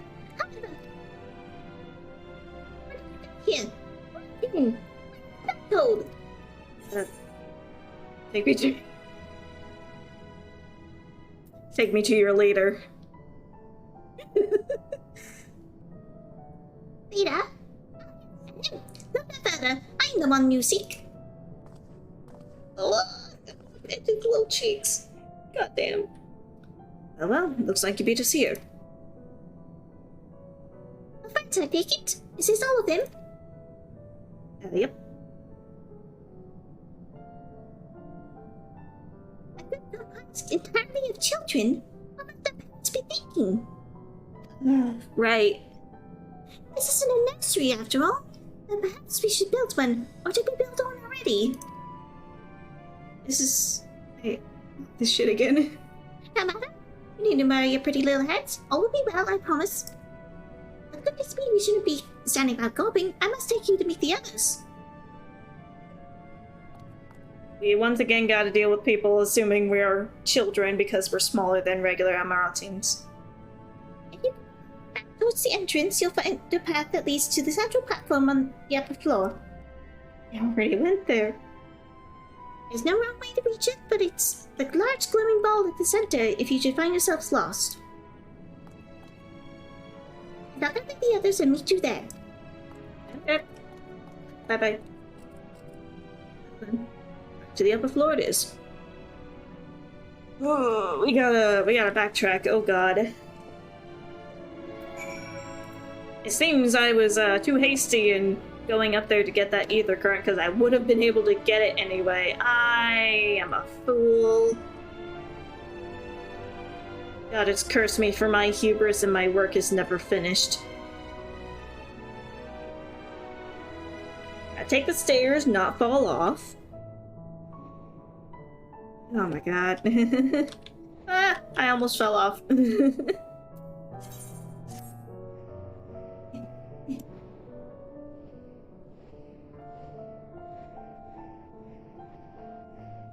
Jumping up the ramp, because this ramp is massive. And not miss the bridge. Jumping to make ourselves faster, because that's definitely how this works.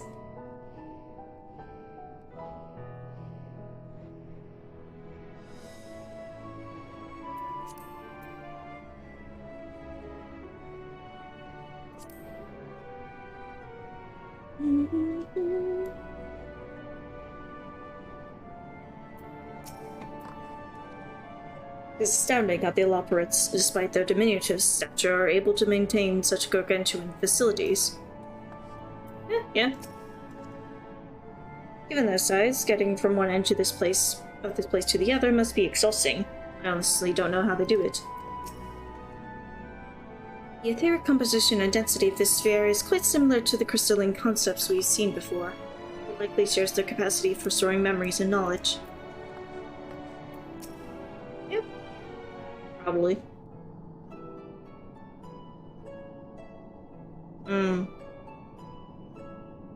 Jelly Rancher Ball. Right, of course. Introductions are in order. Ahem. My name is Livingway, and we are the Loperates, created for the express purpose of commanding this ship and bearing the people of Etheris to a brave new world.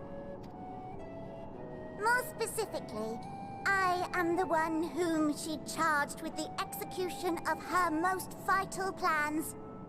You might say I'm her right paw. Livingway's the name, map reader and navigator of the heavens.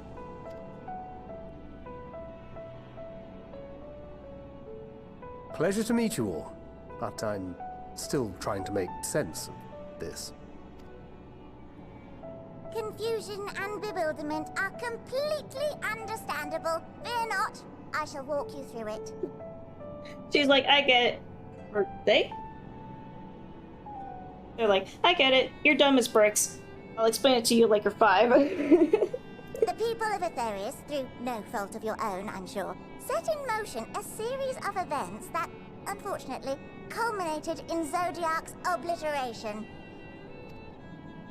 Acutely aware of the imminent crisis, your parents sent you little ones on ahead while they began the necessary preparations. Should we tell them? Still not following? No? Very well. I shall elaborate further. I mean, I'll take all the elaboration you can get. The more I understand, the better.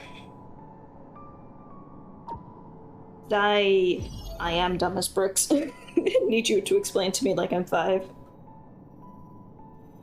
Despite not being 5. Here, we have Atheris, your home, and the moon, where we are now. Without Zodiac around to keep things lively, so to speak, the celestial currents of the star have doubtless begun to degrade. A calamity of apocalyptic proportions will be visited upon Atheris, bringing an end to all life. Very sad, that.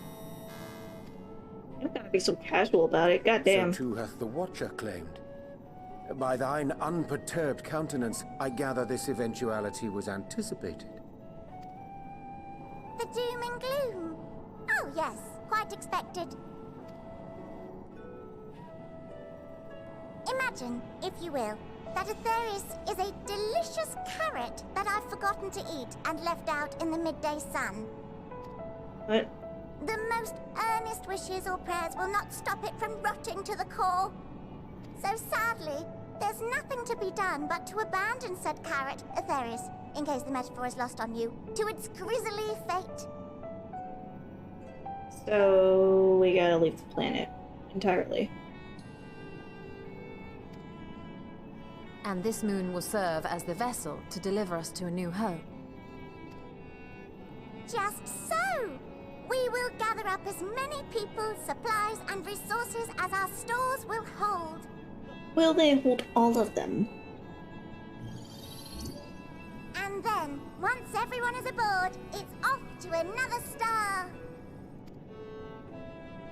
Easier said than done, admittedly, for one does not simply hop from star to star on a whim, which is precisely why we've spent countless years constructing the most propulsive of propulsion systems.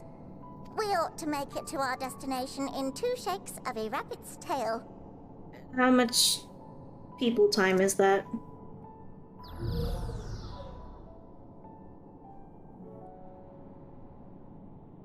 Impressive technology. I dare say it is beyond anything we have ever seen. No need to shower us with praise.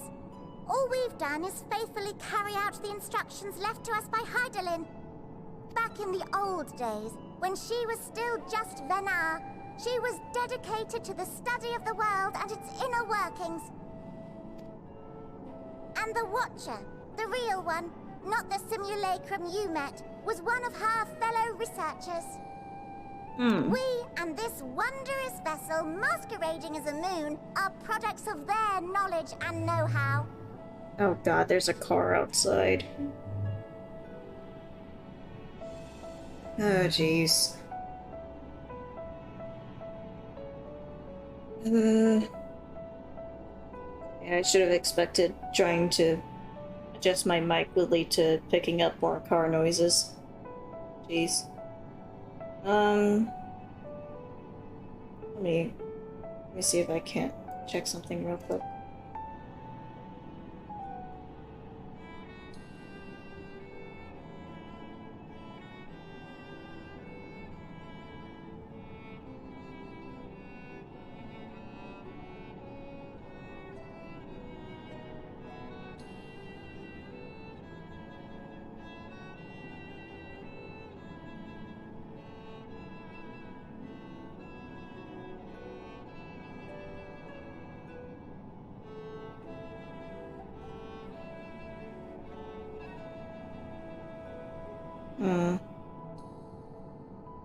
Probably not now, but There's certainly more to you all than meets the eye. Might I ask where exactly you intend to take us? We identified a few promising candidates for resettlement some time ago, but we cannot guarantee that they are fit for habitation. Moreover, the ship can only travel in short bursts. We intend to go down our list, hopping from star to star, until we find one suitable for resettlement. No need to worry, though. The vessel is being refurbished with accommodation for an extended stay as we speak. While we did have to rely upon outside help to determine what amenities were essential, I dare say we have risen to the challenge. Help? From who? From you and yours! Who else? Each time we woke to perform regularly scheduled maintenance, we were greeted by the resources you sent us. What better way to learn about preferences and proclivities of our present-day charges? Wait, what? Ah, but you're still adorable little children. Perhaps your elders were responsible for the deliveries. I'm not sure what led you to conclude otherwise, but I can assure you that we are all grown men and women. And I very much doubt my elders know this place exists, much less how to send you so much as a starlight missive. What? Then who in blazes let you on my moon? Idlin? Your mom. Lol. That's your boss. Idlin herself led you here. Yep. You don't say! Well, that's really not children. Then why are you so small and stunted? Like little baby carrot people. Well, Amarotines were a great deal taller. In the present day, persons of such prodigious size are exceedingly rare. So, you're saying everyone's not like the Watcher? Nope. Oh, confound it all! Someone could have at least scribbled a note about your profound miniaturization. That tome in thy possession. Oh, this? One of the first books sent to us. A compendium of the people of Atheris, with a few blank pages at the back for minor corrections and updates as needed. The sum total of our knowledge of your kind is contained in these pages. You got a fucking lore book on us? What the hell? I thought it was abridged and made small for our benefit, but this isn't a regular-sized book, is it? It's a regular sized book.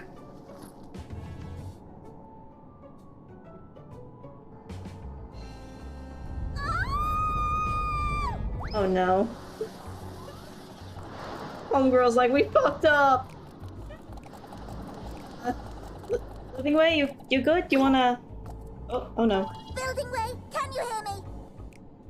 Yes, we're all very busy. Change of plans. I need you to rebuild the domiciles at 1/3 the scale.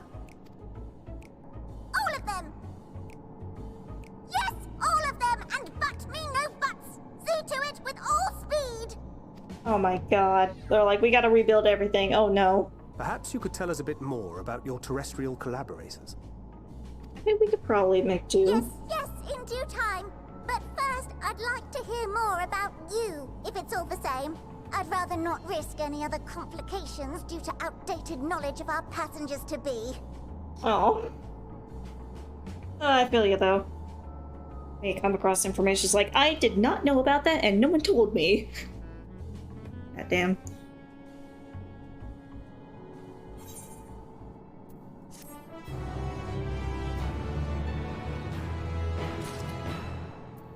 Zola? Should have realized something was amiss when Living Way referred to us as children. What other delightful misconceptions do they hold, I wonder? Oh no. We get the feeling we're going to have our hands full dealing with the Lockbrits. It's unfortunate that the domiciles were constructed with error. Their willingness to perform such sweeping renovations is a testament to their commitment. I cannot fathom the resources required for a facility so vast. Oh god, the budget. Oh dear, I certainly hope Living Way can complete the renovations before more guests arrive. Perhaps you should leave them as they are. You'd have more space to lounge about. Fair, but I feel like some stuff would be a little tricky to navigate. It's so big. Little carrot juice. Mmm. Juice. Now that you're here, we need to teach you We need you to teach us all you can about your people, and quickly. It won't be long before the final days are upon us in all their terrible grandeur, so it is imperative that we are prepared to receive our passengers to be. If there is anything at all that may displease them, it must be addressed post-haste. And address it we shall. Here at Bestway Sparrow, we have assembled everything. Oh god, I can't read. Everything required to offer our guests the best way forward. I think my reading ability is hampered by trying to voice act this fucking rabbit. It procured myriad amenities we understand to be essential for day-to-day living, and I wish to hear your opinions on them. I'm sure you've all worked up an appetite, so why don't we start with foodstuffs? Meet me at the Caratorium, and we'll see about filling your bellies. Oh no. It is not one for enthusiasm. The notion of Aetheris rotting to its core being a matter of course is rather concerning, though. Nevertheless, let's take this opportunity to learn more of the Loporrits in this vessel. Also, who's been sending stuff to?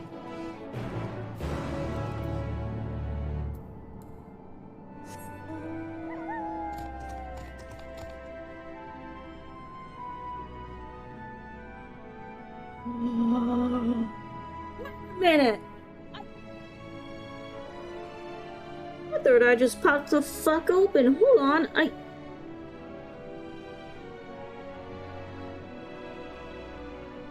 Hear me out.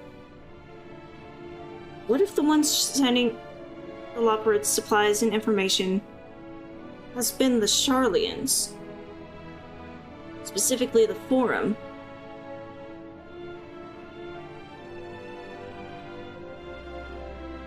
They've been prepping for the final days. A lot. Like they were about to move. Let's say move off planet, perhaps. And also, Fortunault said, if we knew the final days were upon us, we would know. And on top of that, that old guy in the forum was just like, if you knew about if you saw what we saw in the Ethereal Sea, then you'd understand why we do this. What if they found Zodiark and/or the Loporrits and found out about the whole contingency for the final days and have been working with the Loporrits to... Is that why some of Sharlian's architecture looks kind of Emeraldine-ish?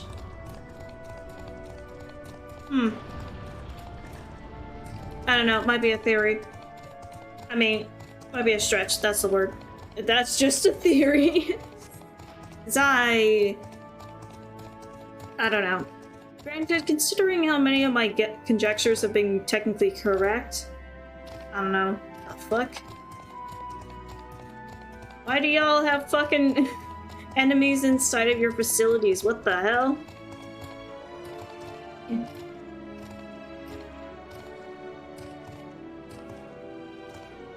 Oh, I'm down here. Okay. The Beanway. You're a lot smaller than we expected, but I trust you still have a large appetite, yes? Given their earlier confusion regarding our size, I cannot help but wonder if they even know the first thing about us. Am I the only one who suspects we're not going to find anything edible whatsoever? Must thou spy the peculiar sentinels patrolling the vicinity? Approach them with caution, or better yet, not at all, for they make no distinction between friend or foe. Yeah, I figured that out. Welcome to the Caratorium. Here we create prototypes of the various sundries required by our soon-to-be passengers. Let me introduce the head of foodstuff production, Cooking Way. Pleasure to meet you all. Our work has involved no small amount of trial and error, but after many, many cycles of painstaking labor, I dare say we have created the finest cuisine our guests could ask for. I've learned all about the essential nutrients for a healthy and balanced diet from the reference materials we received. I practically worn the words from those invaluable pages. Actually, we've also considered ease of growth and production, and we will not want for ingredients. I must insist you try some. We have fresh stock recently prepared on account of, well, because we just woke up and we're all quite famished. A couple along the platforms here and you'll find a storage unit full to bursting with delectable delights. Help yourself to anything you like. Okay. Hopefully it's edible. Also, interesting that Cooking Way mentioned the emphasis on nutrition.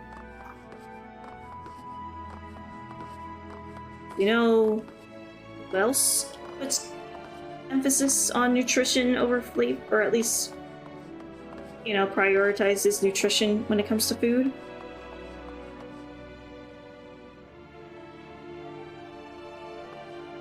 Audience. You open the storage unit and find a rainbow-colored assortment of carrots.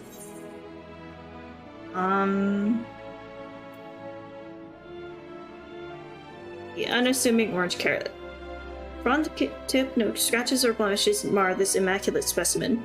Nevertheless, if not for its extensive length and girth, one might think it was an ordinary carrot. Yeah, I'll eat it. It looks the most normal. On second thought, you would like to simply take an obscenely large carrot for now.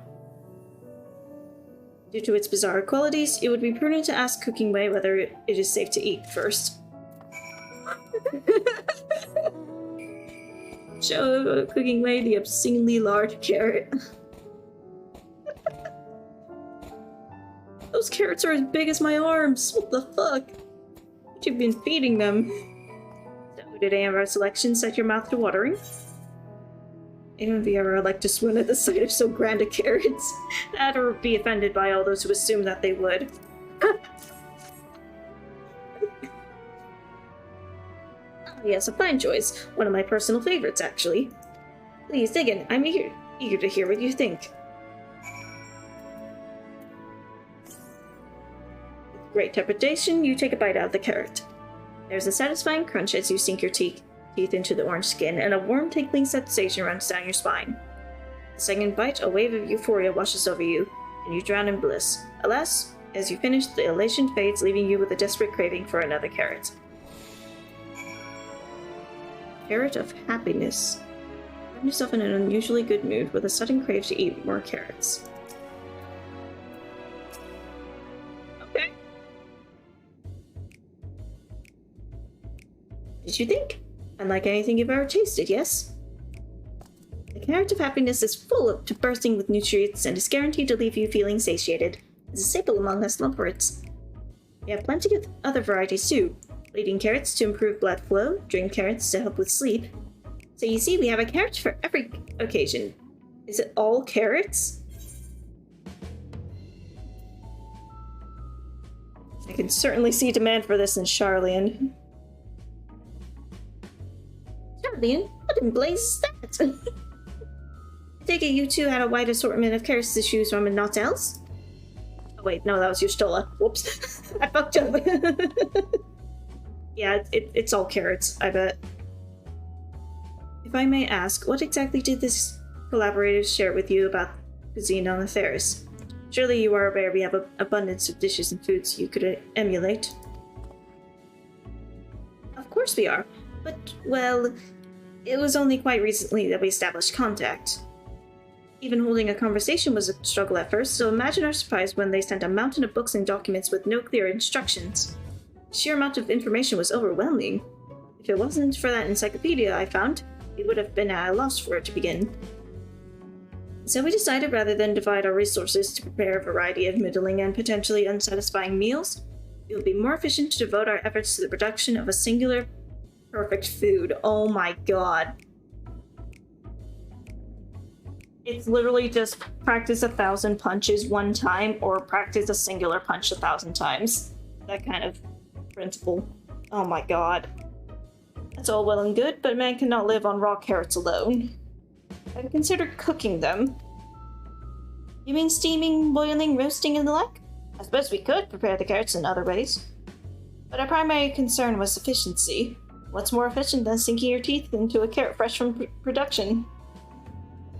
A rather strange approach to take for one named Cooking Way, isn't it? Well, technically speaking, Cooking Way isn't my given name.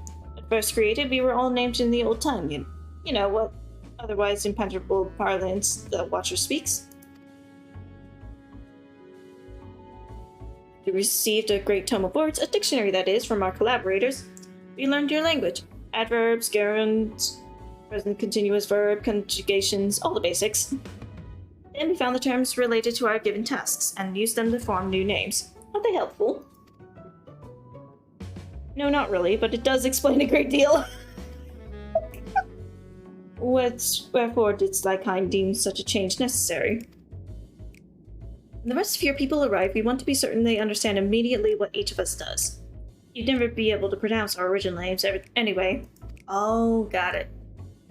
I see. We'd probably try anyway.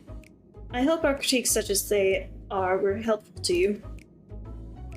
So if you should decide to preserve flora and fauna from Aetheris as well, you would be able to offer the passengers a more balanced diet. Until such a day, one I pray comes sooner than later, it would appear there is not but carrots on the menu. I mean, carrots aren't too bad. You just gotta prep them right. Also, if they taste good, and the texture is good. Because if they feel dry on the outside, then that's not a good texture. I could have sworn there's an aetheryte. BRB, my friends! I must attune. Maybe? Can I attune to this, please? It's a big ol' rainbow aetheryte. Rainbow crystal. A lot of colors mixed together. Huh. Oh, I can't attune to it. Damn. Okay. Are there even other aetherytes in this whole area? Nope.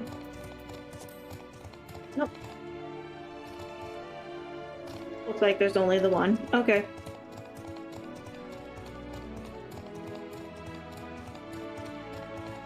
I guess that's to be expected. Anyway. Carrots. Nothing but carrots. Hungry for more carrots? Fear not. You can eat to your heart's content after you've seen the rest of the Bestway burrows. Hurry on, Jay. I hate to have made it, but I did rather like the carrots. While I'm sure the Loporus would hop at the chance to expound upon carrots in exhaustive detail, perhaps it's time we moved on. Yeah. I think we've had our carrots, fill of carrots for now. Let's move on to other necessities, shall we? Our clothing production is sure to impress. This way.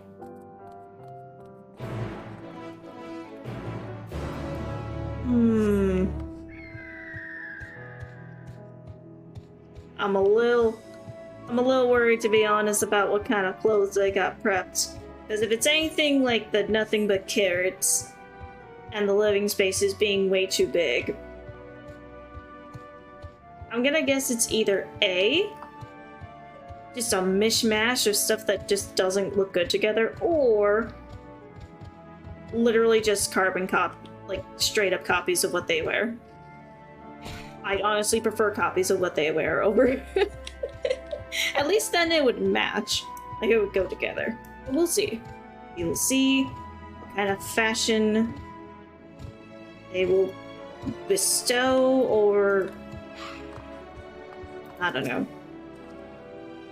It's born of the heavens, crafted with methods ancient and forgotten, dress befitting me who walk in shade, stewards of the esoteric.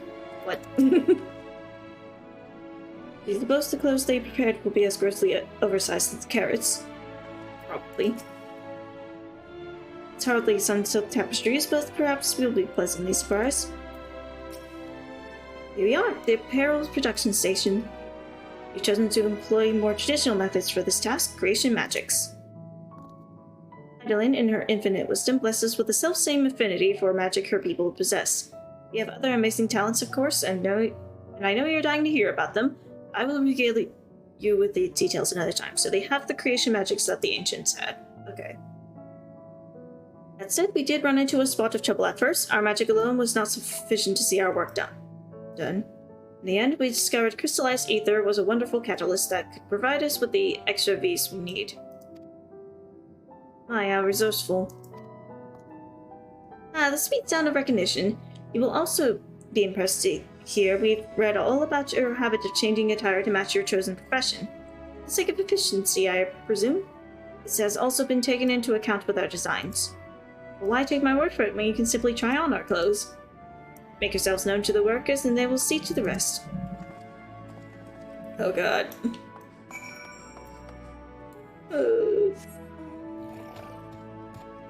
I... Fiction.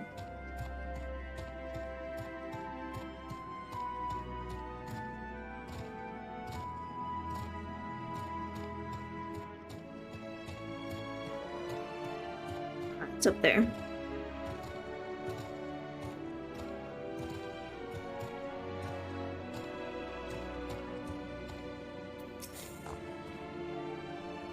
It's you! One of the visitors from Atheris. Goodness me, Mapping May wasn't kidding. You really are smaller than the Watcher. Oh right, you're here to try on a set of clothes, yes? What would you have me fashion for you today? What? It's simple yet fashionable. Fashionable and refined ensemble. Something simple yet functional. Simple and functional, right. This will only take a moment. Oh no. Fear. I'm afraid. Oh. Oh, okay. All finished. It was the first one. Perfect fit, if I do say so myself. I mean, nothing too billowy or frilly, as you can see. Also light and durable, sure to serve you well wherever your travels might take you. Would you look at that? Speechless. And there I thought you may not like it. Do you mind to try something else? Why not speak with my fellow artisans? I'm sure they'd be happy to oblige. Let's continue wearing these garments in order to progress. We'll change back to your normal garments if you move too far away. Look at your map for the garment changes area effect. Oh my god. Speak with the restless lover to restore and prolong the garment change. Oh god.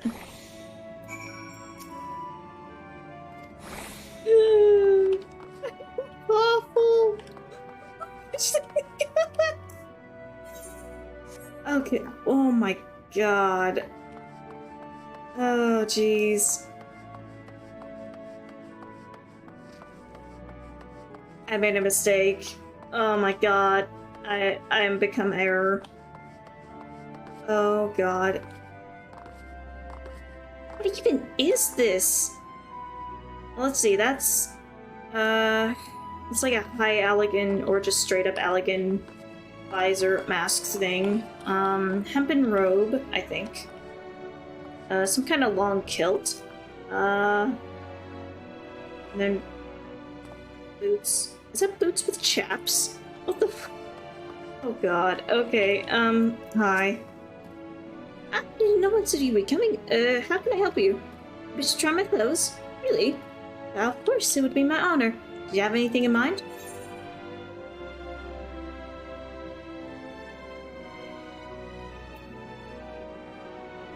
I'm looking for clothes with an altogether different design. I can handle that. Let's see. Something other than this, please. Yes, you do. Oh, God.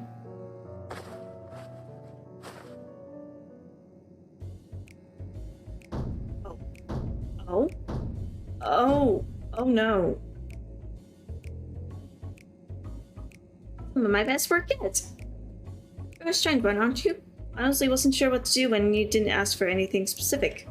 I take my work seriously, however, and I never want to disappoint. Our ensemble is a blend of concepts from myriad professions, all-purpose attire for the modern man of Aetheris.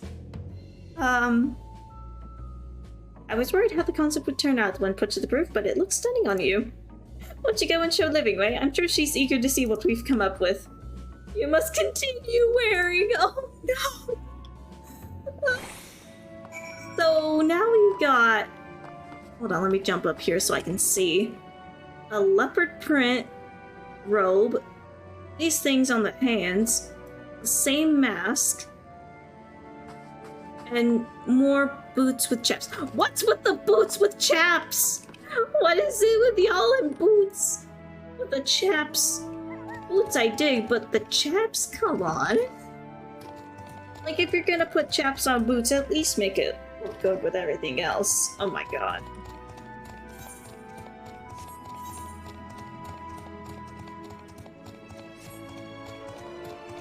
Oh god. I look awful. Why don't we look splendid? Ugh. The result of much trial and error by no quality work when I see it. I mean, I don't doubt that it's well made. It just doesn't look good together, I'm sorry. Yes, you needed to speak. I can see your adoration for the moon and wheel upwards in your eyes. No doubt your friends feel the same having sampled our creations. Oh no. Oh no, what did they put the rest in? Oh. Oh god. Sorry to have kept you waiting. They insisted we sample all of their concepts every returned. Verily, 'tis an ensemble most becoming. Urianger, you are not posing in that! Come on! Are y'all okay?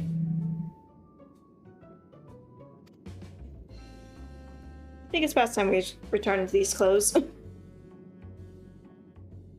Yeah, I'm sorry. Oh, they look so bad. Take it, please. I was so confident our garments would meet you with your approval. Whatever, are we doing wrong? Walter taught us that in his time everyone wore the same robes. To do otherwise was against social etiquette. We thought we could appeal to modern taste by tailoring the robes to specific professions, but... Please, you mustn't be so hard on yourself. Should we resort to evacuating the people of Atheris, they will most certainly have need of your attire. It is clear you spared no effort in addressing our needs, but you must understand that we are not quite so homogeneous. Speaking for myself, what I wear now better suits my taste, even if it is of inferior make. But there are others whose choices may be influenced by traditions or personal experience. Rather than make assumptions for the whole, you must consider the individual and their potential preferences. I fear we've underestimated the complexity and diversity of your people. Even if we'd memorized every tome we received, I doubt we'd have fared much better. Maybe we're doing you a disservice trying to shower you with our baubles and frippery, thinking it was for your benefit when you'd be better off on your own. There are some who might agree, people who prefer to keep others at arm's length even when they know they shouldn't. As one such former fool, I'd like to ask you a question. Plan to evacuate and escape the final days. Did it account for the reflections of the source as well?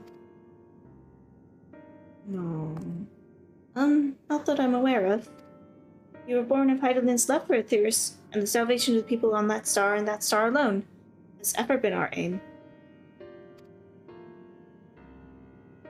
Surely it's better to devote ourselves to saving one world than to divide our efforts across 14 and risk failing them all. I suppose you're right. Oh no. Anyway, might we have leave to explore Bestway's burrow unattended? You have given us much to think about. Why, certainly. Until later, then. Ishtola, Briante, you seem deep in thought. If I may, I should like to accompany thee a while longer. Really? I mean, you're more than welcome to. There was actually something I wish to speak with you about. Let's be off then, shall we?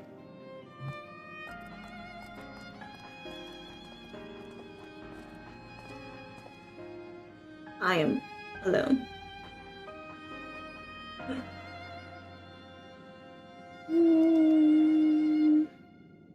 Alone. Fidgeting Loverit. For my apologies, I wasn't trying to spy or anything. Everyone's been talking about the visitors come to Matthias, and I wanted to see what all the fuss was about. I was excited first, but now I'm worried. Why did the people of Atheris refuse to come? What if we can't save them? It's clear we've made a mess of things. Oh, but wait! You still haven't visited the domiciles. Once you see them, you'll understand how wonderful the moon truly is. I'm sure of it. I'll be waiting for you by the teleporter near the entrance. Oh, and the name's Growingway, by the way. See you soon. Oh. Adorable. Okay, just... Yeah.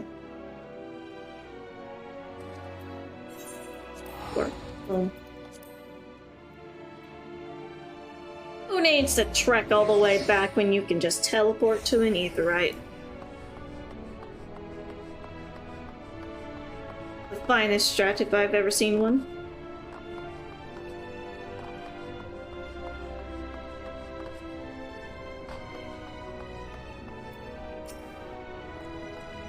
You're here. You're finally here. Thank you. Thank you so much. Sorry, what should I call you? Honor Vishti. Honor Vishti, eh? Lucky, even your names are amazing. Well, Conrad will be using this teleporter to enter the residential area. Whenever you're ready. You have a residential area. I see. Ready in the teleporter. Oh, that's what you sound like. Okay.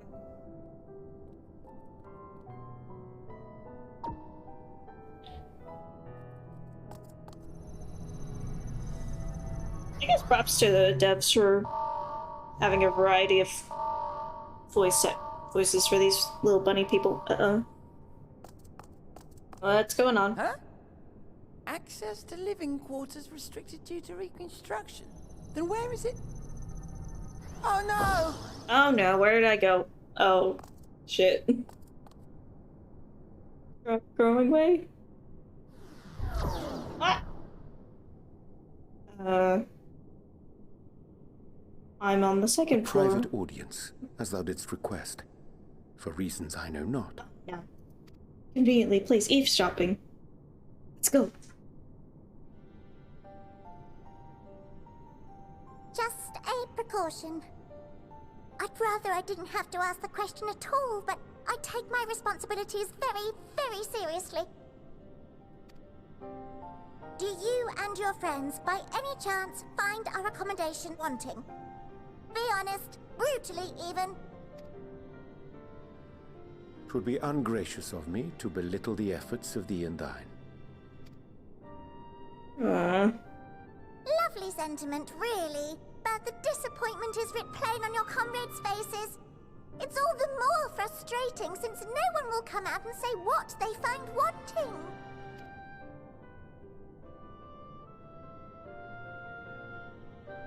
If there are faults in our work, we need to know.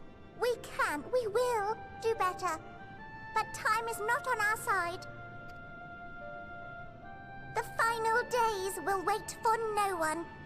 If your people are to be saved, we must take quick and decisive action. This vessel must serve as a home for as many passengers as possible, for far longer than we may like. Which brings me to my request. Our collaborators on Atheris are doing what they can to prepare for the voyage. Would you be willing to go and lend them a hand? Having seen the moon for yourself, you could speak to its many splendors, learn what else they might require, and assuage whatever concerns they have. We don't. Wherefore wouldst thou entrust me with such a task? How to put it? You're the only one who appears not to be wholly unsatisfied with our work. Damn, okay. Oh, quite good at pretending that's the case, at least. Calm, collected, tactful to a fault. Very particular with your words, too. Yeah, he's very particular about which words he uses. You understand that, in the face of great danger, one cannot pursue perfection at the expense of practicality. The difficult choices must often be made for the greater good. Right at home. Yeah, And so fate doth conspire to set my feet upon this path once more. Man. Come again? Oriana never gets a break, does he? Ah, idle musings. 'Tis no trifle, thou dost ask. Yet full well do I understand the urgency and necessity.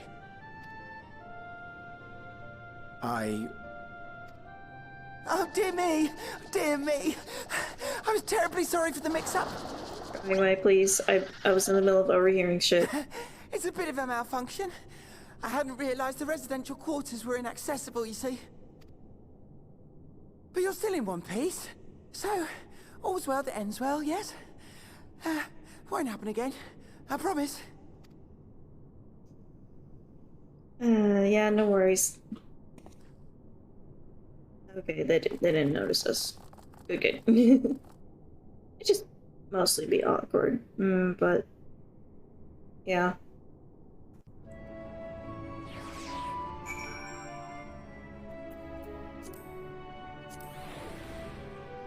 Hell, I'm gonna fucking have Oriana have to deal with this by himself. Oh, that was embarrassing. I promise to be more careful from now on. Since the residential quarters are closed for now, I've rerouted the teleporter to allow travel between floors instead. Hopefully it proves useful in the meantime. A shame you couldn't see it, though. I really would have liked it. I'm sure. Might have been a tad big, though. We now travel between the upper movements. Yay! My life much easier. It may not seem like it, but we've been planning for this far longer than I'd care to admit. Each time we woke up, we'd have long discussions about how to save as many of you as we can. Felt like everyone had an opinion on this or that. The one thing we all agreed upon was that the people of Atheris wouldn't take action to save themselves until it was far too late. That's why we're striving to make the moon a vibrant, magical place they'd hop at the chance to visit, rather than waiting for the flames of oblivion to get them off their tails and force them to accept our invitation. Residential quarters may not be up to the necessary standards just yet, but there are plenty of other places worth seeing. You've already had a look around the Curatorium, but wait until you see what's waiting for you at the east end of the borough. Follow me. Oh, we heading east.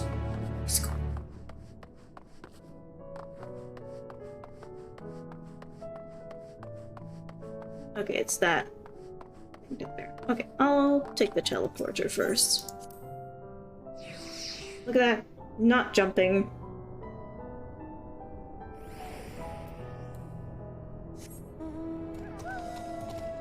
Anyway.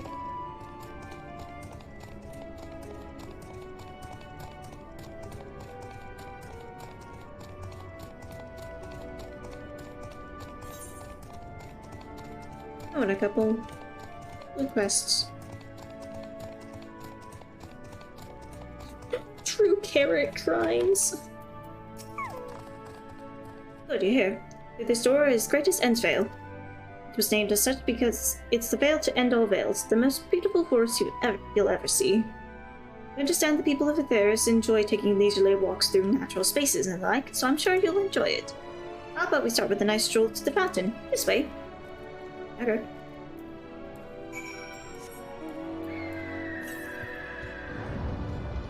Oh, and there's an ether current. Hell yeah. Oh yeah, it's all coming together. Whoa! More rainbow crystals.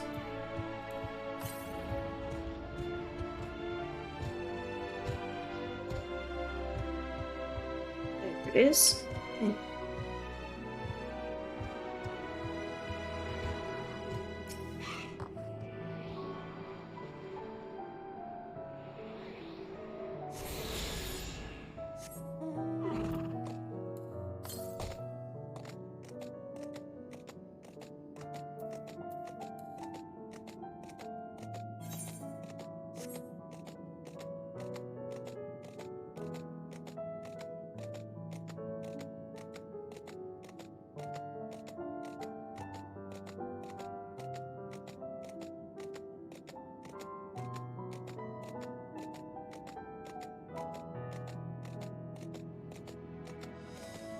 I take it that's the fountain.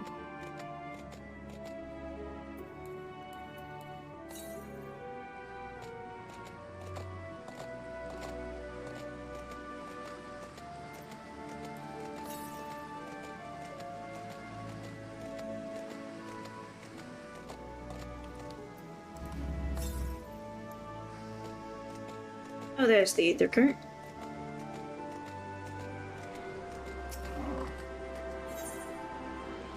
God, this map is huge.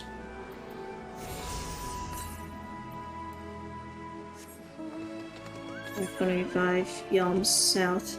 Okay, so it's good. Next one is gonna be outside. Cool. Growing way! I made it! I didn't aggro a single thing. Great. So, what did you think of the forest? Isn't it possibly pleasant? Simply sublime?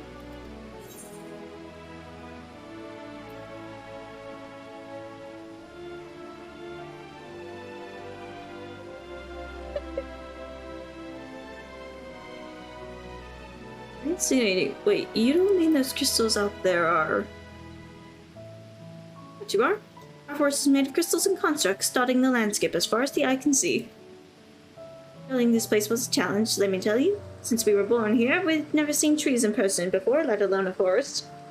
The information set by our collaborators was quite enlightening, but after much deliberation, we decided to use crystalline constructs in place of living trees. And thanks to our atmospheric circulation system, this place produces air as clean as you'd find in a forest on Etheirys. The fountain here behind us, powered by the rather large crystal adorning its top, plays a vital role in supplying us with fresh water. Much time and effort was spent making it the most spherical of spheres, and I dare say the unparalleled roundness speaks for itself. It is very round. I enjoy nothing more than a nice long stretch and a spot of relaxation whenever I come up here. You look like you could do with a stretch yourself. Okay.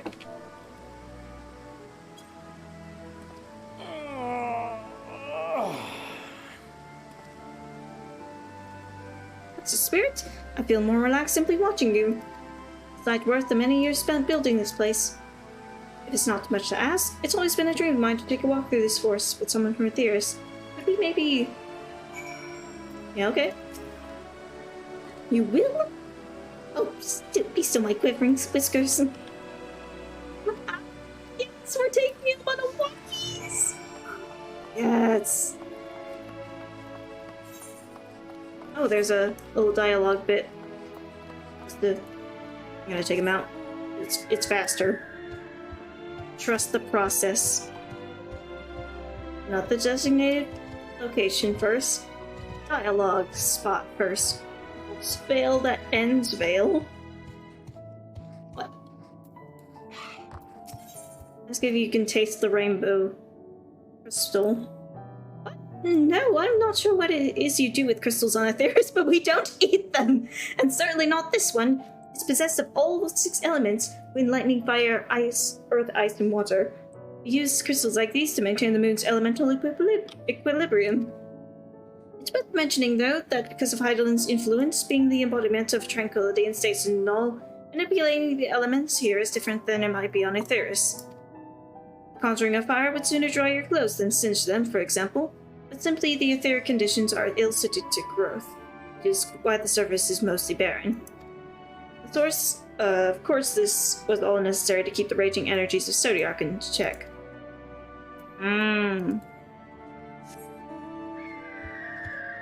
Bad news, we can't eat the rainbow crystals. The worst timelines. I was thinking, Conrad, if I could be more helpful to you by teaching you a little about the moon and what it is we do. When we were first created, the moon's sole purpose was to hold Zodiac, and there was absolutely nothing to be found here. Eventually, Heidelin gave us our first task: harness the moon with propulsion systems capable of facilitating travel to other stars. Sounds impressive, and I suppose in some respect it is, but it was only possible thanks to all the knowledge Heidelin shared with us. We also had a lot of time to get it done. 6,000 years, give or take. Anyway, let's keep going.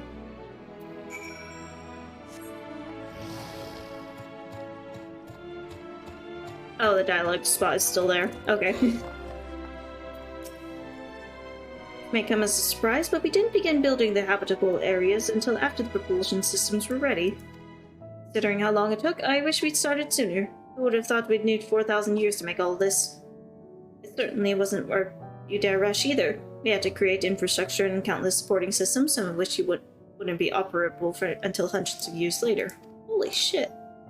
And And then there was that brief period where our productivity came to a screeching halt, when that bizarre red satellite was sent up from Aetheris, the Elegant's mischief, I think. Oh. Dalamud. We thought maybe some new nefarious actor was colluding with Zodiac. All we could do was stand by and brace ourselves for the worst. I can't tell you how relieved we were when Hydaelyn informed us of its destruction. Oh yes, there was much joyous humming that day. Hundreds and not thousands of people died that day. Growing way. I don't know if you should be humming about it. Like, yeah, yay, Dalamud's gone, but also, Hey, do you notice anything peculiar about the treetops? I mean, apart from the fact they're massive crystals and not trees. I'll give you a hint. It's the golden rings emanating from the glowing spheres. Along with the device fixed near the ceiling, they fill a role similar to our sun. And do so better, even. The sun and similar celestial objects in the great expanse radiate energy that is helpful to your bodies. These rings shield you from that energy while allowing you to bathe in the perfect amount of sunlight. Or rather, a close approximation of it. Impressive. Pretty impressive, wouldn't you say? Oh, and if you look closely, you'll see different types of trees have ever so slightly different curvature. Yes, indeed, this forest truly is the greatest. Oh my god. I can't be mad. I can't be disappointed in this guy. He's cute. And just so nice. There was something else I wanted to tell you about. Oh right. Propulsion systems and habitat facilities were completed around 2,000 years ago, and with that, the most important features were fit for purpose. It was all well and good, except we still knew absolutely nothing about the present-day people of Aetheris. Why not go and visit Aetheris yourself, you might ask? Strictly forbidden. For our technology or knowledge of the moon's true purpose exploited for evil ends, the results would be disastrous. Understandable. Then there were a few more rejoinings, and it became increasingly difficult to converse with Hydaelyn. We might lose the ability to communicate with her altogether, we beseeched her to find people on Aetheris we could trust to help. We were quite fortunate everything worked out as it did. Oh.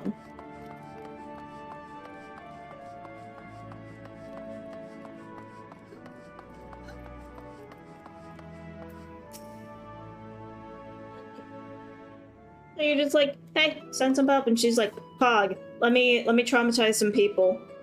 Cool. Now you can remember things and sometimes even see the future, maybe.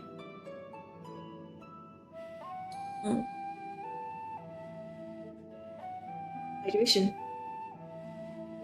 Whew. With the exception of routine inspections and maintenance, we remained asleep and waited.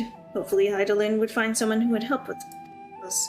Eventually she did, and though our power was waning, we were unable to speak to them directly for a short while. We shared with them everything we could, including our knowledge of the heavens and a means to travel here to the moon. It certainly didn't waste any time with what we taught them. More than a few years after that, our collaborators found a means to convey messages and supplies to us from down below. With all the letters, books, and other resources they sent, we learned enough to start making more meaningful changes to the moon. And now you're here. Hopefully you're enjoying yourself as much as I am. Yeah, you're nice. I knew you'd like Grandis Endvale, I knew it. Thank you again for coming here, by the way. I know it was just a walk through the forest, but it meant a lot to me. Oh, he's adorable. I made a friend. There you are. He's cute. I think you've already received the Grand Tour. Shame we missed it. Wait, I've been looking all over for you. Uh-oh. Uh-oh. Putting away. Hi. Yeah, is this about the teleporter to the residential area? No, never mind that. We have more pressing matters at hand. We'll be calling an emergency meeting shortly, and your attendance is required. Really? I can't imagine why you'd need me there, but if you insist. We won't be away long, so you all are more than welcome to continue looking about the barrow. Come along, Growing Way.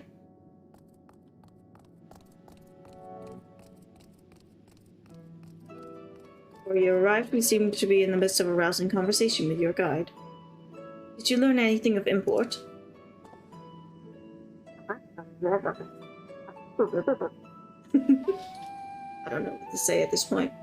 We spent 12,000 years preparing for this.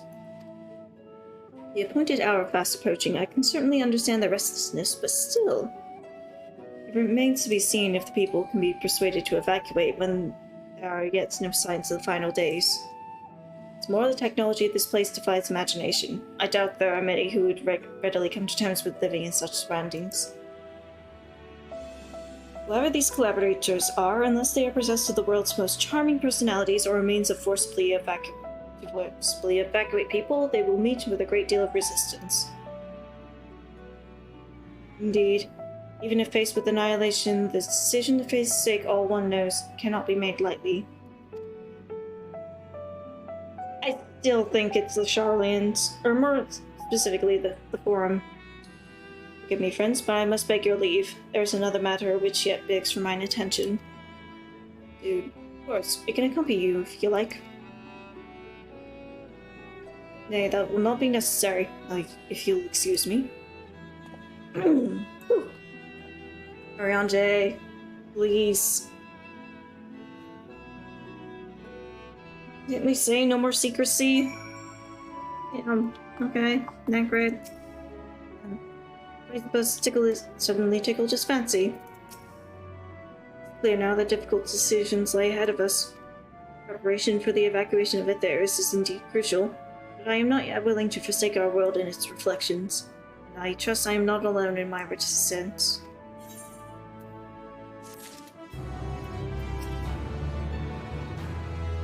Final days will make brave fools of us all.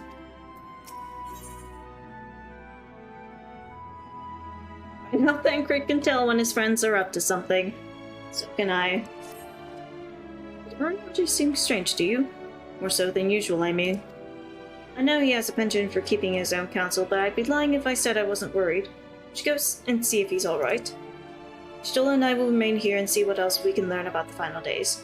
If you hurry, perhaps you can catch up to him. Hell yeah, brother. I'll just use the teleport command. Why am I doing that? Best way is burrow. Whee! So I might have to use the teleporter to get to the second floor. No problem. Wait, no. He's on the first floor. Perfect. I'll still take him out so it's faster. Whee!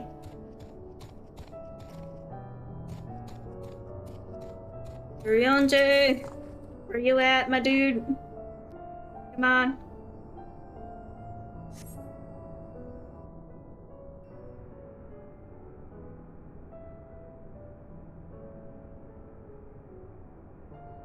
What? There he is.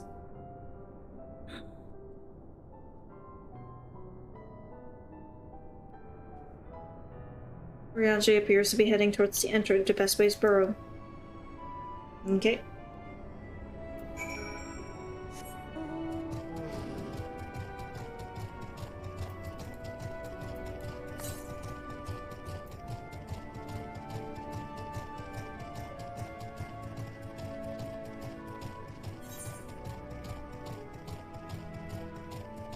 Yeah, I think it'll just be faster to take the ramp.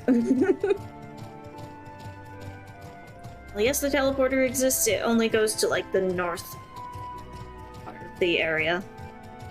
And the entrance is south.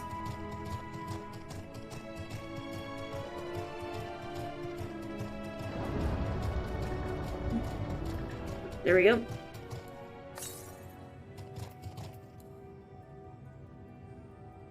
Oh, you can take the dog. Cool. Alright. Jay, where he at?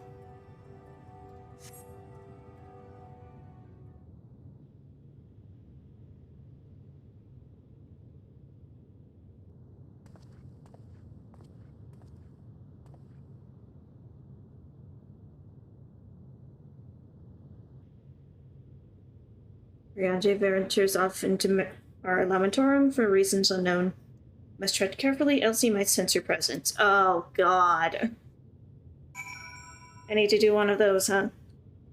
I do seem to be, very much enjoying these stealth missions. Okay.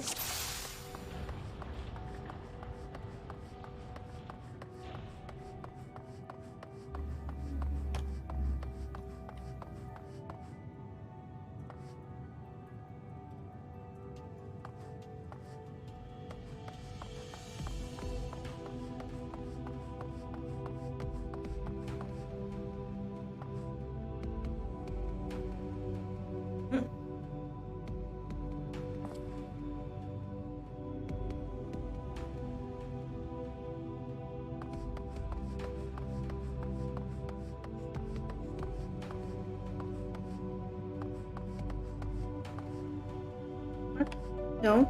You don't see me? Damn it. I got too close. Is aught the matter? Yes. All of the aughts is the matter. Oh my god.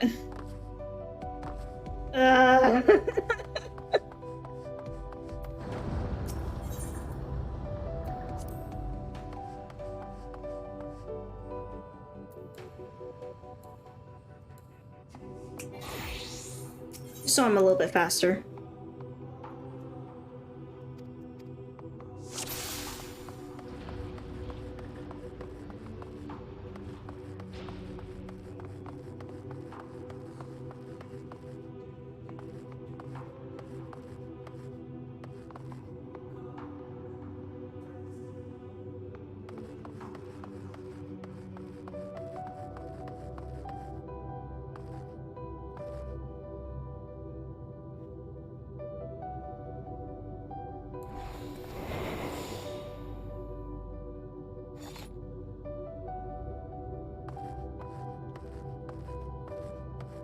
I'll need to wait for him to turn the corner.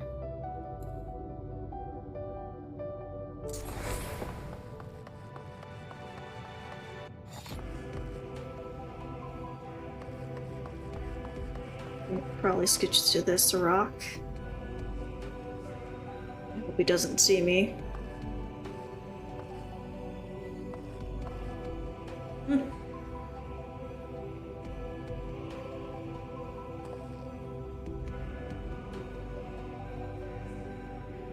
Eh.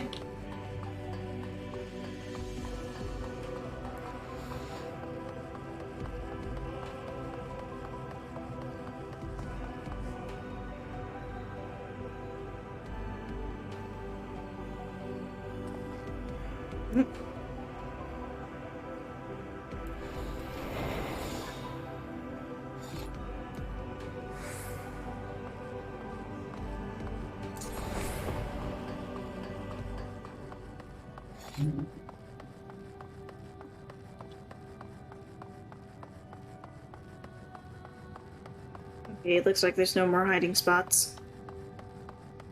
Ryanje. Dude. Oh, I'm gonna still be ninja in the cutscene. Okay.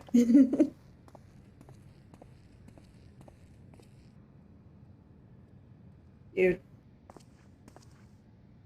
Thine arrival is timely as ever. Oh, you were expecting me. Okay. Thou didst chance to overhear my conversation with Living Way, I presume? Not all of it, but enough. 'Twas not mine intent to move in shadow. Nevertheless, I have been asked to do that and more yet again. It's not really fair for people to put that on you, though. It's not like you asked for this kind of task. Is it so plain that these strangers could intuit it at a glance? My capacity for silence and secrecy and duplicity? When Grahatir did contrive to deliver the first at the price of his own life, I was complicit in the scheme. A sacrifice averted for a mercy. Would that I could say the same for Minfilia. One life for one world. And by that bloody bargain brokered by my hand were the scions robbed of a dear comrade, and Flamine her beloved daughter.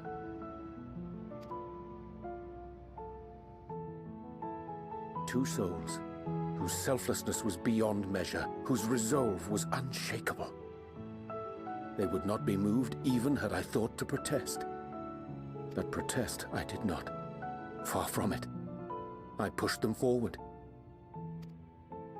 No effort did I make to seek out alternatives, ones that would not demand such terrible costs. That resignation weigheth heavy on my mind, as does the memory of another lost to mine inaction. Dearest Moonbringer, who did face death unflinching, that we might secure a means to bring low the Ascians.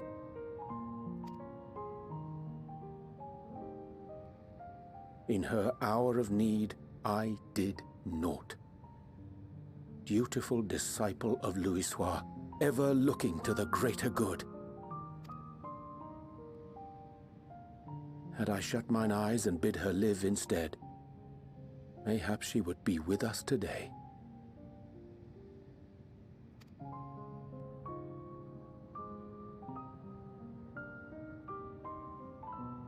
Selfish wants, born of everlasting regrets. Most days I put them from my mind, but could think of naught else when asked to swallow the same bitter draught.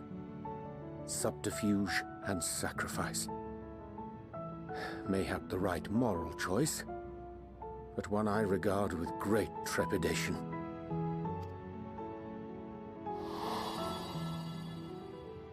The calamity of Amarot was a tragedy beyond reckoning, one which must never again come to pass.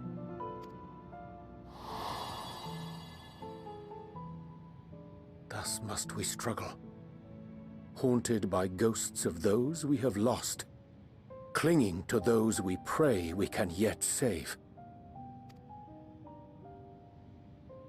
But what of those we cannot? How do we make peace with the dreadful algebra of necessity?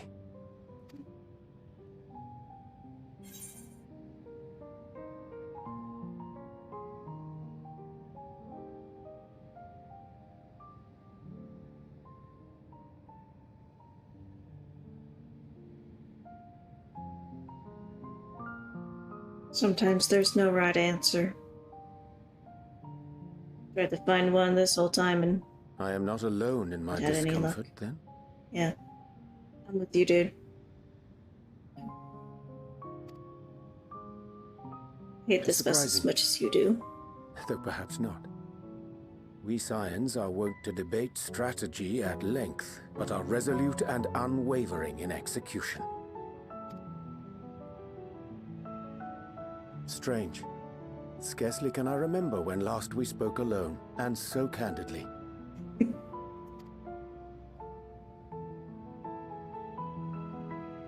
I thank thee. For all my supposed skill with words, I find it difficult to express such private thoughts. It's okay. I get it. Sometimes it's hard to voice things on your mind. I do appreciate you trust me well enough to share them. As for the Loporrit's proposition, I will take time and consider how to respond. Okay. 'Twould be to our mutual benefit if we could converse more openly with our aspiring caretakers. Yeah. A concern I should be glad to address on the Scion's behalf. To dispense with all pretense and bare one's heart to another is a frightening thing indeed. But we cannot move forward ere we take that bold first step. A lesson I have learned many times before. And today.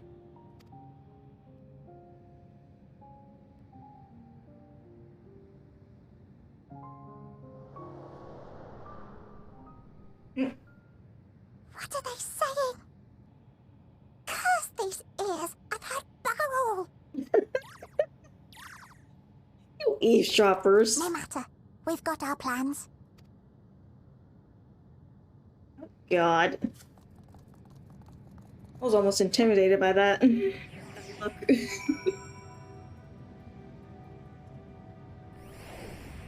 And to switch back to monk so I get that sweet XP. In truth, my reason for traveling hither was to effect a plan of mine own. A plan which may pave the way forward for us all. May, I say, for there is no guarantee of success. 'Tis the reason I set out alone. If failure should it come, could be mine to bear alone. Thou standest before me with proffered hand and open heart. It would be remiss to me to refuse thy amity, and so I ask, wouldst thou join in mine endeavor? Hell yeah, dude! Mel's are high water. Yeah, I'm with you.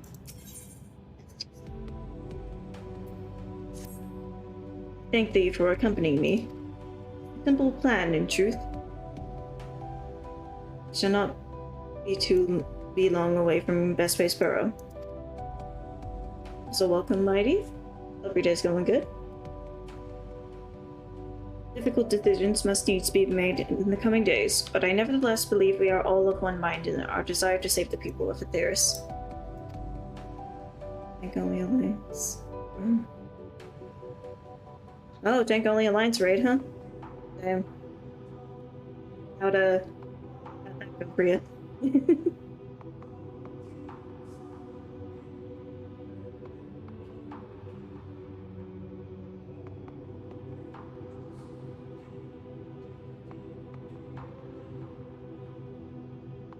To make clear our resolve to the Lockwards, I would offer them a gift.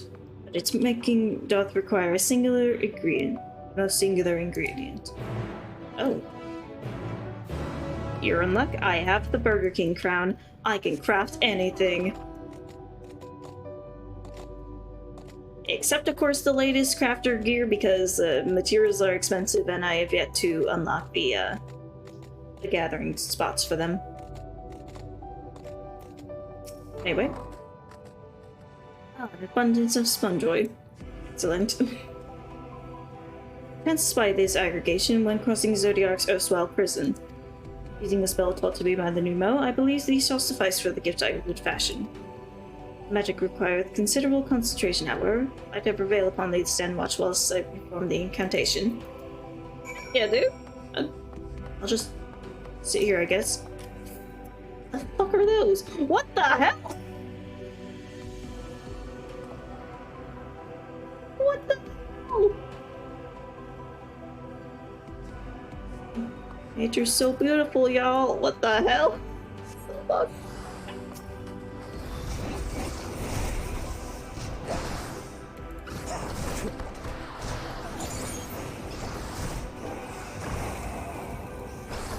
Perish. Oh god, there's more.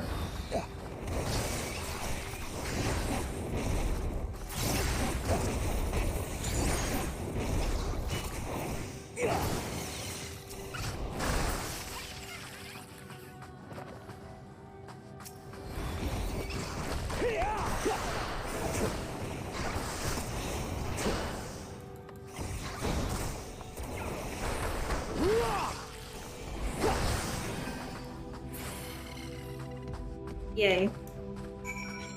Okay. More standing watch. See no sign of potential threats. This would be a good opportunity to see how Oriente is faring. Yeah, how you doing with your sponge? Oriente remains fixated on his work. Be busy.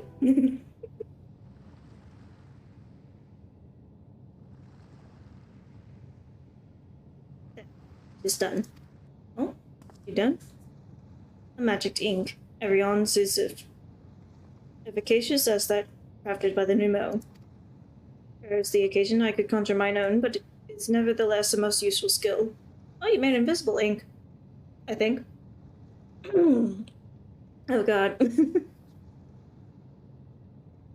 resulting product is admittedly possessed of no preternatural properties, but its hue is one of mine own choosing, which I pray the Loporits will appreciate. Oh, it's not invisible ink. It's just special colored ink. Okay. Or not, Oriente. Oh, thank goodness, I thought you had been eaten or had perhaps fallen into a crater. Who's saying that? Oh, hey, Living Way.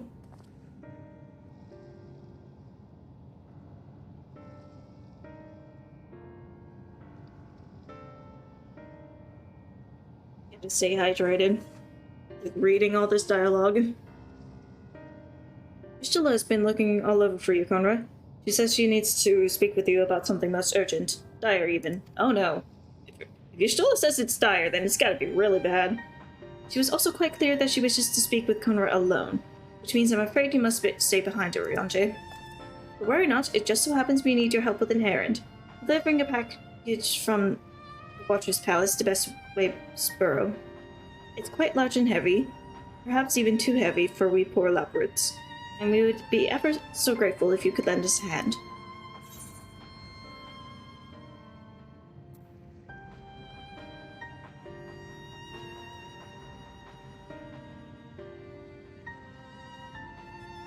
That's convenient. Suspiciously convenient. Are you insinuating I would betray the trust of Heidel's chosen? Or worse, do anything to risk getting on Yustola's bad side? She's clearly not one to be crossed nor made to wait. Now off you go. Or off with you. I can't read. Worry not, Gonra. I shan't be long. Okay. Just the moon's dangerous. And stuff, you know. Anyway. This way's Burrow.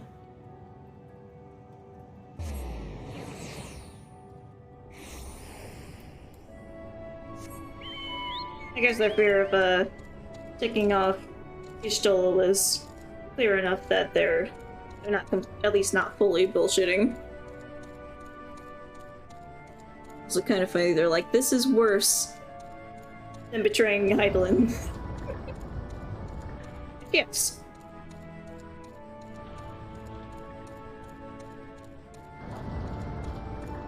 The only one whose wrath matches that of a primal, if not greater. Is Y'shtola Avatar of Destruction. Oh. There's also Thancred and Growing Way. Everything else alright with Urianger then? That's a relief. So soon? Oh, Conrad. We thought you would be away for far longer. Yeah, the Living Way said you needed me. Dire emergency? I said no such thing. Son of a bitch! But as you are here, I could use your assistance in one small matter. Running Way, a companion of Growing Ways, apparently has much to tell us of the final days. The problem, however, is that he is determined to live up to his name, refusing to stay still long enough for us to hold a conversation. Is there anywhere he's likely to stop and rest? Or perhaps there's a way to slow him down. What's the rush? I was thinking we should wait here and maybe enjoy a cold carrot juice and... Well, if it's really that important. You can try using these balls, but of moose flesh. Oh, I'm also confused with the other thing. Okay.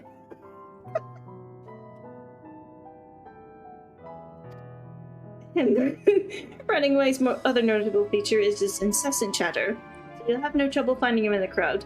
When you two, try lobbing your balls at him.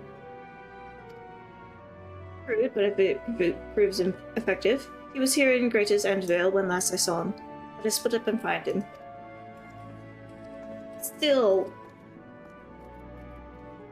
a bit disappointed, or I guess more peeved that I got duped by Living Way. Meaning, she's probably up to something with Urianger. I'm just like, And apparently my suspicions were correct, and it's like, God damn it. Just running away, you may use the camera as a target or moose balls with blood. Okay.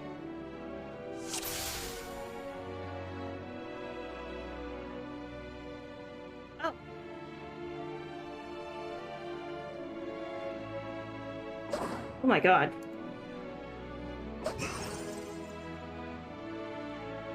Smarts! This was meant to be a joke, it isn't funny! Oh, it was running away, good!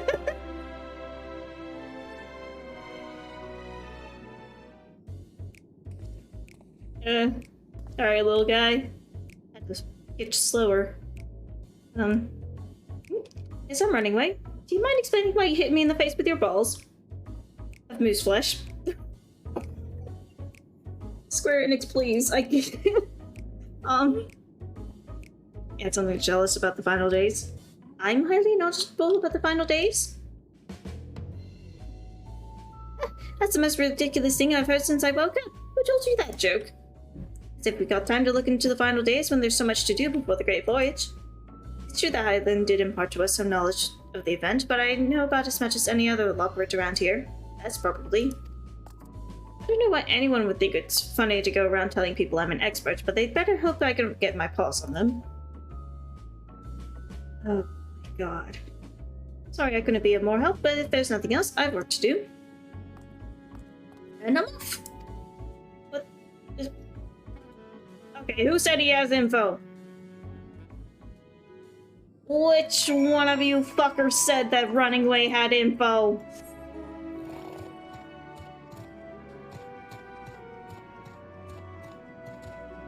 Is this whole thing a ruse just to keep us distracted while Living Way does whatever the fuck with Orianji? No, you caught him. I mean, well done, you were in on it. I trust you. And for that, away. Any luck? I tried near the entrance, but there was no sign of him. Oh no, I caught him. Apparently, someone throwing away. Couldn't find neither hide nor hair of him. How did you fare? I caught him, and he knows just about as much as anyone else, if not less. So he knows no more than the others. You had to explain yourself, Growingway. Well, you see, I misremembered. Yes, that's it. I misremembered. Terribly sorry about that. Afraid I'm drawing a blank, though. I can't remember who I was thinking of. On an unrelated note, what of Orianji? I assume you spoke with him earlier, but did he say when he'll be returning? On his way to the Watcher's Palace with Living Way.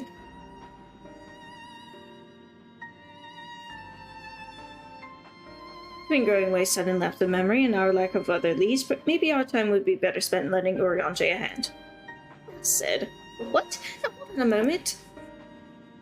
It's all coming back to me. Yes, I remember. The information you're looking for is in the archives. Yes, that's where you'll find all sorts of useful knowledge, including that pertaining to the final days. Oh my god.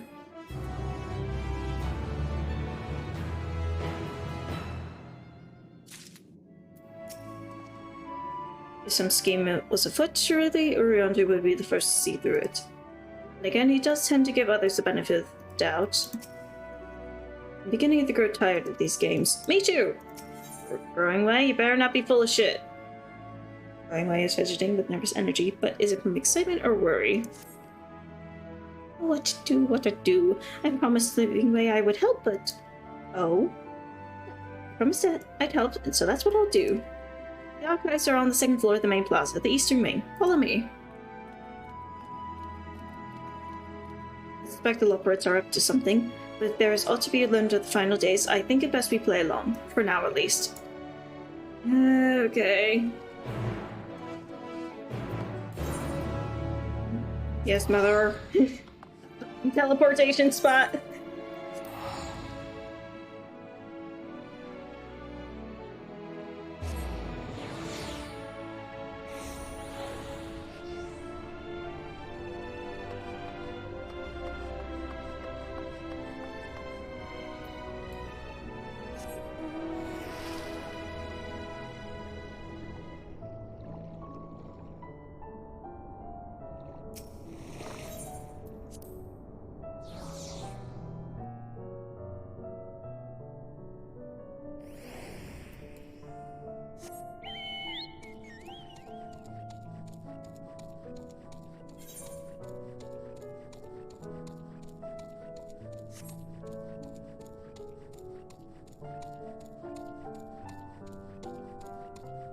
There they are.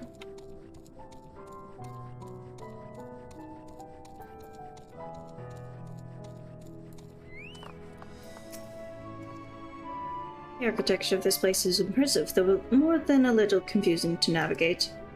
Is it too much to ask for clearly marked exits? Or a map, perhaps? What other knowledge do you suppose we could glean from their archives? I don't know.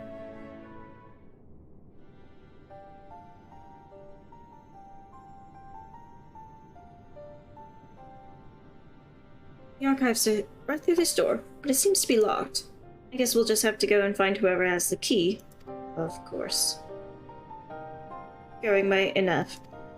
If you have naught else to tell us of the final days, you need only say so. We can ill afford to be wasting time here, as you well know. Did you yourselves not tell us we must act quickly?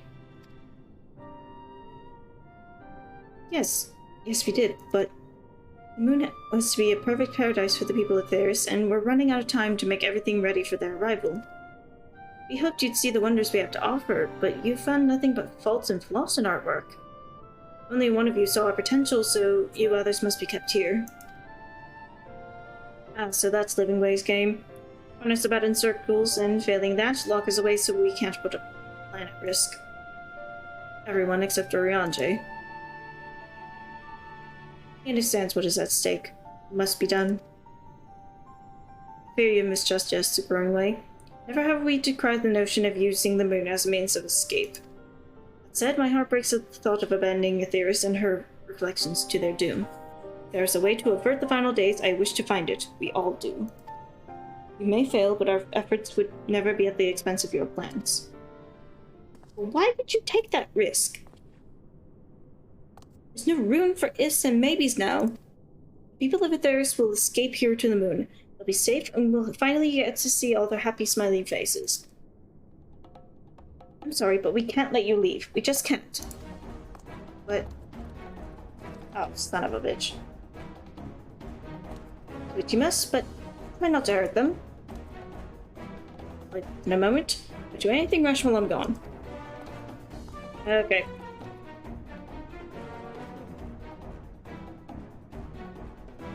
We dally, they'll overwhelm us with sheer numbers. I say we knock these ones out, split up, and make our way to the exit. Right. Agreed. Let us reconvene where Argos waits outside.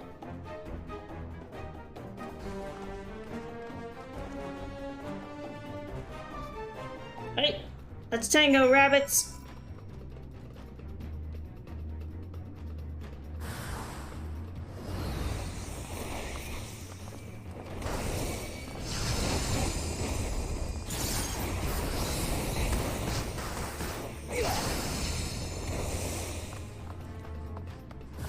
Yeah.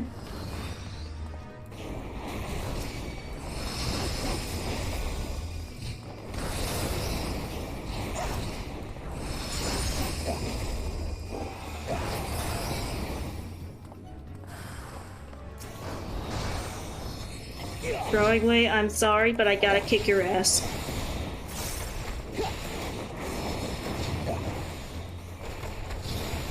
Oh.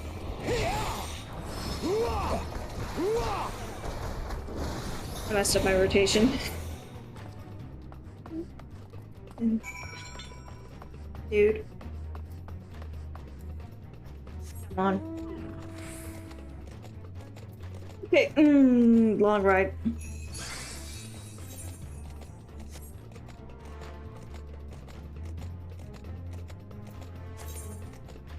This'll take a minute.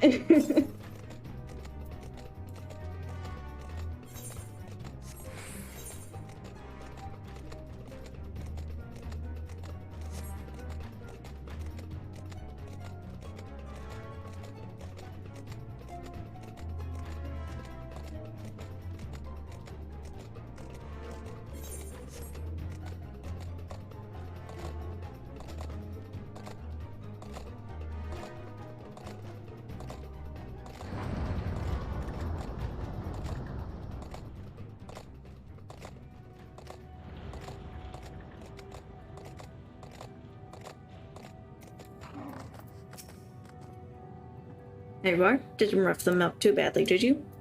No, I just only kicked them in the face. Repeatedly. Good, you're here. We must hurry to the Watcher's Palace and find Oriange. Yep. Oriange! There better not be any fuckery about. I'm not above kicking more of y'all.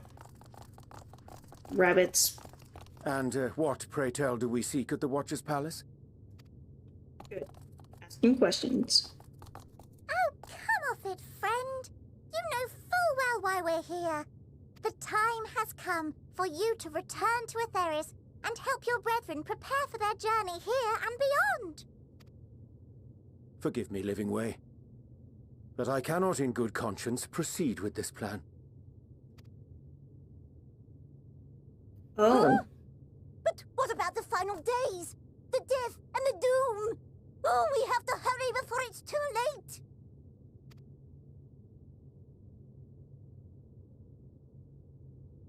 your unflagging commitment to your duty is endearing, to say the least.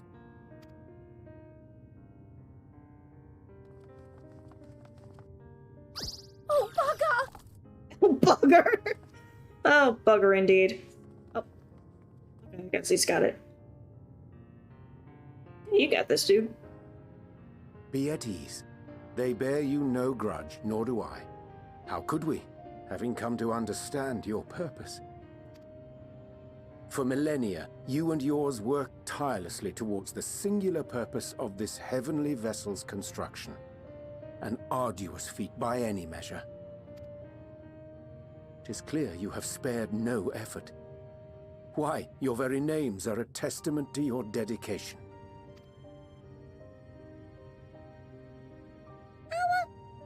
Our names?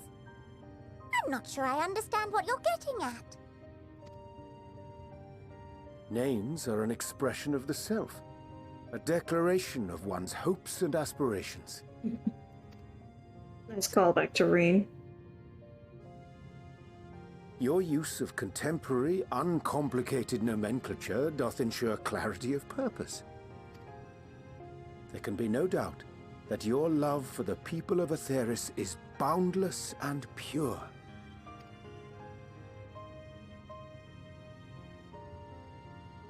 Yes! Yes! A most mellifluous phrasing! What? No. I'm not gonna Google that word. We Loperids were born of Heideland's love for Aetheris. That shining, shimmering blue jewel, brightest star in the sky, brimming with life and possibilities. I mean, something now that the ethereal balance is completely out of whack. But anyway. For as long as I can remember, I've toiled in anticipation of the day when this vessel might be needed. All I've ever wanted was to meet those she cherished so dearly. To serve, and serve well. That goes for all of us, don't you see? So help us. Help us help them. Lead them here where we can keep them safe. If there's anything wrong with what we've built, we'll fix it. We'll make it right.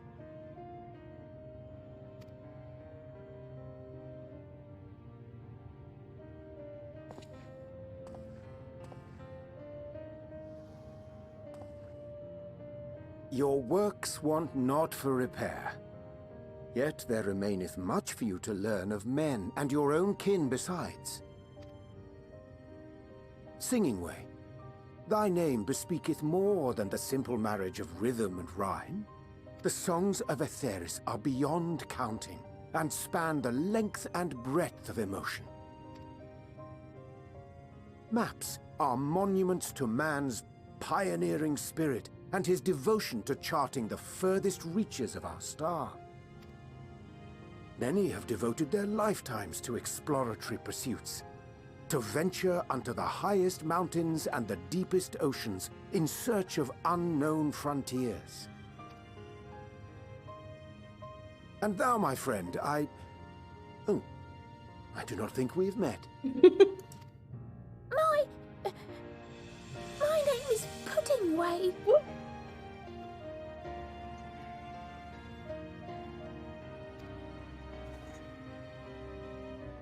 What kind of job does Puddingway have?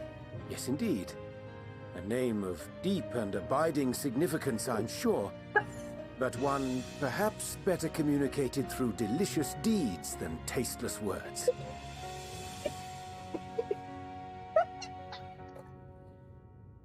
Jay. A judicious application of fey magics at a later juncture may be appropriate. What? What does that mean? Ryanje, what does that mean? What do you mean, a judicious application of fey magics? What? And living way. 'Tis no easy feat to convey the significance of thy moniker. Is that what he's been thinking about this whole time? Figuring out meanings behind all their names? When I was a bookish boy, A dear friend of mine was fond of peppering me with questions as I read, to my occasional annoyance. One day, I posed to her a question of mine own. What doth it mean to live? After much contemplation, she proffered this answer. The anticipation of a half-read story's conclusion. The hope today's mistake may serve as tomorrow's lesson. The wish that a new acquaintance may one day call thee friend. She believed it to be all these moments and more. Taking a page from Moon Brita, huh? I want to understand, but... I, too, still labor to find mine own answer. 'Twould be my pleasure to assist you and yours in embarking on a journey of self-discovery and enlightenment.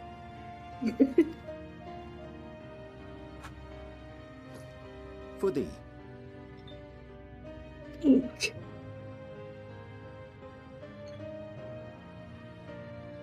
Ink as blue as the waters of Aetheris. Made in haste, though I assure thee, the quality has not suffered for it. The people need not be persuaded by honeyed words. Nay, I have faith they shall do what is right in due course. Until they do, I beg your patience, friends. And with that ink, let us fill the empty pages of Living Way's compendium. An open exchange of ideas will surely afford you all a better understanding of modern man, and with it, ideas for improvements and renovations. But more importantly, it shall empower us to together find a way forward.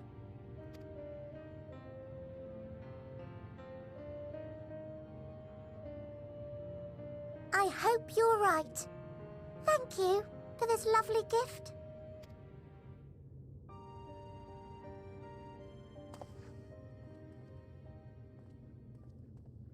There you have it. I shall remain with the Loporrits to ensure that all is in order. Right. Though we must needs prepare for every eventuality, you would all agree that the evacuation of our star is a last resort. To accept failure is to accept the demise not only of our star, but that of Reen's, of all reflections, and the souls that call them home. See, Thancred was not the only one thinking about Reen's well-being. Which is why I have every faith that you shall fight to the last, that such drastic measures may prove unnecessary. Should the worst come to the worst, and I pray deeply that it won't, I'll take comfort in knowing preparations were made under your watchful eye. Aye. Thou mayest be assured that if calamity cometh, not a soul will be left behind, if being the operative term.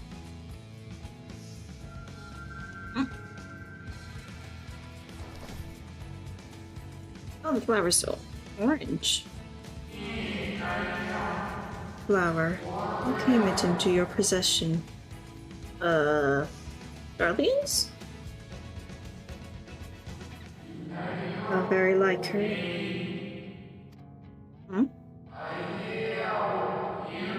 By its light, you may come to know her true intentions. Intentions which remain a mystery even to us. In our time, we called it Elpis. You would do well to remember the name. Yeah.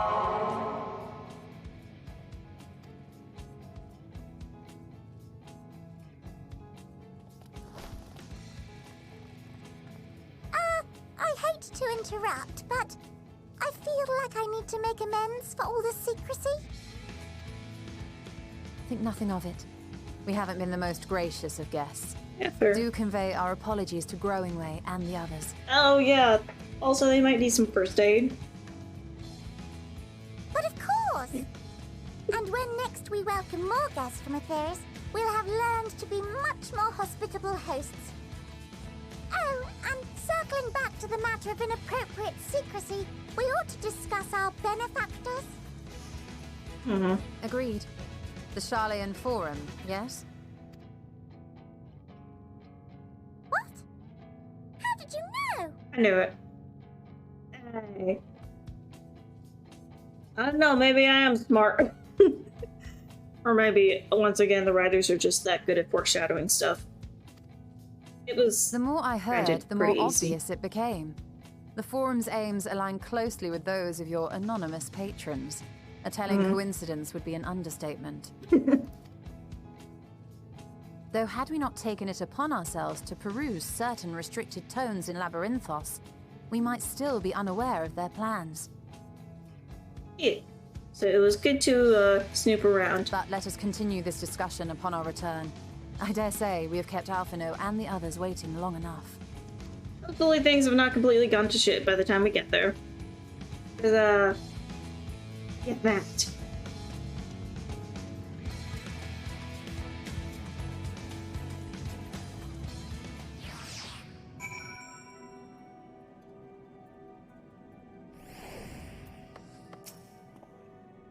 Declaration of hopes and aspirations. I hadn't thought of it that way before.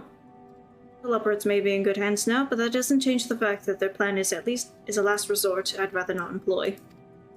Let's see it doesn't come to that, for the first and all the other reflections. I chanced to spy you crossing the chasm, and I feared something was amiss. But all is well, and more importantly, I have been given the opportunity to behold a wonderful sight. Keep the Elpis close, and its light will be your guide. Okay. The Leopards think so highly of the people of Aetheris, yet it seems this evacuation plan is the only way they know to express their adoration. If we had been more clear about our intentions from the start, mayhap we could have avoided this wrinkle. Something to keep in mind in the future. Yep. So anyway, this will be so happy to hear Oriange is going to stay and teach us all about Aetheris.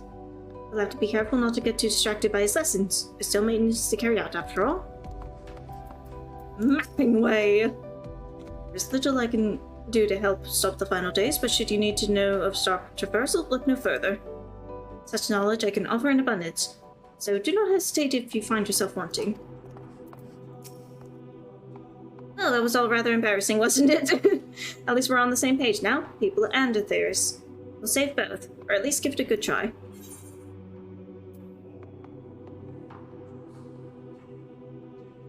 Make sure everyone listens to Urianger, would you? Oh, we'll be all ears. And you know we can be. Going away, I look forward to our next walk together. I'm sure you'll be glad to hear it. I think I owe him a walk after kicking his ass. The Leopards are sure an excitable bunch. It's not as if we've been waiting 12,000 years to meet the people of Aetheris. Oh wait, we have! But that's neither here nor there. Under Urianger's tutelage, we'll strive to become more hospitable hosts and see that the moon is fully equipped to meet the needs of its potential passengers. Nice to meet you. Name's Puddingway. Sorry again for all the trouble. We promise we'll do better. Honest. Puddingway! This one is my favorite now. This one's the best one. Sorry, Growing Way, but Puddingway. That name is the best. Oriander. I was relieved to see Living Way was pleased for my gift of ink. Serve and serve well. Their knowledge may be lacking, their boundless love is a blessing without peer. It will be no easy task to prepare them for what needs to be done. But gladly do I embrace this duty, even if it doth necessitate that we part ways for a time. God, words. Forgive me my absence, but I have the most faith in you, and all our fellow Scions. When next time return to Aetheris, I pray I find you all in good health and good spirits.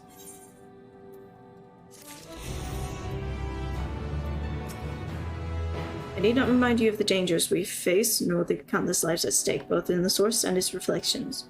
Go with courage, my friend, and pray give the others my regards. Hell yeah.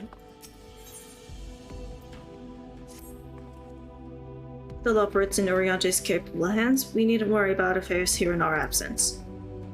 Knowing how now the face of their earthly collaborators, there is much to discuss with Alphino and the others. Let us return to the Tower of Babel. Our battle for the star will soon begin in earnest, and we must be prepared.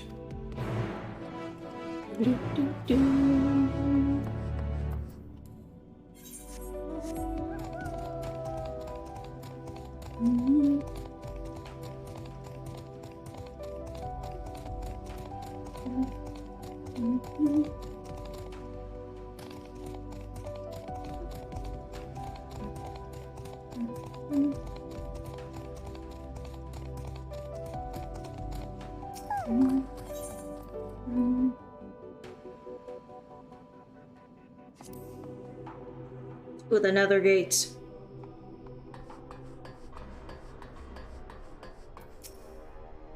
I've forgotten how cold it was here in Regalamalt.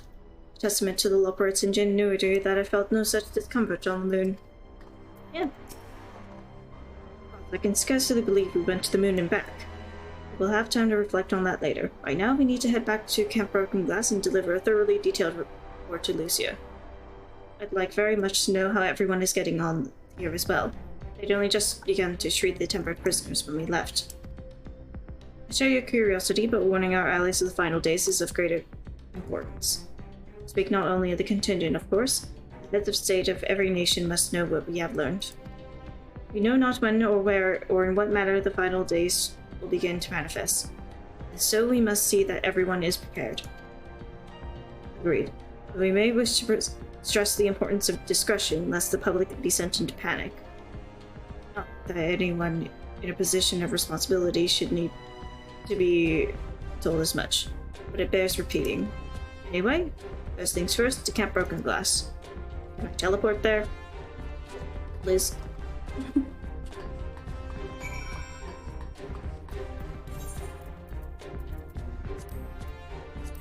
Whee!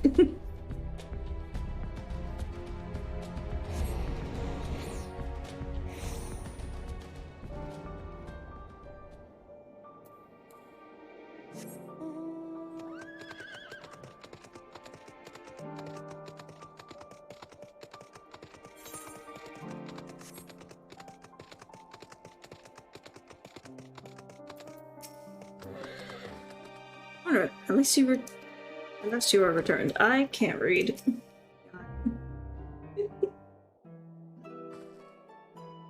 It's good to see you all again. No worse for your lunar adventure, I hope.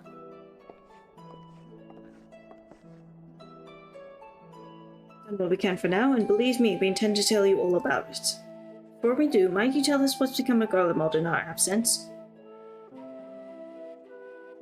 We succeeded in subduing the tempered inside the Tower of Babel. Took many a life, but combined with those who were already in our custody, the number requiring care has grown exponentially.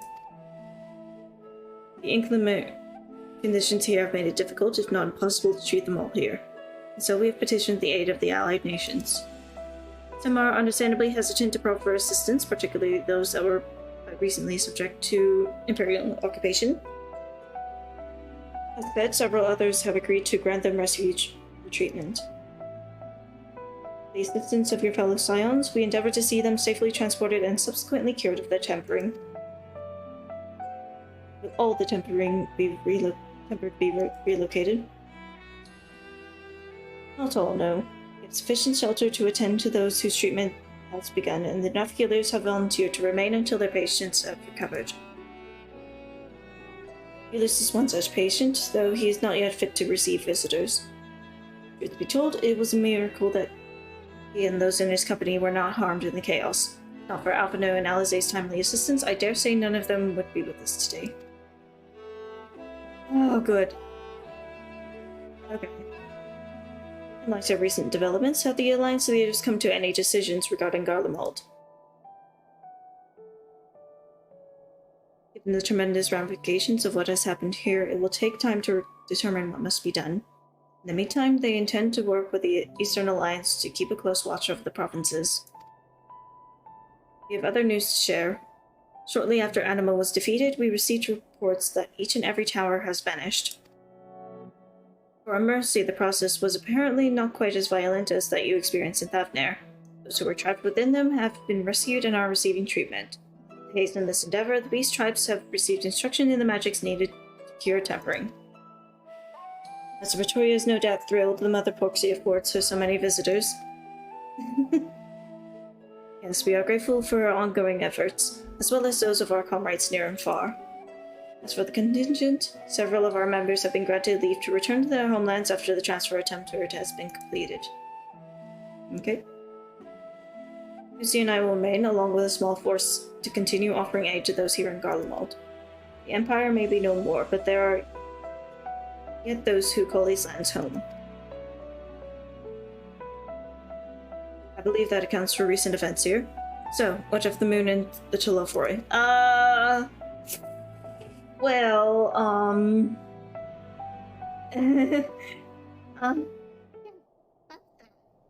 boy. God, the music, come on. Final days. Gods, I pray to your victory will mark the end of our troubles. There is still much we do not know, but the Alliance leaders must be told. Would you be willing to contact them in our stead? Yes, of course, I will send word forthwith. You'll also release your fellow Scions from their present duties, that they may return to Stallion. Your energies are better spent finding a means to avert the coming apocalypse. Speaking of your fellow Scions, you will be happy to hear that Mr. Skryl, though still on the mend, has been moved to the Baldestian Annex and given into Tataru's care. Hell yeah. Thank you. I look forward to seeing them both upon our return. Just be on our way then. One last thing, if I may. After your confrontation with Zodiac, you said Xenos took his leave and in all likelihood has returned here to Garlemald. I have a mind to dispatch scouts to try and ascertain his whereabouts, but first wish to ask if you believe there is merit in doing so.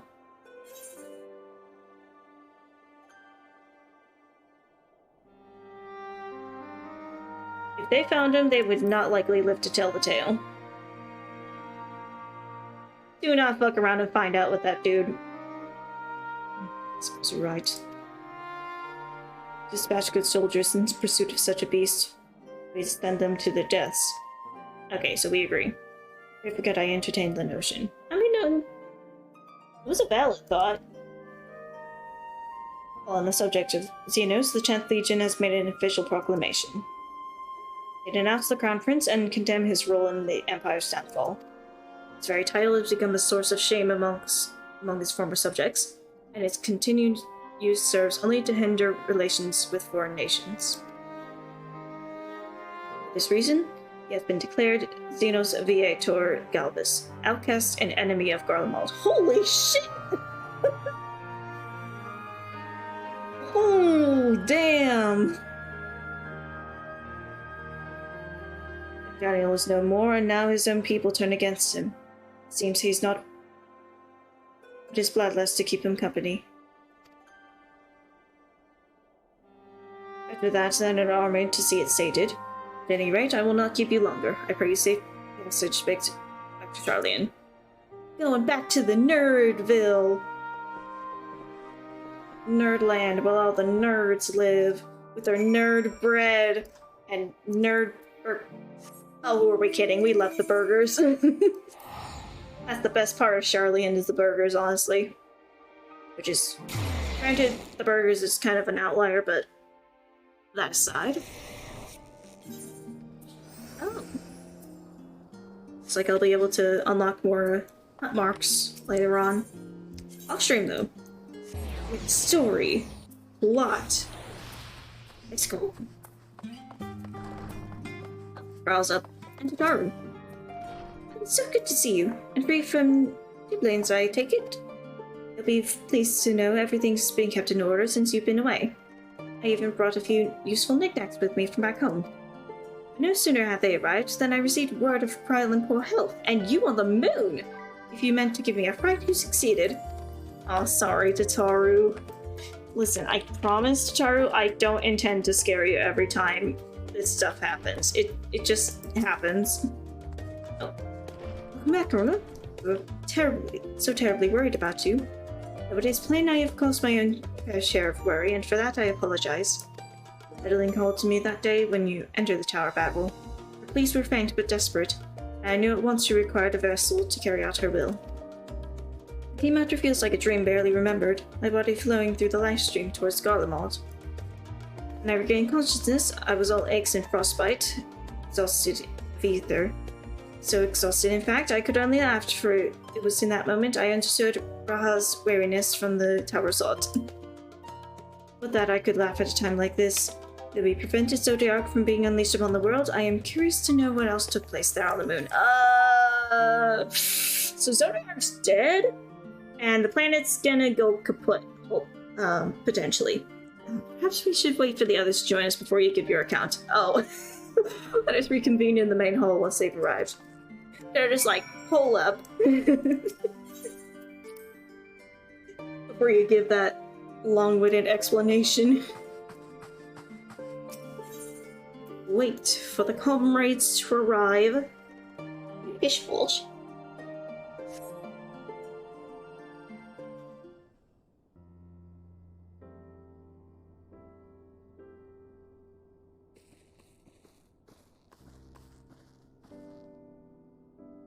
Sorry to have kept you all waiting.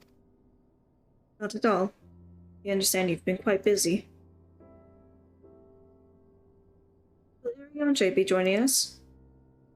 Nope, he's still on the moon.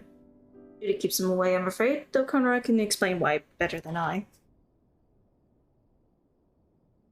So, yeah. Shit's fucked. Trying to fix it.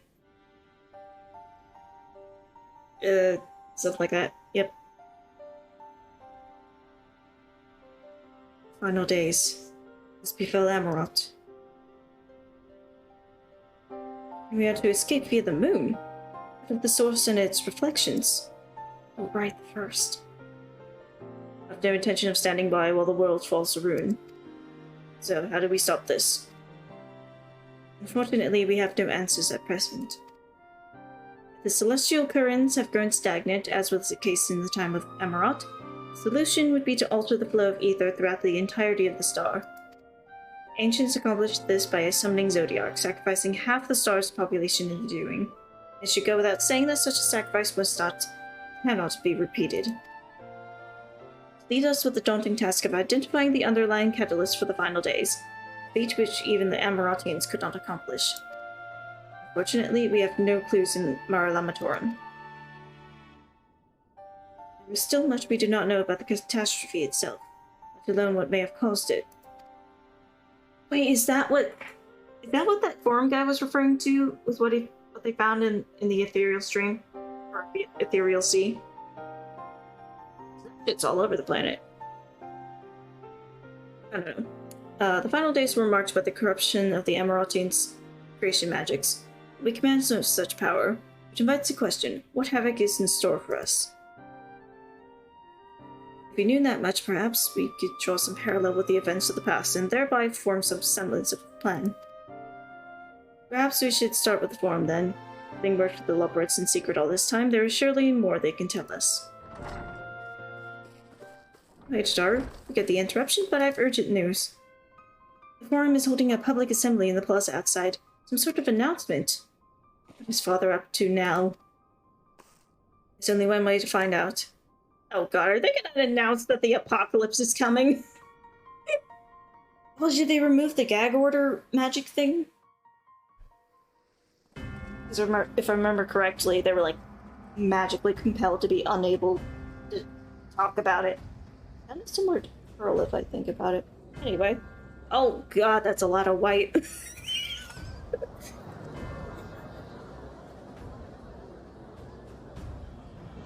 Jeez. Hey. We're not banned from here, right? No arresting, no fisticuffs. Hi.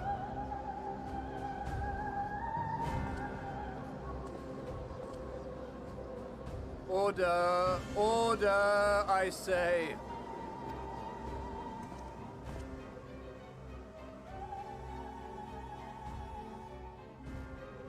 I thank you all for gathering here on such short notice. This day we must speak of grave affairs and their implications for the future of Charlion, nay, of this very star. Said affairs concern all citizens, and so we have called for a public assembly.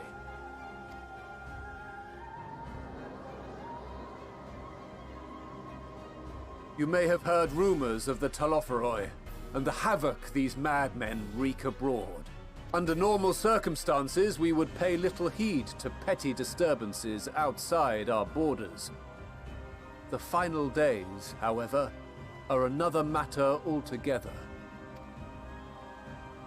For we dare not ignore these prophetic words of Eld. The Endbearers will come, ushering chaos and calamity. The final days descend and devour the very star. Oh, you're just coming out and say it. This prophecy? Probably older spells or something. Will all that really happen? Calm yourselves. The time has come to speak of the Forum's most sacred duties. But first...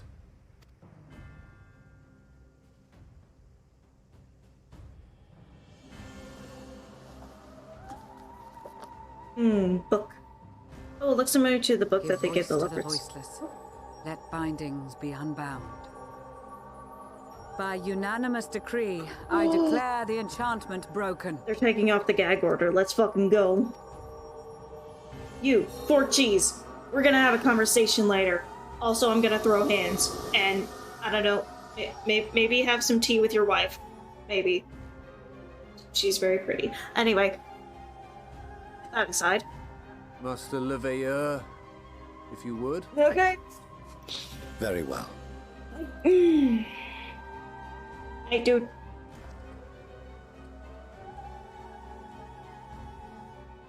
With it. 270 years ago, our forebears began an expedition in the Dravanian hinterlands, in search of a route to access the ethereal sea. So that was the purpose of what became Idleshire. This much is public knowledge.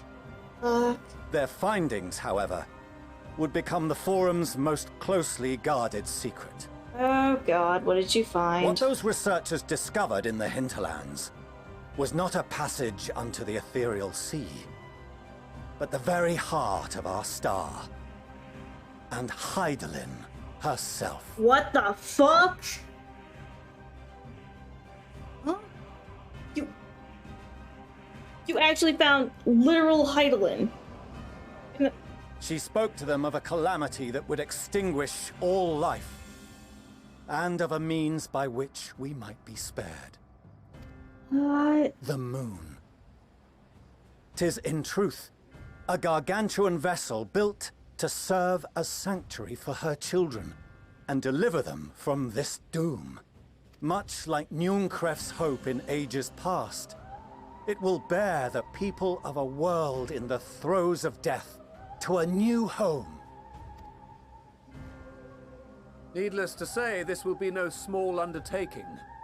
To facilitate the great work, the Forum has maintained close contact with the servants of Hydaelyn, who presently reside on the moon. Convinced that the foretold end was all but inevitable, we began amassing a wealth of knowledge, not merely for the betterment of our nation, but in preparation for the journey to come. So that's why y'all been all closed off for this whole time. Son of a... Okay. You reveal this to us now? By the gods, how long do we have? Probably not long, depending they're only now taking off the gag order. While we cannot say with certainty, we believe the hour to be nigh. We received a transmission from the moon suggesting as much not long ago. Oh my god. Which is why we must in earnest begin preparations for the great exodus. For his impressive contributions, and the leadership he demonstrated during our withdrawal from Dravania, we have elected Master Leveilleur to oversee this initiative. So he's the boss. Fellow scribes and scholars, my countrymen, we face a threat of unprecedented scale. We must challenge the trials before us with composure and conviction if we are to find salvation. The wisdom of Sharlayan has ever been a shining beacon in the darkness, and so it shall continue to be. It is our solemn charge to see our heritage preserved for future generations. For those who will come after, we will brave a new frontier.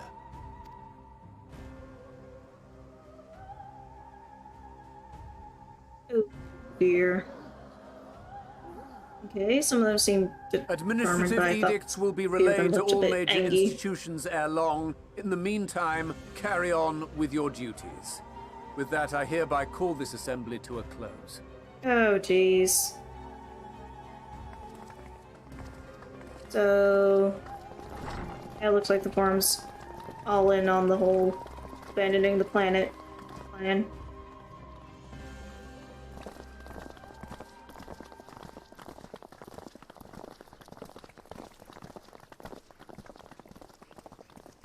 That's what they found. Do you remember what Mother told us when we visited home? That it wasn't until after we were born that Father seemed to lose himself in his work. If that great work of his was the evacuation of this star, then...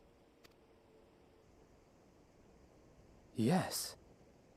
It wasn't for his benefit.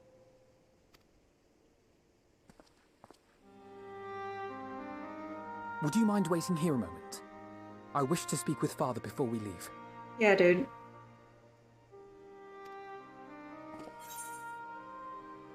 Keep civil, eh? I may look daggers at him, but I will neither speak nor draw them. Okay, good. If it's all the same to you, I have a few choice words to share with Father as well. Oh god, they're both going.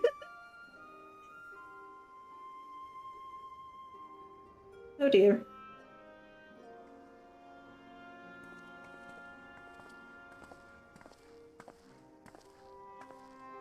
So, come to call us cowards and bid us join your fruitless battle against the inevitable. Dude, can you not?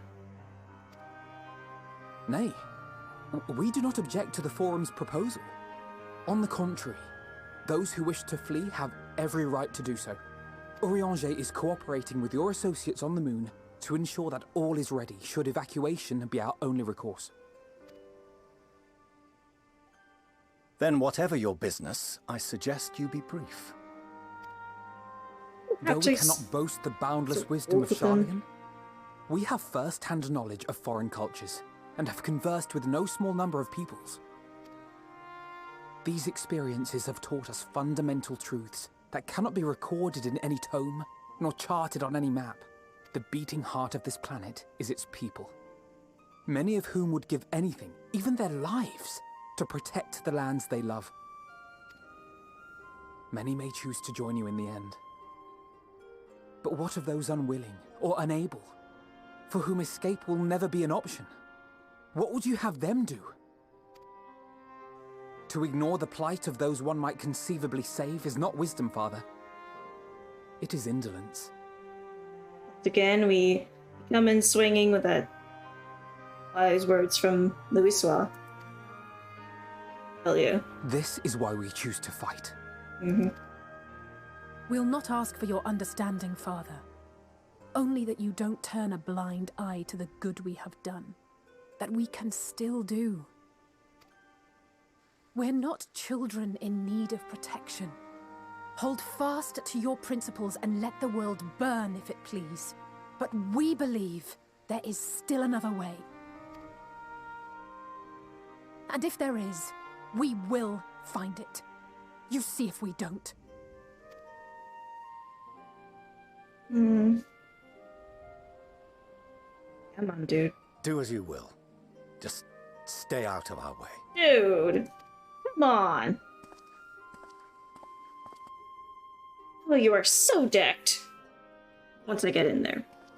Let me in. Or not. Were he not so consumed with self-righteousness, he might tell you how proud he is of you both. Bold words call for bold action. And there'll be no turning to your father should plans go awry. As if I ever would. So long as there are those who wish to stay and fight for this star, we have to do what we can to help them. Mm-hmm. And if we're to do that, we'll need to be well rested. Wouldn't you agree? And having triumphed over what we once thought to be the source of all evil, I can think of no one in greater need of at least a dozen winks.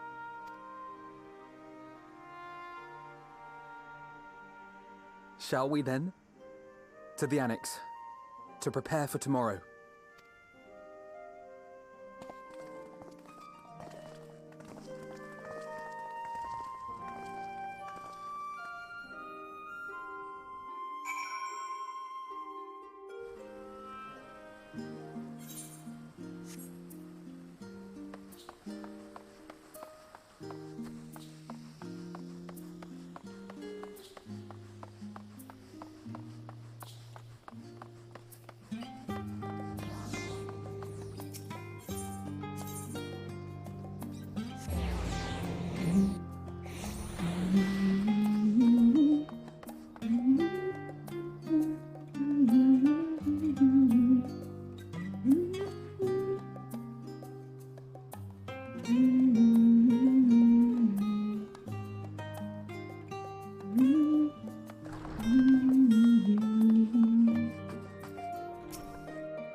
Well, tells me the forum made a rather momentous announcement, so there's to be a great exodus, is there? I'm reminded of my narrow escape from the Isle of Val. The realization, the running, the mixture of relief and regret after. Why me, I asked myself. Why me? Why us? Why now? I wonder. There's no use fretting over the cosmic morality or lack thereof. We're here and we'll get through this together. And who knows, maybe my luck will rub off and grant everyone a narrow escape. There's no harm in praying for such. But enough of my rambling. I'm sure you're exhausted. Your chamber awaits. We going to bed. Get a nap. Maybe some sandwich.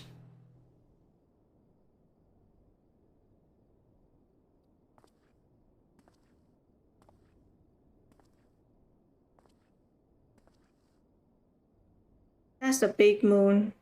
No cheese, though.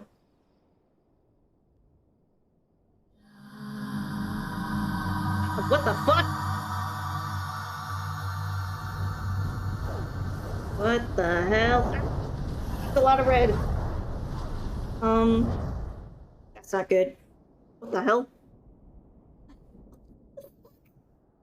What's that? Probably similar to what happened after Zodiac bit it. What? A visitor? Whoever could it be? Oh god, oh no! They presented me with choices! Oh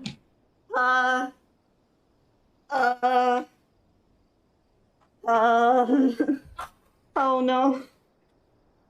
I mean, of course I'm gonna rewatch this cutscene to check all of them, but...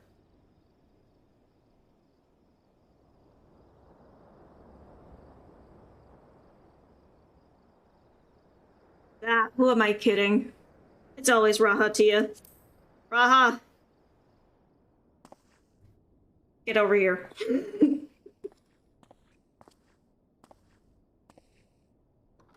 Oh, he's doing the fidget thing. Oh. What's up, dude? Apologies. I didn't mean to... If you could spare a moment before bed. Spare all the moments you need. I mean, stop. Thank you. I fear this may be the last quiet night we have to talk for quite some time. You wanna come? Oh, okay. Oh god, not the eternal winds. I am troubled of late. Unwarranted concerns, perhaps. I hope. Nevertheless, I feel compelled to share them with you. Okay. Though you have bested your enemies thus far, Xenos, and even Zodiac. Your victories have come at a considerable cost to yourself. Ah. So you've noticed. No one is without their limits, and you are no exception. I worry the added weight of the final days will prove more than you can bear. It is surely too much for any one man. But you needn't bear it alone. Let me share your burden. Oh, My, carrying capacity pales in comparison to yours, but I could still help. Shoulder the occasional satchel from your ever-growing mountain of, baggage.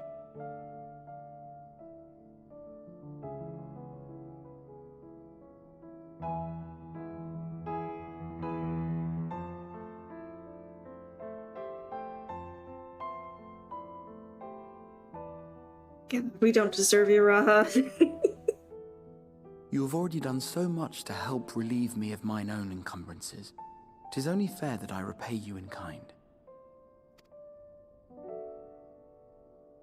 Of course, it needn't be only troubles we share. Moments of joy may seem few and far between now, but there will come a time when we look back fondly on this journey.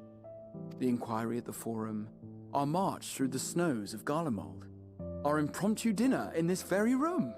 All of it. And that is to say nothing of the journeys yet to come. To the ends of the world and beyond.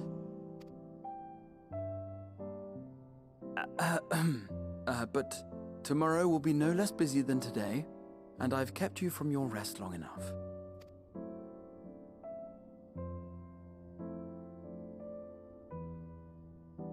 Sleep well, my friend.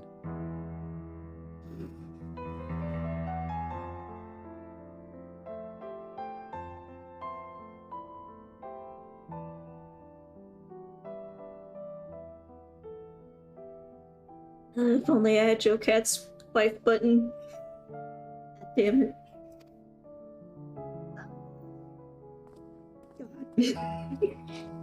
God. You too, dude. You know what? I'm really at a point like this, I would say, yeah. Oh, there's more? Oh god, car noises. Oh yeah. That premonition stuff. Gonna have to deal with that, huh? Oh, there's more. I thought it was... Whoops. I should have known better.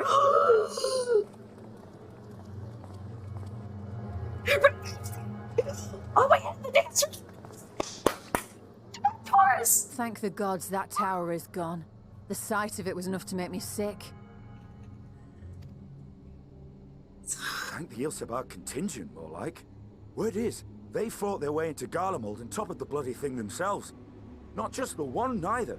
All the towers have up and vanished. Aye, I heard the same. Commander Aldin and his troops helped keep casualties to a minimum, too. At least for now. But is it true? They brought back tempered Garlean soldiers. As Commander Aldin tells it, they've a treatment for that now. But don't you worry. Cured or not, they've no plans to bring them into the city proper. Okay, whoever's car or motorcycle, please.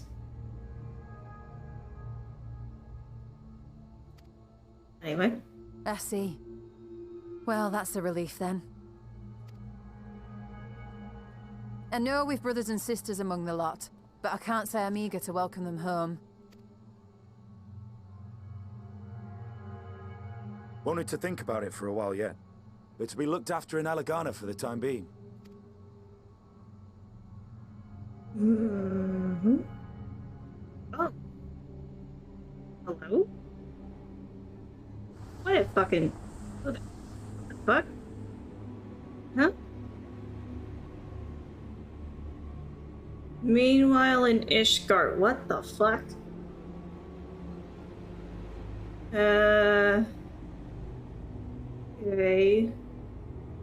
What the hell hell was that?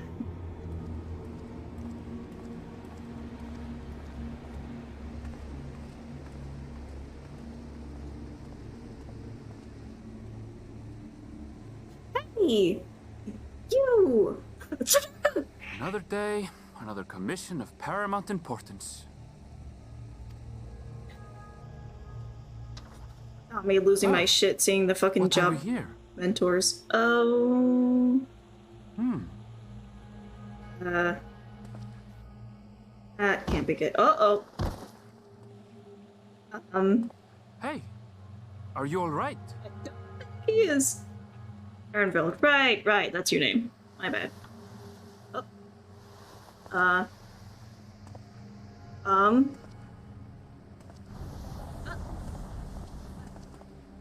What is that? No. The shadows play tricks, nothing more. No, that's not Shadows playing tricks, you... Lovely lad. The towers are gone, and the Garlean threat is abated. And yet, why does it feel as though it's about to get much worse? Right, you're still out doing your thing, so you weren't there for the forum assembly. Yee. Oh, shit. Okay. Oh. That's not good. That's very much not good.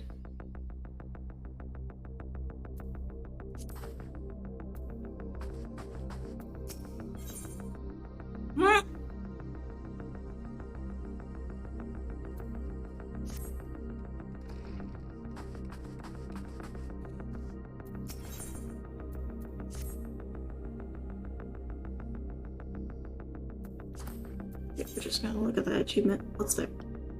Lighting way. Anyway. Well, in terms of quest progression, I think that's gonna be a good cliffhanger, but before we go and raid someone, we're just gonna go ahead and see those visits again.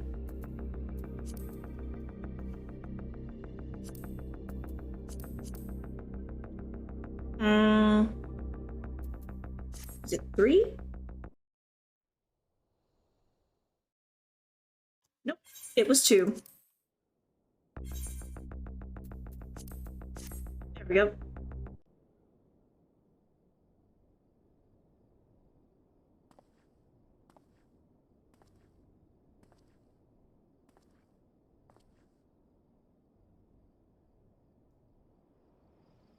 Gonna have to sit through this bit though. Spooky. That.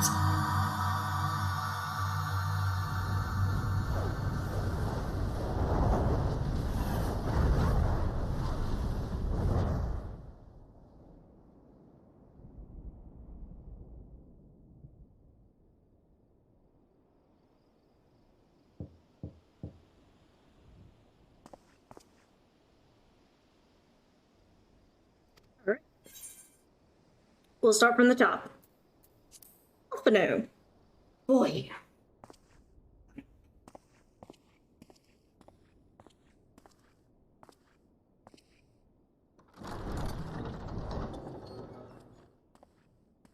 So, Alphino, how you doing? I hope I didn't wake you. Nope, I'm good. I pray you will forgive the unannounced visit, but I wish to speak with you before retiring for the night. Yeah, you want to come in? Okay.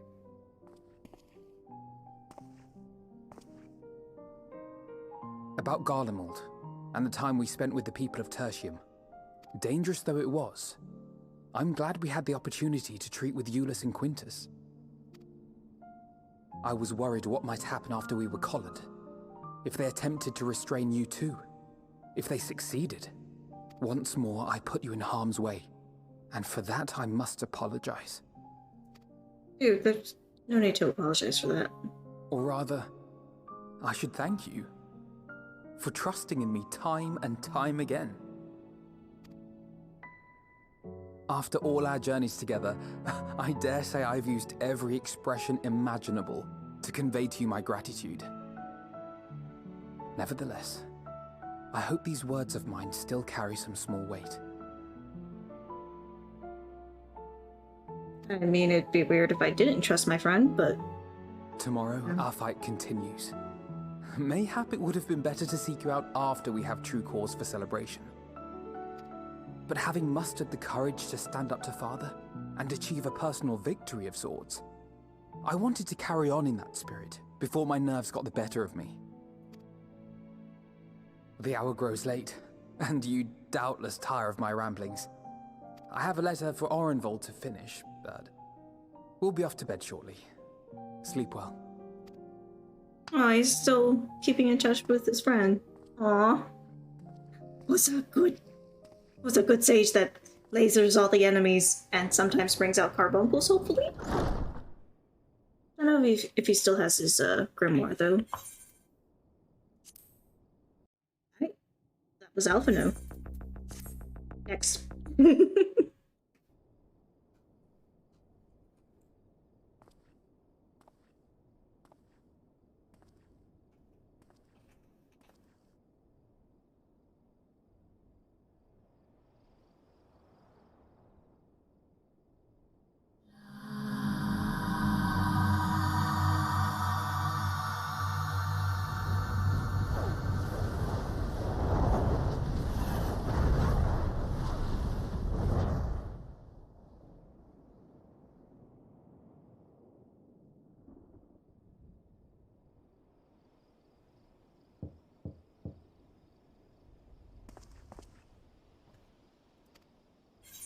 Holiday. Baby number 2. It's cool.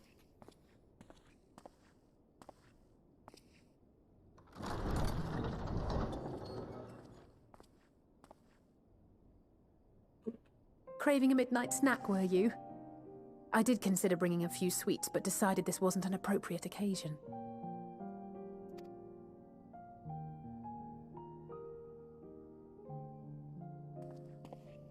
I couldn't sleep. Had a few things on my mind. I know it's late, so I'll try not to talk your ear off. It's Xenos. I keep thinking back to Garlemald when he'd taken control of your body. Oh, right, yeah, that. An altogether terrifying experience, to say the least. And one that served as a harsh reminder. Sorry about that. No one, no matter how strong or quick or clever, is invincible. Not even you. And as much as it might seem at times that you are, one misstep, one mistake, and that's that. Which is why, even though I know you've heard it 1,000 times before, I'm going to tell you to take better care of yourself. Because you really, really should. It goes without saying that we're all committed to this fight. But that doesn't mean that we need to throw our lives away. You know how I feel about noble sacrifices. Right, that's settled. We'll be keeping the acts of gratuitous bravado to a minimum. When I looked Father in the eye and swore we'd find a way to avert this tragedy, it wasn't a promise just for him. It was a promise for you, too.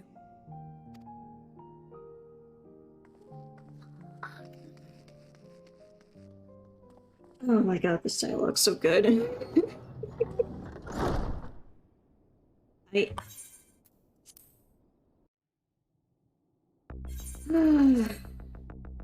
Next one.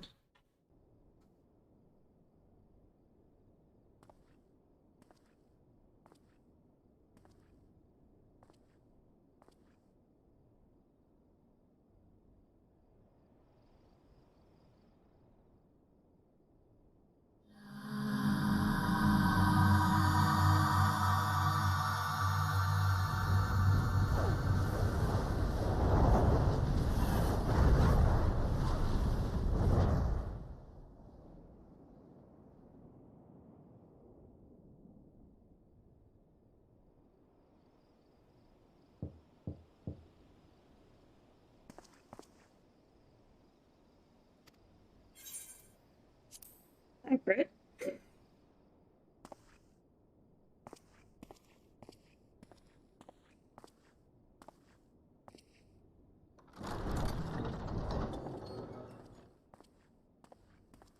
Evening. I hoped you hadn't crawled beneath the covers just yet. If you'll indulge me for a moment, not the music. I have a favor to ask.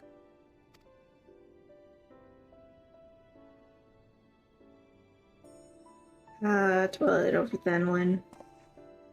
Don't worry. Wait for that track. Nothing desperate or dire, if that's what you were wondering. Good. Not yet. Oh god. You know, we may have quite literally entered our final days. The ancients went so far as to call it that for a reason. Yep. If so, then everything we did for Reen, for the first, will have been meaningless.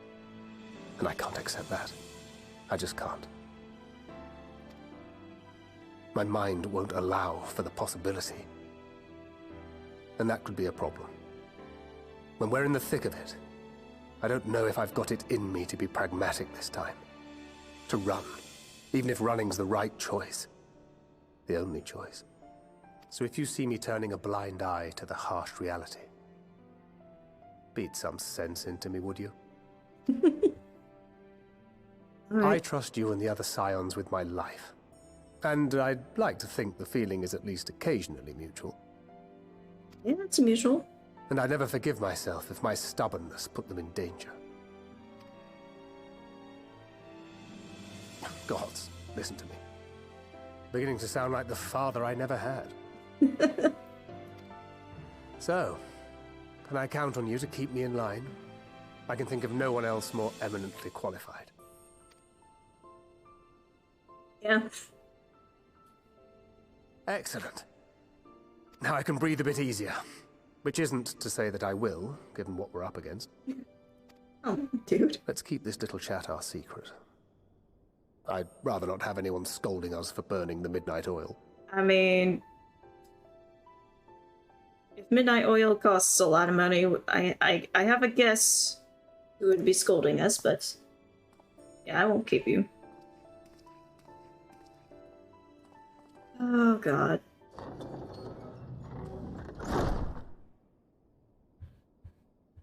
I forgot to pet Thancred. God damn it! Next time I see him, he's getting all the pets. I forgot. Shit. Anyway, next one.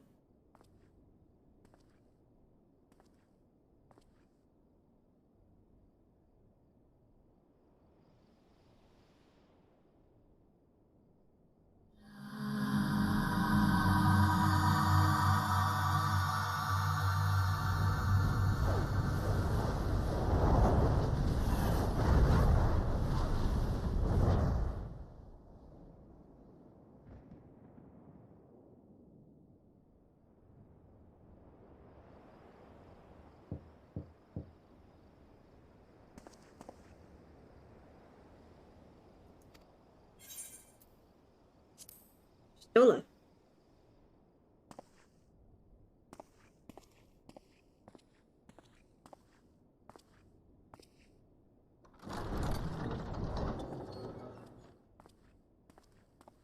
You're still awake. Good. Shroomery. Might I trouble you to stand still for a moment?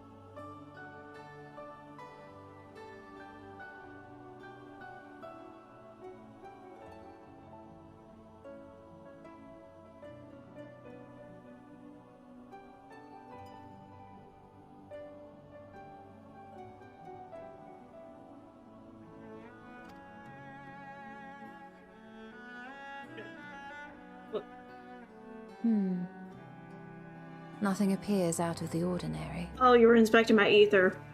Right. I keep forgetting you technically can't really see.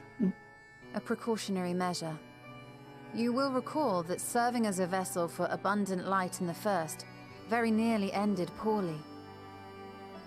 Yeah. In your recent battle on the moon, you were almost certainly exposed to similar, if not greater, forces. Fortunately, from what I can see, you and your ether are none the worse for wear. Would that Reen were here to confirm my assessment. To think you actually found yourself in a direct confrontation with Zodiark. Cameron, what you doing? As if Xenos gallivanting about in your body was not misfortune enough. Did you so grossly offend every single deity in a past life that they saw fit to place a curse upon your soul?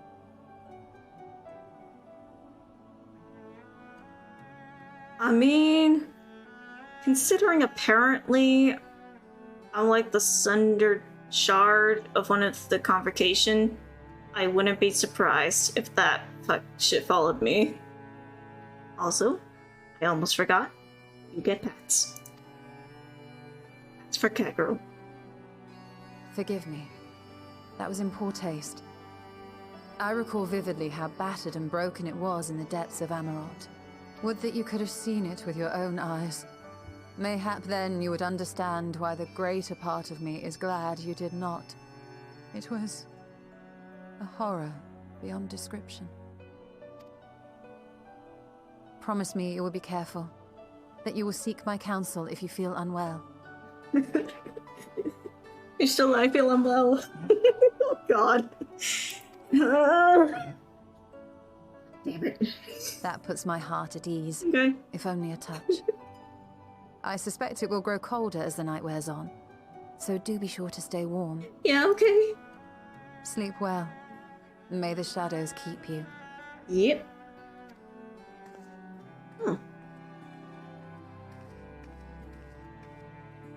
See, she's still got some of the practices from Slithered Bow. Understandable. Alright. Time for one last rerun of this cutscene.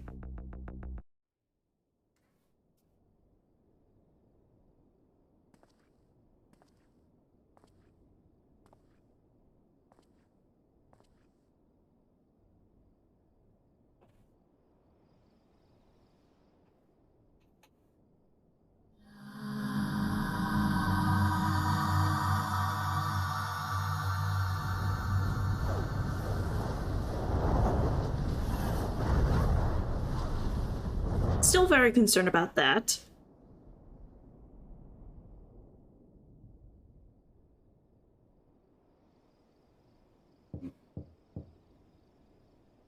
Oh. All right. Last but certainly not least.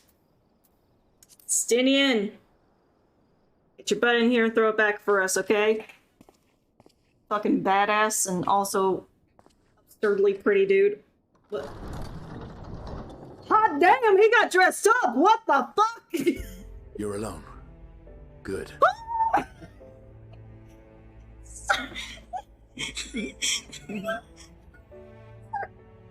Sir Henrique, you can't be doing this to me! God damn it.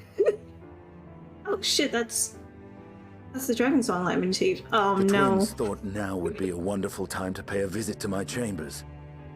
Rather than listen to them bicker over tonight's snacks and tomorrow's plans, I seized the first opportunity to make my escape. To their credit, they decided against intruding on your peace and quiet.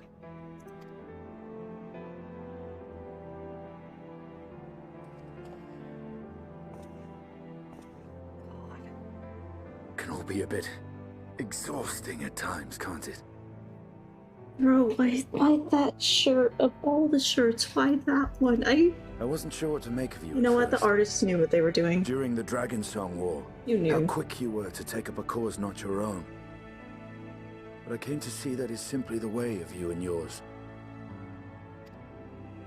I will not pretend to understand this talk of ancient primals and the final days. Yeah, that's fair. But You're still new to this. Judgment and choose to believe in your cause. You and Alphino have my lance, now and always. Oh yeah, Bretta. You'll need it. Rack and ruin looming on the horizon. Calamity bearing down upon us. There's no place I'd rather be than here. Standing shoulder to shoulder with friends on the front line. So do not hesitate to send me against your enemies. I'll make them rue the day they met me. Oh my god.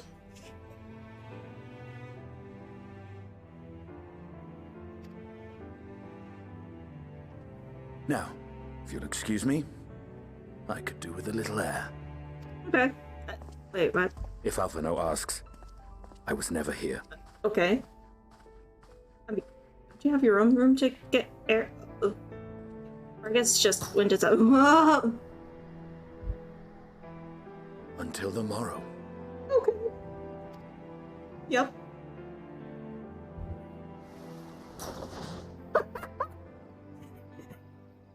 Just fucking jumps.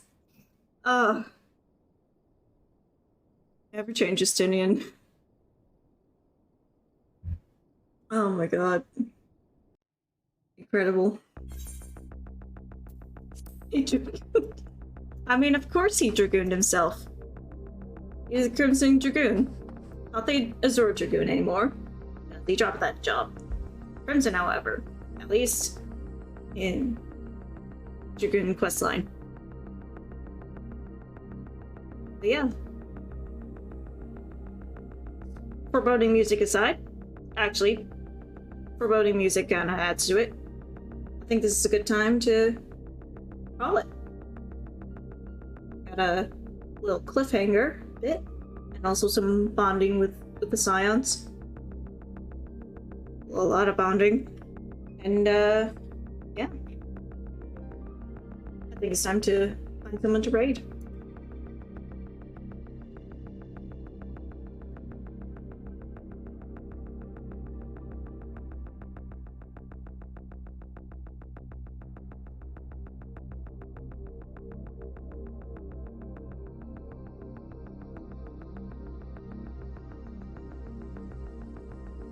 Let's see.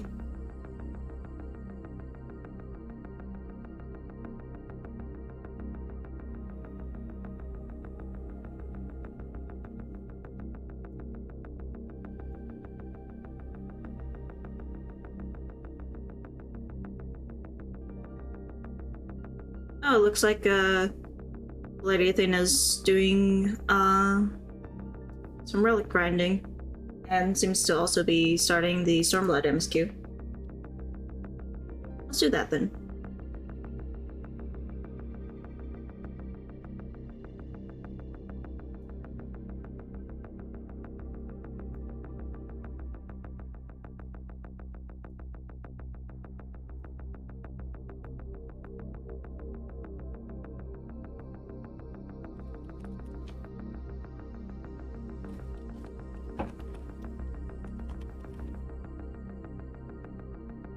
Getting that going.